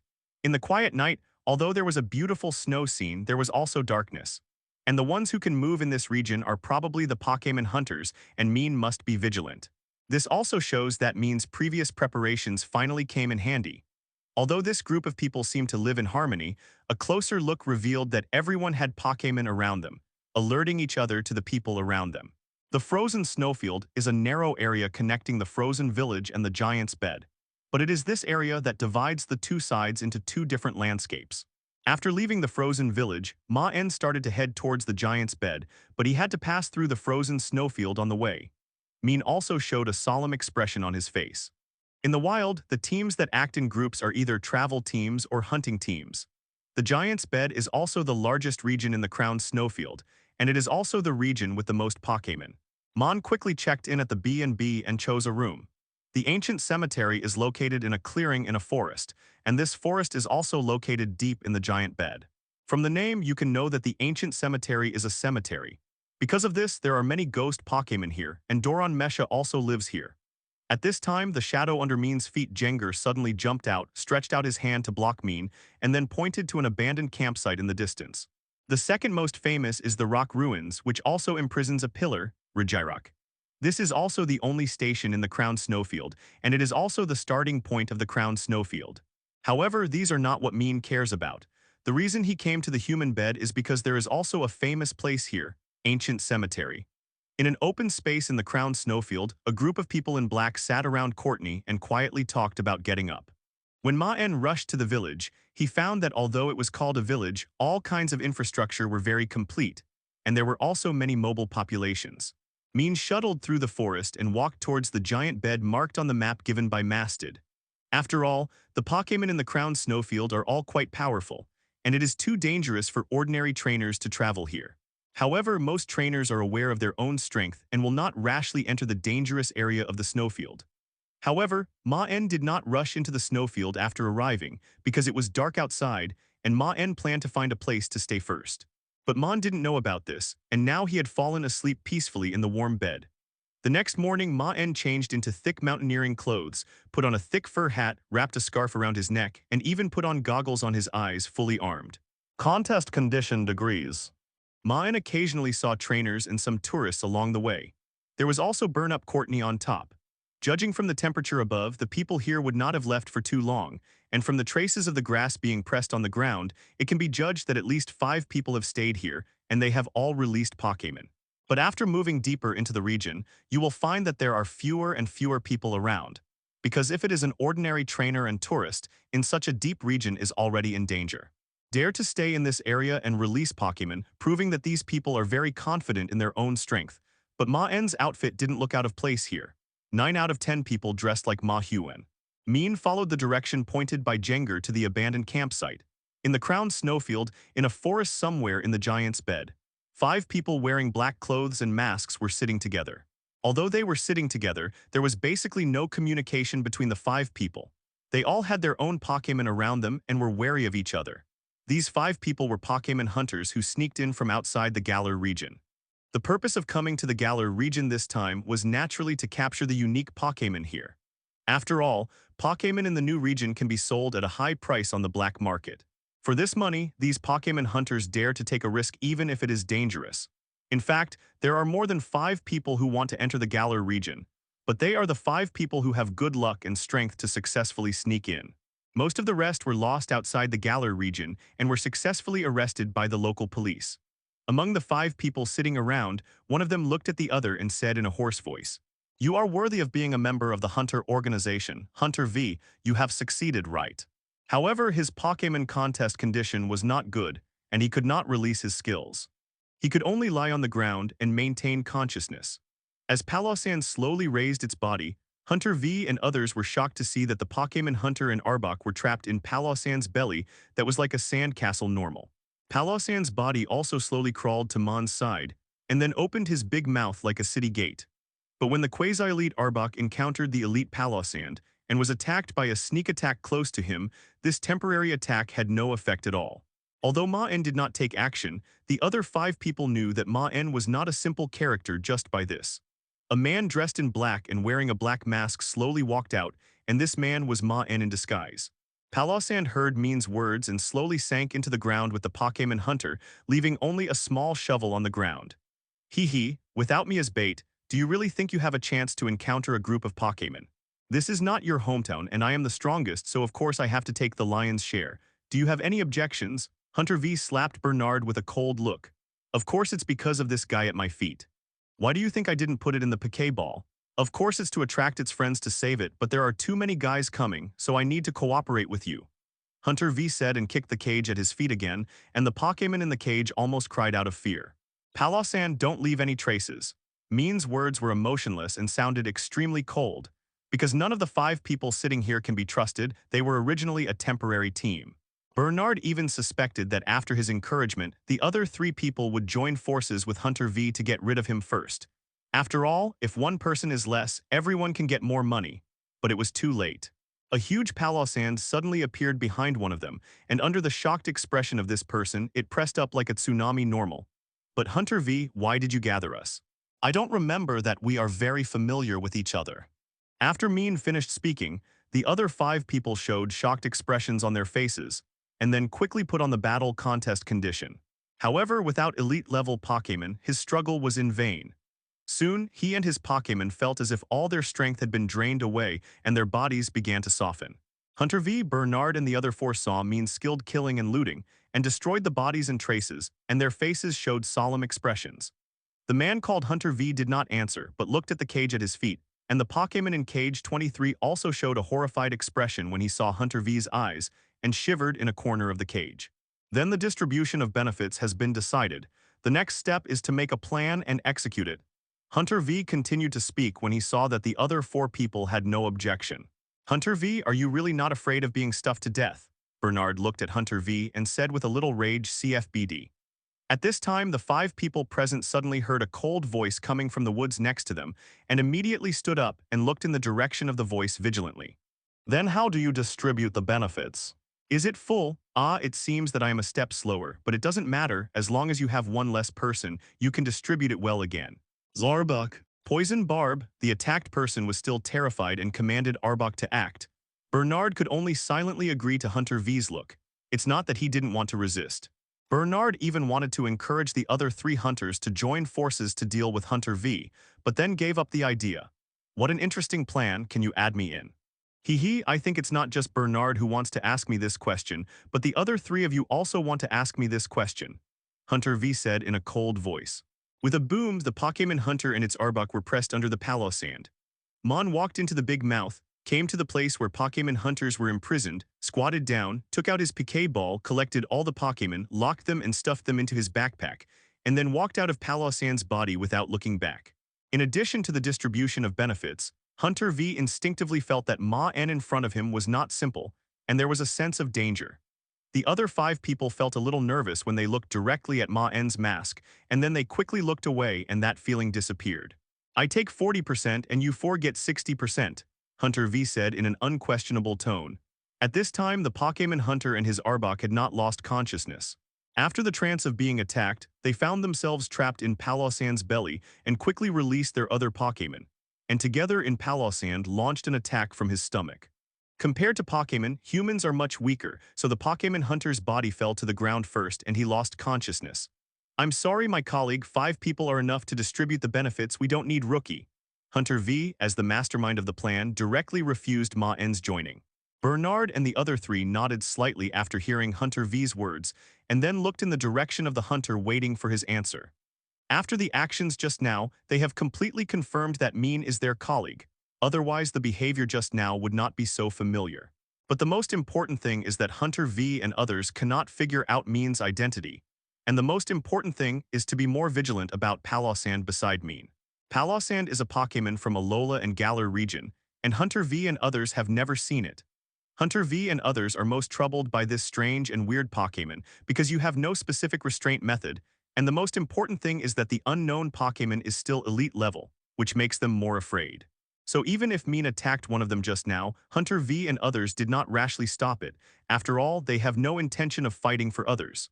Okay, since this new friend has joined, what is his name? Wang Luo. Maen shamelessly stole other names and it was Wang Luo's name. Okay, the new friend Wang Luo has also become one of us. So does Mr. Wang Luo have any opinions on the distribution of benefits mentioned earlier? Hunter V said, staring at Maen closely, watching Maen's next move vigilantly. Hunter V did not mention the hunter killed by Maen at all, but directly returned to the issue of profit distribution. However, this question also hides a trap, and Hunter V also wants to see what Maen's answer is. I have no opinion on the distribution of benefits. Hearing Maen's words, Hunter V and others not only did not relax, but all looked at Maen more vigilantly and seemed to be planning to join forces to launch an attack. The atmosphere of the whole scene became extremely tense. However, since he saw it, Maen naturally couldn't let it go. This little fairy milk Maen must get it. Because Pokémon hunters are a profession that pursues benefits, Maen's way of giving up benefits undoubtedly made Hunter V and others suspicious, suspecting that Maen had other thoughts. However, if I encounter a Pokémon I want, I will recover it, and it will not be included in the sales list. Whatever. Maen and Hunter V quickly communicated, and finally determined the distribution of benefits. 5. Deal. After all, Maen didn't choose the venue, which proved that Maen was confident in dealing with various situations. This confidence proved that Maen believed in his own strength. After deciding the hunting location, the rest is to set up bait. Hunter V also slowly came to the cage of the little fairy at this time and slowly squatted down with a grin. As the benefits were redistributed, Hunter V sat down again and prepared to propose the next plan. Just when the atmosphere was tense, Maen spoke again. Hunter V continued to ask Bernard and others. Although Maen was listening on the surface, his eyes behind the mask were actually looking at the Pokémon locked in the cage by Hunter V, and his eyes also showed a look of surprise. At this time, the little fairy Milk also noticed Maen's sight and then looked in Maen's direction with a frightened expression. Maen's hand just now, it also saw the sandstorm funeral, and it was a little afraid of Maen. Yes, but the quantity must be limited. Otherwise, if you want everyone, we can't agree. Hunter V actually caught a little fairy Milk. Little fairy Milk, Maen really thought that Hunter V was so lucky, it was a little fairy Milk. Lord 10. But as the little fairy looked in the direction of Maen, it found that Maen's eyes were not as sharp as those of the other hunters. Instead, he looked at it with some pity. Maen's words also eased the mood of the scene. Hunter V and his friends were not afraid of Maen's needs, but they were afraid of Maen's lack of needs. Now that Maen has made a request, it naturally reduced their suspicions. Too many only. Maen has always been a tough guy who doesn't talk much, and he only gave a brief answer to Hunter V's question. After all, the field preferred by a trainer can roughly determine the direction of the opponent's main attack, which is also convenient for Hunter V to collect information. Little fairy milk is the sweetest in the air. Born after the ingredients of scent were concentrated, its body is made of fresh cream, it looks like a flowing jelly, and it also exudes a sweet fragrance. Frost Milk Fairy is also very cute, which is completely aesthetically pleasing. Coupled with the ability to make fresh cream, it has always been the most perfect partner for the dessert chef in the Galar region. Hunter V narrowed his eyes slightly after hearing Maen's answer and became more vigilant against Maen in his heart. The plan is simple. Use this little guy as bait to quickly attract its friends. We just need to find a battlefield that suits us. What do you prefer? Frost Milk Fairy is also a member of Maen's logistics lineup that he originally planned to recover. Because the fresh cream made by Frost Milk Fairy is the best raw material, and the taste is also the top one, not inferior to the honey juice of Feng Mi Long. The reason why Hunter V and others were nervous and vigilant was also very simple. That is, as Pokémon hunters, they are essentially lawless beings. With Maen's strength with elite-level Pokémon, he would not be satisfied with the distribution of benefits just now. However, the little fairy still did not dare to move, and could only shrink in the corner and tremble. But his impression of Maen changed a little. Hunter V and others on the other side also determined the plan and planned to take the little fairy to an open place. After all, fighting in the forest is not a good idea. Finally, Hunter V led everyone to a place with backs against the mountain wall. Backing against the mountain wall can prevent sneak attacks from behind and only need to concentrate on dealing with the Pokémon in front. Hunter V looked in the direction of Maen after he finished speaking. Among all the people present, Hunter V thought he was the strongest, and he also knew Bernard, who was not his rival. Only Maen was in existence that he could not see clearly. The strength of the Pokémon just now was elite level, which at least proved that Maen and Bernard were at least at the same level, so Hunter V wanted to hear Maen's opinion the most. However, the fragrance of the little fairy milk is easy to say, but its evolutionary form, the Frost Milk Fairy, has undergone a qualitative change. The cages used by Pokémon hunters are made of special materials. Pokémons are forced to be soundproofed when they are locked inside, and the smell cannot be emitted. This design is to prevent the parents of Pokémon from tracking them when catching Pokémon cubs. After so many years of development, the technology in the hands of Pokémon hunters has been improving, which is inseparable from the silent support of some companies behind them. When Hunter J appears in a year or two, the petrification gun will be equipped, which shows that the technology level of Pokémon hunters is absolutely at the forefront. At this time, the little fairy was locked in such a transparent cage. Hunter V opened the cage with a grimace, then grabbed the frightened little fairy and said, "Little guy, spread the fragrance on your body." The little fairy was just crying with fear and no smell was released at all. Hunter V's face was not good at this time. When he first caught this little guy, he caught it because of its fragrance. After catching this little guy, he saw the expression of another Pokémon rage with his own eyes. If there was no fragrance of this little guy, how could he attract the other one? Pokémon, come here. Maen felt a little sorry for the little fairy milk, but he didn't show any worry on his face. Instead, he said to Hunter V, "Hunter V, are you sure?" Maen's words also made Bernard and the other two beside him look suspicious, and they also showed a strange smile when they looked at Hunter V. But if the chaos started and Maen showed any weakness, they would devour Maen like hungry wolves. Hunter V's face was also very ugly, and he planned to teach the little fairy milk a lesson. If I can get that Tyranitar, my position in the organization will be further improved. Hunter, that BZ, I must revenge her. The fragrance gradually drifted away. Not long after, several people felt a burst of noise coming from the front. It was obvious that a large number of Pokémon were approaching. I don't have time to waste, let me take the bait, but I will add to the profit share after the group. Cowrie. After releasing the Pokémon, Hunter V and others also looked in the direction of Maen and waited for Maen's action. Maen naturally couldn't watch Hunter V continue to scare the little fairy milk, and then took out a bottle from his pocket and said to Hunter V. As Pokémon hunters, they immediately noticed the magic of this liquid. Such a strong fragrance is simply the best bait for hunting. Pokémon is perfect, but Maen knew that no matter how angry Hunter V was, it would not work. For example, the evolved form of the little fairy milk, Frost Milk Fairy, the happier the mood, the stronger the smell. Hunter V's heart was completely unable to suppress the idea of attacking Maen, but Tyranitar and Palossand poured a basin of cold water on him, allowing him to calm down quickly. Under the cover of Sandstorm, Maen's shadow suddenly extended a little, then broke and hid in the direction of the forest, not attracting anyone's attention at all. At this time, the Pokémon group opposite Maen that had just made the sound also appeared. But soon the four of them put away their greedy eyes. After all, the small shovel at Maen's feet was not an easy target. Although they were greedy, they were not stupid. There was no need to fight for the sake of interests. With the appearance of Tyranitar, Sandstorm Weather also appeared around Tyranitar, but the range was only controlled around Tyranitar and Palossand. Smelling this smell, Hunter V and others looked at the direction of the horse bag car with greedy expressions. As Maen opened the bottle, a strong sweet smell emanated, which changed the faces of Hunter V and others. The two passers-by hunters had no Pokémon that Maen cared about. They were all Pokémon like Ariados, Double Egg Gas, or Crobat. Hunter V had no other choice but to glare at the fairy milk and then throw it back into the cage. After all, the fairy milk's cute appearance might be able to sell for a little money. Maen was a little surprised to see the Alakazam in Hunter V's hand, and then he understood why the hunter could get the title. After a few drops of liquid evaporated on the ground, a strong sweet smell spread. And Hunter V has not been captured for so many years, probably because of this Alakazam that helped him escape from various dangers. Hunter V brought Glalie, Weevil, and an Alakazam. Otherwise, Hunter V might have just disposed of it. The little fairy milk probably has the same characteristics. With the fear of the little fairy milk now, it is impossible to emit a strong fragrance. Although Ghost has no means of escape, its means of reconnaissance are more terrible than Psychic, so it is also popular. Hunter V and others also sent out their own Pokémon to fight at any time. If you ask what attributes are most valued by trainers in the wild, it is definitely the Psychic and Ghost attributes.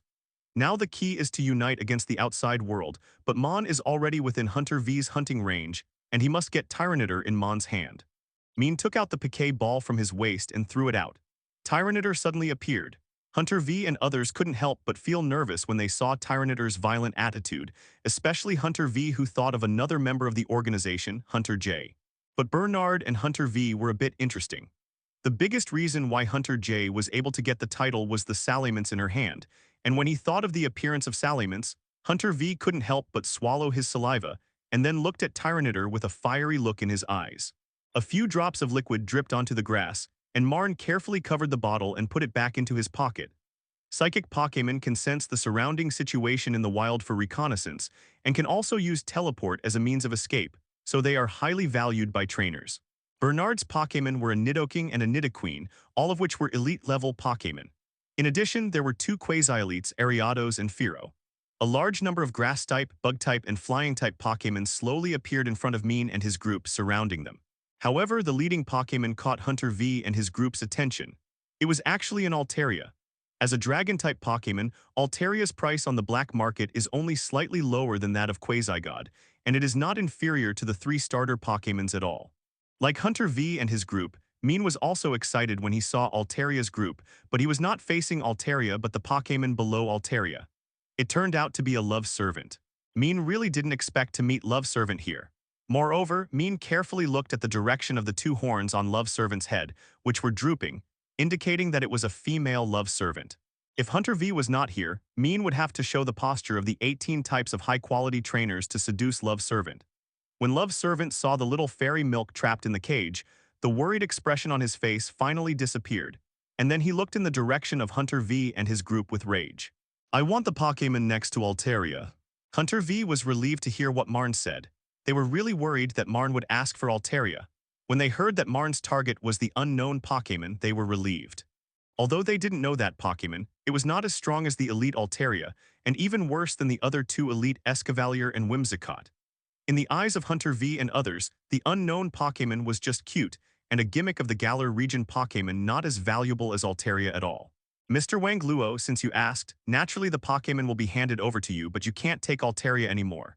But Mr. Wang Luo, don't worry, the little guy at my feet lives with the Pokémon you want, so I'll give it to you so that they can be reunited."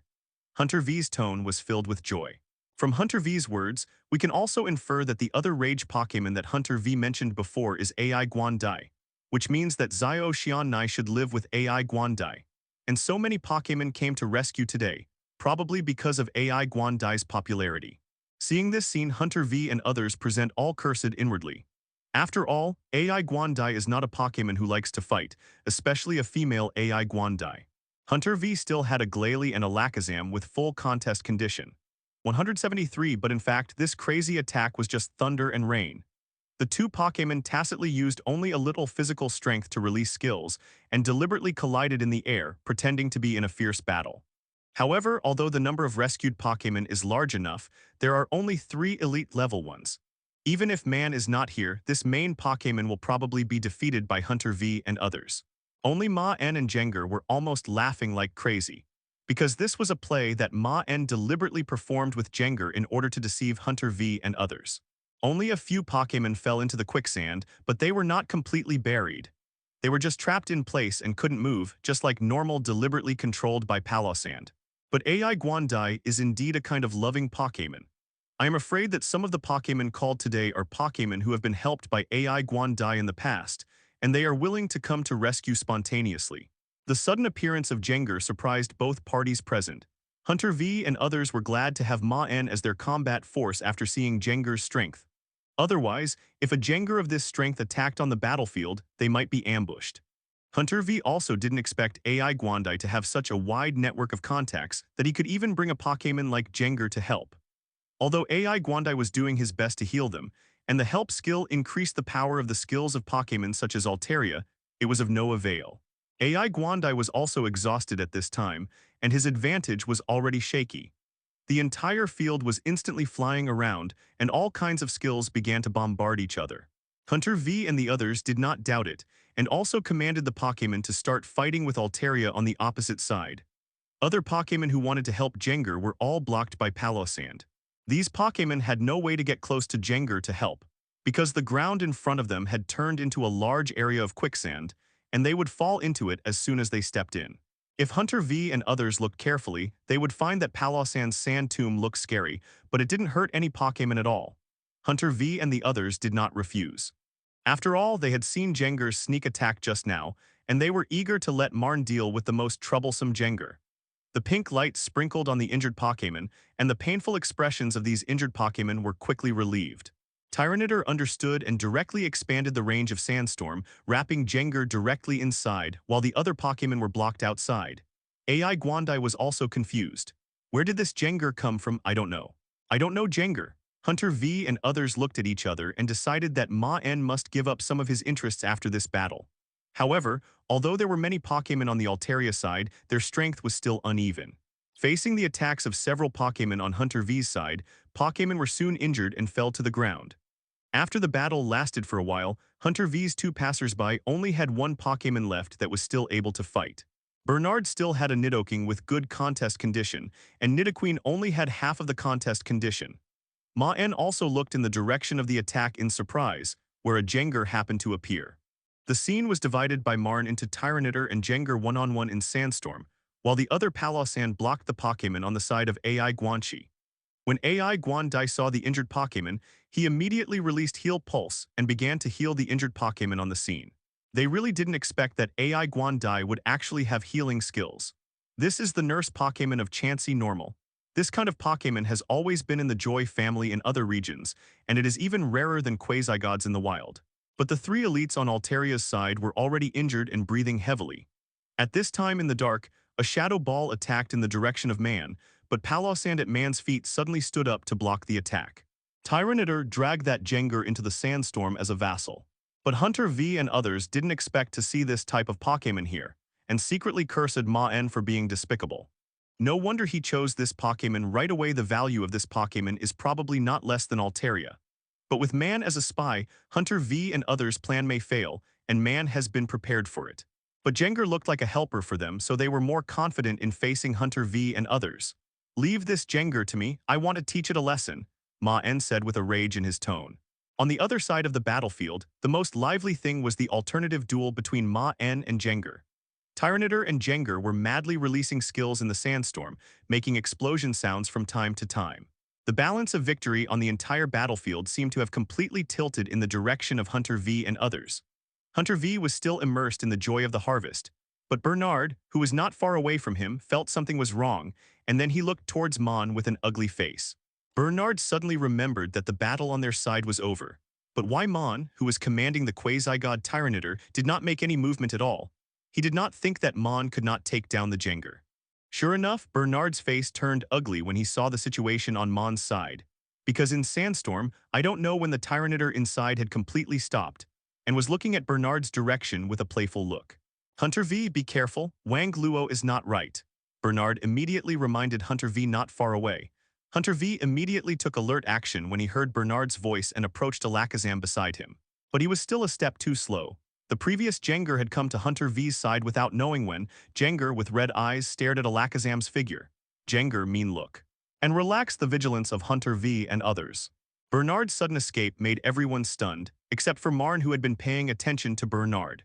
It turned out that Mean's plan was right. Not only did he get rid of an unknown Pokémon hunter first, but he also successfully gained the trust of Hunter V and others temporarily. Under the incomprehensible gazes of Hunter V and others, and the puzzled gazes of Pokémon such as AI Guandai, Maen let the fairy milk go and let it return to AI Guandai. Hydreigon. Try attack. Bernard suddenly gave orders, breaking the silence.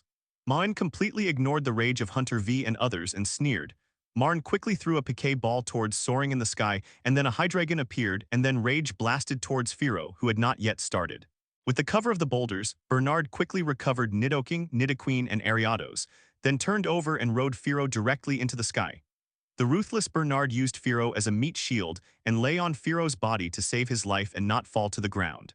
Hunter V's eyes were bloodshot, and he looked at Maen's direction with rage, and then his face became even uglier. With Jengar and Hydreigon and now in the Galar region and attacking them Pokémon hunters only Mean fits these conditions. Because Maen had taken the cage containing the fairy milk without knowing when and held it leisurely in his hand. As Firo fell to the ground, Bernard climbed up with difficulty, and the expression on his face was also very ugly, but more of it was fear of Maen, who had hidden strength. Hearing Hunter V's words, Bernard and the other two hunters' faces were also very ugly, knowing that they would definitely fight to the death today. Maen then asked the Tyranitar next to him to smash the lock on the cage with one claw under Hunter V's bloodshot eyes, and then gently took out the fairy milk inside. The reason why Hunter V knows Mean so well is also very simple, because Maen has killed 2 members of the Hunter Guild, and his information has long been registered in the Hunter Guild. But Hunter V really didn't expect Maen to hide so deeply. Then Song Tyranitar and the other unknown Pokémon have never been heard of Maen taking out. At this time, Bernard and others around Hunter V also leaned against the Hunter. Maen's sudden betrayal put them in a passive situation, so now they must unite to target Maen, the traitor. Jengar was using Maen lock-on to lock after Alakazam. He returned to Maen. Maen had been acting just to catch this group of people in one fell swoop. Nidoking. Earthquake. Bernard and Firo had never thought that Maen actually had a hidden trump card. The previous battle made Bernard notice that almost no one present had a flying type. Pokémon coupled with the exhaustion of physical strength, Bernard thought it was his chance to escape. But as soon as Alakazam's psychic energy was mobilized, he felt that he was being stared at by a gaze and could not use the teleport skill at all. And what happened afterwards was the same as Maen's plan. He used Jengar to impersonate his rival and successfully deceived Hunter V and others. Then he began a set of actors' self-cultivation. When did you have the illusion that I was in the same group with you? Nidoqueens. Rock Tomb. Bernard, don't think about running away. Mr. Wang Luo opposite is not a bounty hunter at all. He should be the Maen researcher in Kanto region, the grandson of Agatha Elite Lee Kyan. Hunter V's face was very ugly. He couldn't judge Maen's identity based on Jengar alone. But with the appearance of Hydreigon combined with Maen's previous behavior, he had guessed Maen's identity. Bernard's eyes began to roll at this time, and the people around him Firo also quietly approached it. But he didn't expect that Hydreigon suddenly appeared and shattered his hope. Tri-attack hit Firo heavily, causing Firo's body to fall directly. Are you crazy, Wang Luo? Do you think you can get the favor of those Pokémon like this? And do you think you have already won and can easily control us? Hunter V Rage yelled at Maen. Go back, Fairy Milk. If Maen revealed his identity right away, he would be beaten by 5 people. Even if he was strong enough, he would easily fall. So when he heard the plan of this group of people in the woods, he came up with a way to blend in. Although Hunter V won now, it was still a miserable victory. There was not much combat power left. On the contrary, the 3 Pokémon on Maen's side had been playing fake games and retained a lot of physical strength. The most important thing was that they blocked the Hunter's teleport to prevent Hunter V from escaping successfully. No, Alakazam, teleport. Hunter V instinctively wanted to command Alakazam to escape when he heard Maen's voice. Then everyone rushed to the ground and shook, and then saw several boulders falling around Bernard. Maen shook his head when he heard Hunter V's words. Team 2's combat power was insufficient, and Moltres could not serve as combat power. Once Team 1's Pokémon was used, it would be easy to be foresighted. Hunter V judged Maen's identity based on this. But even if it was foresighted, Maen didn't care, because from the beginning, Maen had no intention of letting any of them escape. When the 5 people gathered at the beginning, Maen was worried about being beaten up, and secondly, worried that someone would escape. If Hunter V foresighted Maen's identity and then escaped, it would also be a threat to Maen's future travel. Although Maen didn't care about Hunter V's strength in a head-on confrontation, the most difficult thing about these Pokémon hunters was their Viper normals who were like the dark. Maen didn't want to be targeted by Viper every time he went out in the future, so he chose to cut the grass and root it out here. With Bernard's Firo losing his combat ability, this group of hunters had no means of escape, and Maen just happened to wipe them out. Darkrai's figure also slowly emerged from Maen's shadow. After all, after being foresighted, Maen didn't intend to act anymore and quickly dealt with this group of Pokémon hunters. Besides, there were AI Guandai and Zio Zionai waiting for Maen to abduct. After the previous battle, Hunter V and others were not strong enough, and even with crazy resistance they were still successfully defeated by Maen. Maen. You be ****D. I will wait for you in hell, ha you alliance dog. Hunter V shouted wildly at Maen in the prison in Palossand's belly. After eating Maen's energy cubes, Altaria and other Pokémon looked at Maen with more relaxed eyes. And then with Altaria's cry, the surrounding Pokémon began to slowly disperse and began to return to their own territory. Although Jirachi will not sleep for 1,000 years, he still feels sleepy occasionally, especially after coming to the snowfield area. He likes rest more. Seeing this situation, Maen was also worried about his PY plan. In this case, Maen planned to use his ultimate move. However, Maen didn't care about this incompetent barking at all, but completely ignored Hunter V's roar. Jengar and Tyranitar next to substitute sprayed potion. Okay, I'll make you something delicious when I'm done. Pray, Jirachi squinted and nodded, answering Maen's doubts. Maen also let go of Jengar's big faceplate and then walked towards Altaria and other Pokémon. While pretending to look at the scenery, Jenger's body was still slowly sinking, and his body seemed to be going back to the shadow normal. Maen also took back several Pokémon, leaving only Jenger by his side. Did you teach Jirachi to be bad? Tell me. Alteria's 3 injured elite-level Pokémon also looked at Maen's direction vigilantly. The Pokémon next to Maen brought them great pressure. As soon as Jirachi left, Maen turned around quickly and looked at Jenger beside him with burning eyes. Hunter V's body slowly sank into the ground with Bernard and others, and finally turned into nutrients for sand-devouring Castle. Feeling the cold, Jirachi rubbed his eyes, then opened his eyes and saw Maen. Then a happy expression appeared on his face, holding Maen's head and rubbing Maen's face. "PY Lucky Star, Jirachi, it's decided to be you." And Maen was also ready to start his abduction plan. When he looked at AI Guanchi and Zio Zionai, he consciously showed the kindest expression on his face. Jirachi was also pointing in the direction of Maen while chattering. And as Jirachi kept talking, Altaria and other Pokémon looked at Maen with expressions that changed from shock to admiration. On the other side, Jirachi showed its true nature as a socialite. With its cute appearance and innocent voice, it easily let Altaria and other Pokémon let down their guard. "Jirachi, I'll give you a little thing." Maen leaned close to Jirachi's ear and whispered. Hearing Maen's words, Jirachi happily turned in the air and then flew towards Altaria. "Jirachi, do you want benefits, CFBB?" Maen saw that this action was familiar and then twitched his mouth and said. Hearing Maen's words, Jenger looked at Maen with contempt and then sneaked into the shadows and took out Jirachi, who was still sleeping. Maen's tone was very certain. Because there were only a few Pokémon living in Maen's shadow, Darkrai and Marshadow were not Pokémon who liked to make trouble, and Jirachi's bad behavior must be related to Jenger. Although Maen had released the fairy milk before and helped them fight, the scene of Maen letting Palossand devour Hunter V was also seen clearly by these Pokémon, so they were still a little afraid of Maen. Seeing Maen's action of retrieving Pokémon, Altaria and the others also relaxed their vigilance a little, but still did not dare to get close to Maen. Prey. However, Maen grabbed Jenger's chubby body, then pulled it out of the shadow, and then gently pulled Jenger's fat face with both hands. Jirachi heard Maen's whisper, nodded and decided to help Maen, and then stretched out his hand to Maen. This time, Altaria and other Pokémon did not resist Maen's approach, and Maen began to distribute the energy cubes he swallowed, instantly gaining the favor of a large number of Pokémon. After Jirachi resolved the vigilance of Altaria and other Pokémon, he returned to Maen and proudly said that the matter had been completely settled. After all, Altaria and the others came here to help because of AI Guandai's request, in order to repay AI Guandai's kindness. Now that the enemy has been dealt with and Maen is not a bad person, they should naturally return.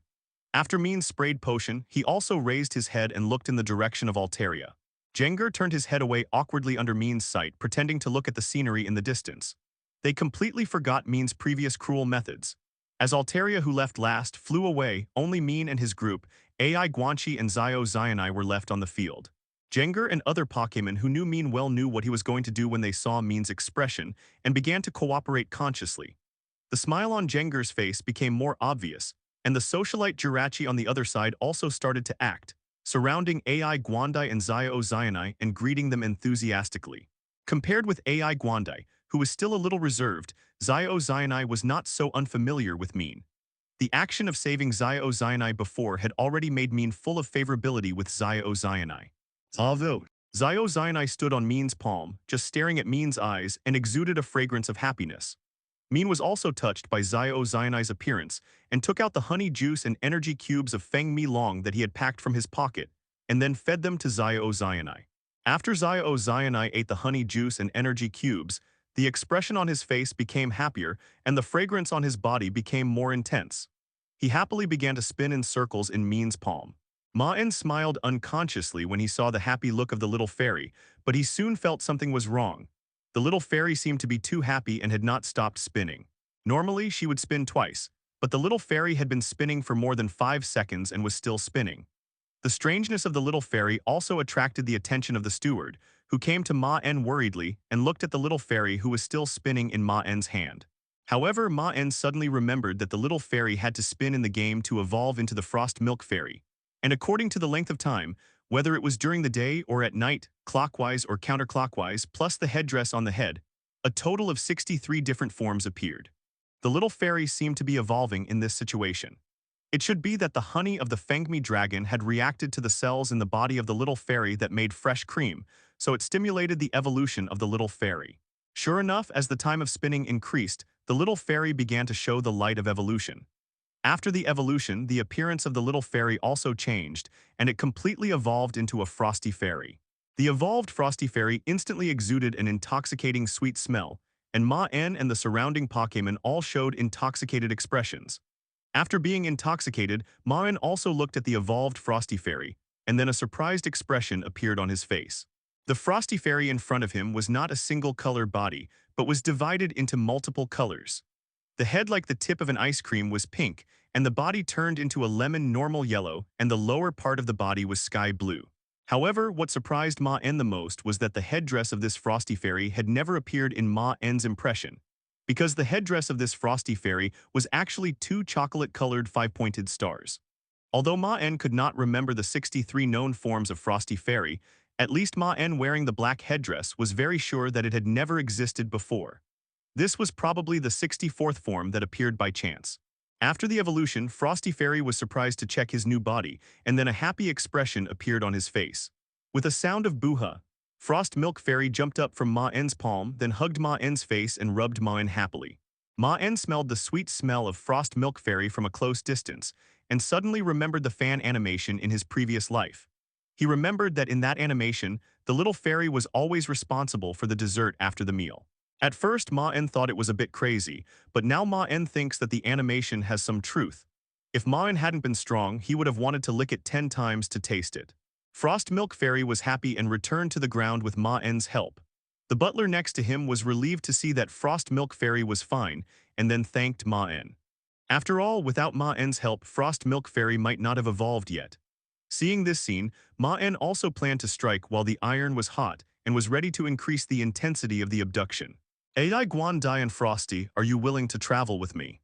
Hearing Maen's words, Frosty blinked her cute eyes and didn't quite understand the meaning of traveling. But Ai Guandai showed a tangled look on her face. Oh, please give me flowers. Maen knew that Ai Guandai cared most about Frosty's answer, so he planned to capture Frosty first. Rotom Pokédex acted as the wingman of Maen's capture plan and directly explained the meaning of travel with Maen, and then introduced the customs of other regions. Frosty saw the scenes on the Pokédex that she had never seen before, and her face showed a yearning expression. Seeing Frosty's appearance, Ai Guandai's tangled look on his face became more obvious, but in the end he shook his head firmly at Maen and refused. Ai Guandai also gave Maen the reason for his refusal, because he was used to living here, and he and Frosty were more familiar with the Pokémon here, and he could help them at any time. Maen did not answer when he heard what Ai Guanxi said, but said to Ai Guanxi, Ai Guanxi, you know I am not from Galar region, I am from another region. Ai Guanxi nodded slightly when he heard what Maen said, because the scenery and introduction on the Pokédex just now all showed that Maen was an alien human. But Ai Guanxi was also a little confused, not knowing why Maen mentioned this. Ai Guanxi, I came here this time for the exchange between the regions. After the exchange, I think the two regions will cooperate soon and then open up to each other. And opening up means that more humans will come here in the future, and there are many humans who want to capture you just now. Can you protect Frostmilk next time? Hearing Maen's words, Ai Guanxi showed a panic expression on his face, because it is a Pokémon that is sensitive to emotions, and naturally knew that Maen was not lying. Thinking of the way Frostmilk was locked in a cage before, Ai Guanxi's face showed a thoughtful expression again. When Maen saw Ai Guanxi's look, he knew that Ai Guanxi's mind of refusing had been shaken, and a smile of success appeared on his face. In the crowned snowfield, in a clearing in the forest somewhere in the giant's bed, Maen and the Pokémon set up camp here and prepared to eat. But this time Maen did not feel busy because he finally had his own helper. Ai Guanxi stood beside Maen and helped Maen prepare food, saving Maen a lot of time and energy, and making Maen sigh that it was so wise to recover in Ai Guanxi.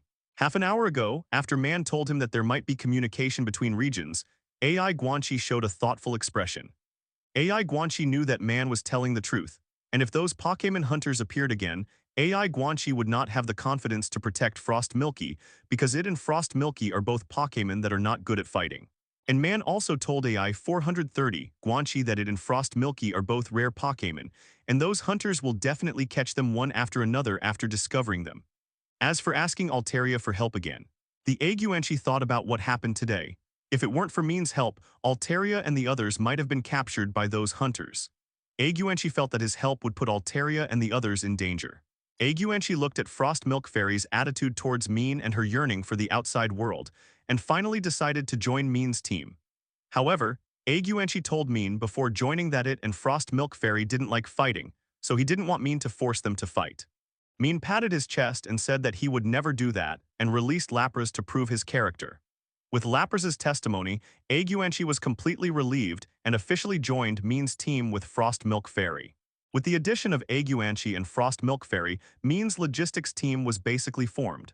Marine Transportation Lapras, Socialite Jirachi, Dessert Nutrition Master Feng Milong and Frost Milk Fairy, and Nanny Aguanchi. From transportation to food to socializing, everything is available. This is why the butler is assisting Maen in the camp now. Especially when he sees the butler's hardworking and careful appearance, Maen sighs helplessly when he looks at the fat boy Jengar who is lying down and waiting for food and has taught Jirachi bad things. Jengar asked why he always targets me. I'm just a cute fat boy.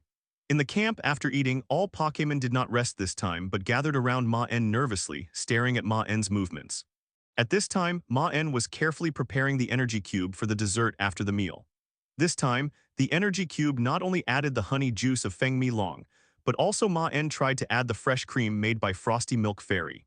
How to ensure that the two flavors do not conflict with each other, but can achieve the effect of 1 + 1 greater than 2 is a problem that Maen needs to study. This is also Maen's first attempt. With the stop of the energy cube machine, it also proves that the energy cube is officially completed this time. Maen took out the energy cube from the machine and carefully placed it on the table. This time, Maen added the honey juice of Feng Milong in advance, and let the honey juice blend into the energy cube during the production process. After carefully observing the appearance of the energy cube, Maen found that there were no defects on it, proving that Maen's attempt was successful. Jengar said that if there are any defects you can let me eat it and you will know. This suggestion was sternly rejected by Maen. Maen nodded to the Frosty Milk Fairy on the table, and the Frosty Milk Fairy also gathered energy in both hands at this time, and then made fresh cream and put it in the bowl prepared in advance. No one would think that Maen would use a knife to cut the cream off the body of Frosty Milk Fairy. That's too crazy. The taste of the fresh cream made by Frosty Milk Fairy is not even inferior to the honey juice of Feng Milong, which is why Frosty Milk Fairy will become the Pokémon in the dream of pastry chefs. Mean gently spread the whipped cream on the energy cube. The moment the whipped cream and the energy cube came into contact, a reaction seemed to occur and an unprecedented fragrance emanated. The faces of the surrounding elves showed intoxicated expressions. 012310525, Falu 122,151,351. Even Tyranitar and Moltres, who were standing on the periphery because of their large size, could smell the sweet smell at this time, and couldn't help showing intoxicated expressions on their faces. Jengar the Glutton was drooling uncontrollably from the corners of his mouth. Seeing his big brother's appearance, Hydreigon couldn't help showing a contemptuous expression, and then he also sucked a mouthful of saliva hard, and then swallowed it into his stomach. At this time, sparse sounds began to appear in the woods around Mean. It was obvious that Pokémon in the wild smelled the smell and couldn't help but approach. Tyranitar and Hydreigon, one on the ground and the other in the sky, roared at the same time. An ND who dares to come and grab the food. The two roars directly scared the Pokémon around, smelling salts came over, and then hurriedly left the region around Maen. Maen saw the expressions of his Pokémon and did not delay. He directly distributed the energy cubes to his Pokémon, even Palossand and Tyranitar who joined later. Maen treated them equally and gave them all enough. The energy cubes made by Maen this time were very large, and Maen specially found a tool to store the extra part so that it could be used at any time. After all, this is Maen's weapon to abduct Pokémon. Jengar said that my mouth is the safest, and it is 3.5 lines to give it to me for safekeeping. As a result, before Maen could speak, Jengar's suggestion was unanimously opposed by the Pokémon present, making Jengar squat sadly and drawing circles, muttering that his dignity as the eldest brother is gone. Mean said that Jengar no longer had the dignity of a big brother, and Darkrai was more like the big brother in the family. But if we talk about who has the best relationship in the team, it must be Jirachi and Jengar. So although Jengar pretended to be sad, he knew that other Pokémon were joking with him, and he was just happily cooperating. After eating and drinking, Mean also began to prepare for the next journey, heading to the ancient cemetery of the Giant Bed, ready to find the trace of the dragon Barto. The ancient cemetery is located inside the giant's bed. It is said that this place was a battlefield where ancient dynasties fought. A large number of humans and Pokémon died here, and the strong resentment made it a natural cemetery. After becoming a cemetery, it changed from a battlefield to a cemetery where people commemorate. In order to prevent the souls of the dead from being disturbed, there was no more fighting in this cemetery. Until the appearance of the ghost horse. The ghost horse felt the rich ghost energy here, regarded this place as its own territory, and then began to frantically expel the people and Pokémon living here. But this tyrannical behavior was also known by the king of the Crown Snowfield, the Bud Crown King. The king of the ancient Galar region calmed the rage of the two kings of the Crown Snowfield and saved the Galar region. Maen sat next to a strange tree. If you look closely at the dead tree, you can find that it is a trevenant, while Maen stood in place, and the demon coral next to him emitted a pale light to serve as a lighting. As soon as he entered this huge cemetery, Maen could feel the vague sight of the ghost Pokémon hidden around him. There were murals engraved on the stone tablet. Although Maen could not understand the content of the murals, fortunately, there was an all-round translator Rotom. With Rotom, Maen also knew the content of the murals. After taking a photo, Maen no longer wanted to check. After all, his purpose of coming here was to recapture the Dragon Bart. Maen looked at the leading multi-dragon Bardo, the surrounding multi-dragon Kai, and the multi-dragon Messiah hiding at the back, and roughly counted that there were at least 12 or 13 multi-dragon Bardo tribes. After taking out the energy cubes, Maen pinched one of them, and then the dark power in his body was released. Under the double Captivate, the ghost Pokémon began to approach Maen involuntarily. However, Maen did not bring radish seeds to try to attract the spirit horse, and the most important thing is that the spirit horse does not eat all radishes. The radishes planted in that piece of land are also special products. Otherwise, normal radishes cannot survive in such a cold region without water and light. Several Pokémon actually knew the location of Doron Bardo. After all, as Quasi-Gods 840, they were the lords of normal in this area. Maen also said to the tombstone on the cemetery in a low voice, then bowed gently, and then walked through the tombstone area to the open space deep in the cemetery. Maen also gave each of the Pokémon around him an energy cube, and then asked them about the information of the Dragon Bardo. The words were very brief, and the pattern engraved on it was a human-shaped Pokémon riding on two horses, holding up something like a long sword normal. Maen knew that the humanoid Pokémon on it was the Bud Crown, and the two horses were the Ghost Pokémon and the Snowstorm Pokémon. Thinking of this, Maen took out the energy cubes he had stored before, and a strong smell emanated. The surrounding ghost Pokémon all looked in Maen's direction involuntarily. The teapot-like object in Frostless's hand suddenly moved by itself, the lid opened by itself, and a purple little ghost poked its head out from it, then controlled the teapot to come to the top of the teacup in Maen's hand, tilted the pot slightly, and filled Maen's teacup with black tea. Maen said thank you to the Pokémon around him softly, then tasted the black tea in his hand carefully and said with an enjoyable expression on his face. And if he wanted to find the Dragon Bart, Maen had his own way. After all, it was too troublesome to search like this. It would be more convenient to ask the ghost Pokémon living here. The Earl Dervish form of Doron Bardo was Doron Messiah. Unlike other Quasi-Gods, Doron Messiah was very weak as the Earl Dervish form of Quasi-God. Sometimes, a single one could not even defeat a child. A bold idea suddenly appeared in Maen's mind. Thank you, Brusa, the black tea tastes very good. Are you interested in joining my team? The Bud Crown King defeated the Ghost Horse. And in the battle, the Ghost Horse and the Bud Crown King also formed a deep bond and became the mount of the Bud Crown King. The weakness of the individual and the need for evolution also made Doron Bardo present a tribe-like lifestyle. When Maen just stepped into the depths, he sensed that there were Pokémon lurking in the empty place in front of him. The two kings of the Crown Snowfield and the King of Galar became partners, bringing vitality and hope wherever they went. A Frostless came to Maen with a teapot-like object, while Maen held a teacup flat in his palm. Maen just took a look at the field and then left his sight, and then looked at a huge stone tablet in the open space. Brusa shook the lid of the pot when he heard Maen's words and happily agreed to Maen's invitation. Doron Bardo was a Pokémon that lived together in a tribe, and the place where they were located was also the deepest part of the cemetery, which was the area with the most abundant ghost energy, so it was chosen by Doron Bardo as its territory. With the defeat of the ghost Pokémon by the Bud Crown, the cemetery regained its tranquility 25, and the ghost Pokémon also lost its trace in the Crown Snowfield. It is said that there is a farmland in the dark in the cemetery. As long as the radish that the ghost Pokémon likes is planted in it, the ghost Pokémon will appear again. However, due to Maen's ability, these Pokémon did not attack, but looked at Maen's direction curiously.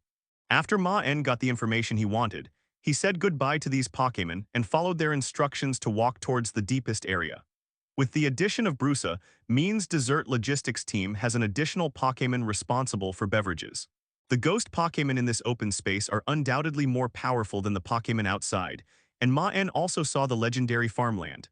Jengar slowly appeared in front of Maen, and with the appearance of Jengar, the multi-dragon Bardo tribe also appeared from the invisible contest condition, and looked at Maen, the outsider, with caution. No one knows the authenticity of these recorded legends, but Maen can clearly feel the rich ghost energy in this cemetery. As soon as this bold idea came up, Maen felt that he couldn't control himself, and his familiar friendly smile appeared on his face again. Maen wanted to catch all the people of this Duolong Bardo and bring them all back to the laboratory. Jengar, who was next to him, was speechless when he saw Maen's smile. He knew that Maen had started to have bad intentions again, and he was probably thinking about how to fool the Duolong Bardo people in front of him. My trainer is really a big villain, unlike me, Jengar, who is so cute and kind. The leader of the Duolong Bardo tribe floated in the front of the tribe, looking at Maen and Jengar beside him vigilantly. Although Duolong Bardo did not feel any malice from Maen and felt that Maen had a kind of intimacy, when it came to the tribe, it would never be emotional, and it must ensure the safety of the tribe. Duolong Bardo roared a few times in the direction of Maen. Rotom also appeared at the right time to help Maen start translating. Man, Doron Bardo told us to leave here quickly, this is its territory. Doron Bardo, I have no ill intentions, I came here to discuss something with you. Maen did not mention the idea of reclaiming Pokémon right away. After all, saying such words now would only leave a bad impression on Doron Bardo, making the already tense atmosphere even more awkward. Doron Bardo saw that Maen did not take action, but he did not have the patience to listen to what Maen said. Several Doron meshes around him wanted to see Maen curiously, but they were stopped by Doron Bardo and Doranchi. Maen could only release Aesop and Frostmilk, and then repeated what he had said to Aesop with the proof of the two Pokémon. Doron Bardo did not urge Maen to leave this time, but showed a thoughtful expression. Doron Bardo is not as easy to abduct as Aesop and Frostmilk, because as the leader of the Doron Bardo tribe, coupled with the older age of ghost Pokémon, Doron Bardo's strength is close to elite advanced. It is precisely because of its existence that the Doron tribe has not only not been damaged for so many years, but has developed to this point. Doron, after thinking about it, Bardo thanked Maen for his reminder, but shook his head to refuse. He was very confident in his own strength, and as a ghost Pokémon, he thought he could hide his tribe well, and he also had a lucky mentality about Maen's words. Although Duolong Bardo refused Maen, he still had a little good impression of this human who reminded him of the danger. But this good impression was quickly consumed by Maen's next words. Duolong Bardo, I want to recapture Duolong Messiah, I hope you give me a chance. Maen did not ask to recapture Duolong Bardo, because Duolong Bardo, as the leader of the tribe, would never go out on a trip with Maen. As for defeating Duolong Bardo, the leader of the tribe, and then forcing Duolong Bardo's tribe to migrate, Maen could do so, and Maen also had the strength to do so. But doing so would undoubtedly force the will of the dragon tribe. Even if they were forced to migrate by Maen, their favorability would probably drop to the freezing point. Maen did not want to recover a Pokémon that was ready to backstab him at any time. When he heard Maen's words, the face of Dragon Bardo changed drastically. He roared at Maen with rage, signaling Maen to leave here quickly. However, in the face of the threat from Dragon Bardo, Maen also called out Wackleye and Hydreigon to stand in front of him. The three elite-level Pokémon also made the Dragon Bardo tribe alert to the highest level. Dragon Bardo and Dragonki stared at Maen with rage. Doron Bardo, I have no intention of fighting, I just hope you can give me a chance to recover. Let's make a rule. I will communicate with Doron Messiah and Doranchi. I will not use force, but if they want to leave with me, you can't stop them. How about that? Hearing Maen's words, Doron Bardo showed a hesitant expression, because he also saw Maen's strength. The strength of the three Pokémon combined can completely recover it by fighting, but Maen did not do so, which shows that what Maen said is true. As for Maen's words of not using force but only using words, Doron Bardo thought that he could agree to it. He didn't believe that Maen, a human, could kidnap its offspring. They have been family for many years. Maen, an outsider, has only been here for 10 minutes. How can he compare with the sincere feelings between their tribes? As long as Maen, a human, did not recover, he would naturally leave. Doron Bardo also praised his wit when he thought of this, and then nodded and agreed to Maen's request. Seeing that Doron Bardo nodded in agreement and the confident look on his face, Jengar was the first to cover his mouth with his hands, forcing himself not to laugh out loud. Darkrai and the others also held back their laughter, not wanting Doran Bardo to discover the flaw. Jengar and the others knew Maen too well. In terms of psychological tactics, Maen was definitely the top one. From verbal gestures to force-proof, plus lowering the requirements, how could this set of combined punches be foresighted by Doran Bardo, the old otaku? Sure enough, seeing that Doran Bardo agreed, Wayne also smiled with a successful plan. 012310525 Philu 122,151,581. With Doran Bardo's consent, Doran Messiah and Doranchi, who were curious about Maen before, flew to Maen's side and carefully looked at this strange human. One of them, a brave Doran Messiah, even lay on Maen's head and then showed a comfortable expression. Although Doran Messiah and the others have a good impression of Maen, Doran Bardo believes that this alone is not enough to seduce its tribe. Maen naturally noticed Doran Bardo's confident expression, and his face also showed an intriguing look. In this case, then Maen will show his ugliness. The dark power began to slowly flow out of Maen's body. This energy, which is extremely attractive to ghost Pokémon, immediately attracted all Doran Messiah and Doranki. Doran Messiah and the others have been feeding on the ghost energy here since they were young, and occasionally eat some tree fruits, so they are used to this diet. But when Maen's dark power appeared, it really brought them a new feeling they had never had before. When these Duolong Messiah and Duolong Chi sensed the energy of the dark force, they all swarmed around Maen. Especially Duolong Messiah, who had already regarded Maen's body as a cat-climbing frame, all lay on Maen and enjoyed the deliciousness of the dark force. Duolong Bardo began to sweat when he saw this scene, and the confidence in his eyes began to waver, but then he chose to believe that his own tribe would not betray him. Maen also took this opportunity to chat with Duolong Messiah on his body, and began to abduct these Duolong Messiahs to follow him away. Maen had said before that as long as Duolong Bardo wanted to leave with Maen, he would agree. But at the same time, Maen did not limit the number. As long as these Duolong Messiahs wanted to leave Maen, he could take them all away. Duolong Chi was okay, but the younger Duolong Messiahs had a little less concentration. Some Duolong Messiahs showed an expression of desire on their faces, but they were still a little hesitant about Maen's invitation. And Maen also took advantage of the victory and took out his special energy cube directly. The specially made energy cube is a perfect match for the taste of Ghost 910 Pokémon. With the blessing of Honey Dragon and Frost Milk Fairy, Maen doesn't believe that any Ghost and Dark Pokémon can withstand this captivate. As soon as the energy cube came out, all the Dragon Messiahs lying on Maen froze, and then looked at the energy cube in Maen's hand with burning eyes. The footsteps stopped, the sound in the haze still did not stop, and it became louder and louder, and Maen had a strange feeling under Lingyama's gaze. Duolong Bardo, you broke the rules. Maen looked at Duolong Bardo and still kept a warm smile on his face. Maen, is it true that Dragon Bardo asked you if you have a place suitable for them to live, Rado? Rotom excitedly translated to Maen. Maen also left Doran Bardo's tribe residence, but Doran Bardo's tribe remained there. Maen planned to come and take them away before leaving Galar region. Otherwise, it would be a bit troublesome to carry their Poké balls all the time. And just as Maen walked out of the depths with Duolonki, he came to the previous stone tablet again. At this moment, the growl of Duolong Bardo came, and these Duolong Mesha and Duolonki were instantly startled, and then reluctantly flew back to Duolong Bardo. In the end, Duolong Bardo looked at the eyes of Covet in his family group, and sighed helplessly, and then called to Maen softly a few times. And if Duolong Messiahs are not allowed to host Duolong Bardo's head, they will also become restless and unable to exert their strongest strength.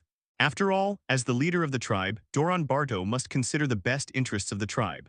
Although Doran Bardo said that he was not worried about Pokémon hunters before, he also knew that this was not an absolutely safe place. There were many human trainers with the strength of Maen, and not everyone was as easy to talk to as Maen.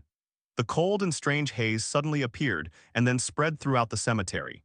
The same was true for the Dragon Chi next to him, and even the chief of the tribe, Dragon Bardo, looked at the energy cube with covet. Although Lingyama closed his eyes, Maen could still feel Lingyama's sight firmly locked on him. However, Maen still recovered a Doranchi as his partner. Maen heard Duolong Bardo's words, and his face also showed an excited expression, and then asked Rotom Pokédex to show his own laboratory environment. When he was about to leave, Maen suddenly felt that the surrounding environment had changed dramatically. Duolong Bardo did not dare to look directly into Maen's eyes. After all, it was it that broke the rules first when it spoke just now. Especially Maen did not get angry and still kept smiling, which made Duolong Bardo feel embarrassed. The reason why Maen wants to recover the Duolong Bardo tribe is that he wants this Pokémon, and that Duolong Messiah needs 2 more Duolong Messiahs to evolve to the final form of Duolong Bardo. Lingyama's vision has deteriorated because he likes to move at night, so he just closed his eyes and looked in the direction of Maen. The crisp sound came from a distance and gradually approached Maen. A majestic figure emerged from the fog, and the owner of this figure was one of the kings of the snowfield Lingyama. Trevenant and other Pokémon congratulated Maen when they saw him bringing Doronki back. Maen was so happy that he gave some energy cubes to these Pokémon. Seeing the pictures on Rotom Pokédex, Doron Bardo also believed what Maen said, and then he could only sigh helplessly and agreed to move into Maen Laboratory. And since Maen could provide them with a living area, higher quality food, and better breed their offspring, Doron Bardo had no reason to refuse. Tadada, with the last D sound, how about it, do you want to leave with me? I will find a suitable place for you to live and provide you with this delicious energy cube regularly. If you have good talent and can join my team, you can enjoy it every day. Maen's voice was like a devil's temptation. This Duolonki is the direct descendant of Duolong Bardo, so it has great talent and is only 1 step away from elite level. It is now a high-level gym-level existence. Thinking of this, Maen's pupils shrank into the rolling black. 012310525 Feilu, 122,161,091. That feeling was as if his soul was about to leave his body. Normal, many dragon messiahs who looked at the energy cube at this time had given up thinking and nodded instinctively when they heard Maen's words. However, with the advantage of the tribe now, Maen naturally does not need to worry about the problem after evolution and can boldly cultivate this Duolonki around him. The hole on Duolong Bardo's head needs to host 2 Duolong Messiahs, otherwise its exclusive skill Dragon Darts cannot be used. And this sound did not sound like human footsteps, but more like the sound of horse hooves stepping on the ground. Lingyama is a completely black horse Pokémon with blue mane and light blue tail, and soul-like mist attached to its limbs. It is said that the soul of anyone kicked by Lingyama will leave his body. Maen doesn't know whether this legend is true, but the light blue mist at Lingyama's hooves does have a strange beauty. Lingyama itself is a Pokémon that likes a quiet environment. Especially after the battle with Bud Crown, Lingyama's temper has improved a lot now, and it will not take the initiative to attack other people and Pokémon. Today, Lingyama came here and suddenly smelled the aroma of food. It thought that its favorite black radish was ripe, but when it rushed here, it found that the radish in the farmland was still a long way from ripening. Not only did it not eat the radish, but it also met Maen, a human. It was mentioned before that Lingyama would not attack people under normal circumstances, but all this has a premise, that is, its territory has not been invaded. For the spirit horse, the ancient cemetery is its most important territory. It can accept ghost Pokémon living here. After all, ghost Pokémon can also provide dead air and ghost energy. And this dead air and energy are the best nutrients for cultivating black radish. But the spirit horse cannot accept Maen, a human, entering its territory. After all, in ancient times, the spirit horse had a bad impression of humans. It did not give up attacking humans until the Bud Crown King took action. Zai-lu-lu. A soul-shaking cry roared from the mouth of the spirit horse, and then the spirit horse rage raised its front hoof and stomped heavily on the ground. Now the spirit horse has fallen into rage. The ghost Pokémon around Maen all hid in fear, and Maen himself looked a little unhappy. He did not expect the rage of the spirit horse to come so quickly. Spirit horse, I am undoubtedly invading your territory. The spirit horse did not listen to Maen's explanation at all. The champion-level strength oppressed Maen, and the black mold around him became more dense. Maen knew that the other party would not listen to his explanation at all when he saw the look on Lingyama. Lingyama is absolutely champion-level, and it doesn't seem to be the top among the mythical beasts, but the strength of Lingyama is that it can fight with the Bud Crown. The spirit horse was also stunned at this time. It felt the breath of the divine beast from the human in front of it, which was the authority that belonged to the divine beast. Darkrai quickly emerged from Maen's shadow and directly stretched out his hand to block the Shadow Ball's attack. Experiencing this enhanced feeling for the first time, Tyranitar felt full of strength, and his fighting spirit against the spirit horse in his eyes also rose to the highest level. The most important thing is that Lingyama feels suppressed, and its own authority is suppressed by Maen, a human, as if Maen's authority is its superior normal. Jengar Mega Evolution. Maen's face was not good when he saw this. He was willing to explain to give face to the king of the crowned snowfield, but it didn't mean that Maen was afraid of him. From the perspective of species strength alone, as the king, Bud Crown has only 500 species strength, which is even lower than many ordinary Pokémon. In this case, Maen didn't plan to run away. Even if the ghost horses were divine beasts, their power was not high. They were not unbeatable. But on the other hand, Bud Crown can actually defeat Lingyama and Snowstorm, which have higher species strength than him. The ghost horse was also stunned when he saw Maen's expression unchanged in the haze, and then his expression became more raging. In his opinion, Maen's behavior was an insult to its power. The dark neigh of the spirit horse is that the special attack level will be increased by 1 level for each Pokémon defeated. The weak Palossand may become an alternative helper of the spirit horse when entering this battlefield. If the Bud Crown King can ride it, then Maen can ride it too. This is exactly the power of the power controlled by the ghost horse. Please give me flowers. Maen intends to defeat the beast in front of him in the eyes of the world with his own strength. Maen is still explaining to the ghost horses. He really doesn't want to fight with the ghost horses here. After all, it's meaningless. But Maen will not give Lingyama a chance to think, and now he has completely entered the strongest battle contest condition. Moreover, when the Bud Crown King and the ghost horses fight together, its species strength can soar to 680, which is completely the standard of a first-level god. The ghost horse, which has some control over the ghost energy, will bring this haze every time it releases a skill. The power contained in the haze will make ordinary people feel cold all over, or even feel their souls trembling. The Arceus pendant hanging on Maen's neck at this time also released a dark light, and haze surged from Maen's body like the spirit horse normal. But the ghost horses completely ignored Maen at this time and directly condensed the ghost energy in front of their mouths, and a shadow ball blasted towards Maen. With Maen's shout, Jengar also entered the Mega Evolution Contest condition, the strongest contest condition. 4 elite-level Pokémon above the mid-level strength fought against the third-level God champion-level Spirit Horse.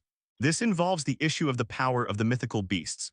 For example, there are many Kanto 3 sacred birds in the Pokémon world, but only the 3 in the Orange Islands really have some power. But the haze released by Maen was like a living normal that gathered into a line shape, and then connected to the 4 Pokémon. After Darkrai smashed the Shadow Ball released by the Ghost Horse, the broken Shadow Ball suddenly released a large amount of haze surrounding Maen.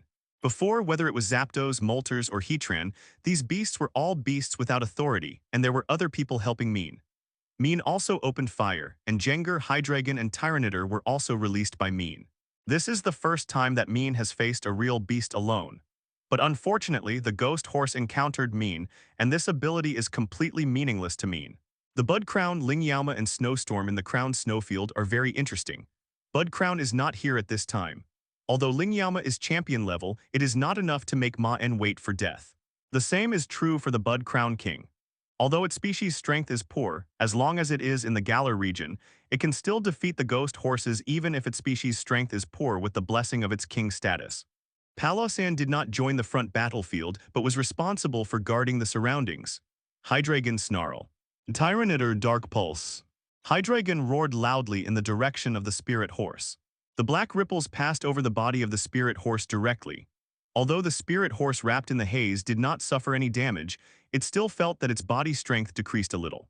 Tyranitar's attack also arrived at this time, and the spiral rays directly bombarded the location of the spirit horse. But Maen also noticed that the figure of the spirit horse had disappeared before the attack arrived and turned into haze and disappeared on the spot. Phantom Force, Maen's vigilance instantly reached the peak, and he instinctively sensed the danger behind him. Lingyama came to Maen's back without knowing when, and raised Rage's hooves and smashed towards San Maen fiercely. Lingyama had fought against humans in ancient times, and knew that Darkrai's training was Maen. As long as Maen was eliminated, Darkrai and other Pokémon would naturally be confused. However, just when Lingyama's hooves reached Maen, a figure suddenly appeared in the space next to Maen, blocking Lingyama's attack. Kujai. It was the Mega Jengar around Maen who blocked Lingyama's attack.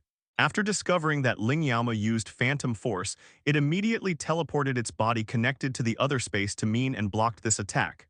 Lingyama's attack was unsuccessful, but it was exposed to Maen's vision. Darkrai Dark Void. Darkrai turned into a shadow and quickly approached from ground, and then a Dark Void directly hit Lingyama's side at close range, and the impact directly knocked Lingyama's body back. At the same time, the effect of Void was also activated, and Turing Yama's body was wrapped in the Black Hole Minister. Hydreigon, Tyranitar, Dark Pulse. Jengar's figure flashed out from the haze on the side of Lingyama with a strange smile, and then condensed Shadow Ball in the middle and waved it towards Lingyama. But Maen was just teasing, after all, he was also a professional in cheating. The black hole was directly shattered by Turing Yalma, but after the shattering, Turing Yalma was hit by two dark pulses before he could react, and then a phantom of Jengar directly passed through Turing Yalma's body. The sky ghost energy of the Ling Yalma gathered, and then directly turned into more than 20 shadow balls, and then smashed towards Maen like raindrops normal. The ghost horse, who had no time to react, was hit by the rock pillar swung by Tyranitar. The intense pain made it relax its mind, and its body could not help but stagger. The haze shield around it also weakened and began to crack. Maen's face also became solemn. This is the trouble of the beasts with authority. They have a much stronger way of using energy than ordinary beasts. In the smoke and dust, a special suction suddenly came, and Maen felt the surrounding ghost energy suddenly began to gather in large quantities. Darkrai stretched his hands in front of his chest, and then a large number of shadow balls also appeared in front of Darkrai, directly colliding with the attack launched by Spirit Horse in the air. Uzai. The ghost horse forcibly controlled its staggering body, with a fierce look in its eyes, and at the same time mobilized the ghost energy and directly performed an alternative version of explosion on the spot. A series of explosions continued to sound, and the shadow balls launched by Spirit Horse were successfully resisted. Ghost energy turned into the best healing medicine to quickly heal the injuries of the Ling Yalma. The damage caused by the attack just now has been healed by about 80%. Hydreigon, who was doing three things at the same time, also launched all his strength. Ling Yalma did not dare to be arrogant in the face of Hydreigon's all-out attack. The surrounding haze turned into a shield directly on its head, firmly resisting Hydreigon's attack. The energy of three different attributes, Dragon Pulse, Dark Pulse, and Flamethrower, gathered together and then spurted out towards the Ling Yalma directly below. After Spirit Horse released Shadow Ball, Hydreigon flew to Spirit Horse's sky. But before Ling Yalma had time to be happy, it suddenly remembered that it had ignored a Pokémon. However, Spirit Horse can only fight by itself, but Maen has 4 Pokémon on his side. With Dark Void, Maen had no way to put Turing Yalma, a Pokémon with some authority, to sleep, so he launched the attack at the first time. The black line connected to Darkrai instantly expanded, and Darkrai's figure appeared in front of Maen and the Pokémon. Maen couldn't help but complain in his heart when he saw the Spirit Horse launching more than 20 shadow balls. The neighing of the Ling Yalma rage resounded throughout the cemetery, and the Pokémon in the cemetery began to flee to the periphery. They felt the meaning of rage that became substantial from the master. However, one wave did not stop, and another wave came. However, the ghost energy around the Ling Yalma was being absorbed by it and gathered directly into its body as a minister. The energy shock brought by the huge explosion directly shattered all the attacks around the ghost horse. Tyranitar and Jengar, who were closer, were not careful and were hit by this energy, and their bodies flew backwards. Damn, the beast is really unreasonable. Ling Yalma's mind was shocked, and a part of the haze on its head was dispersed and turned into a shield again to block Jengar's attack. The place where Turing Yalma fought instantly stirred up the smoke and dust brought by the skill explosion. When the smoke and dust cleared, Maen also saw the Ling Yalma with scars on its body. As expected, as Maen expected, the neighing of Turing Yalma rage came from the dark void. Hello, everyone! As we wrap up this video, I want to share a quick note. I have a Patreon account. If you'd like to support me and enjoy on-demand audiobooks, you can become a Patreon member. Alternatively, you can check out my Google Drive link, which has 500+ novel audiobooks available through my Ko-fi or Patreon shop. I appreciate your support.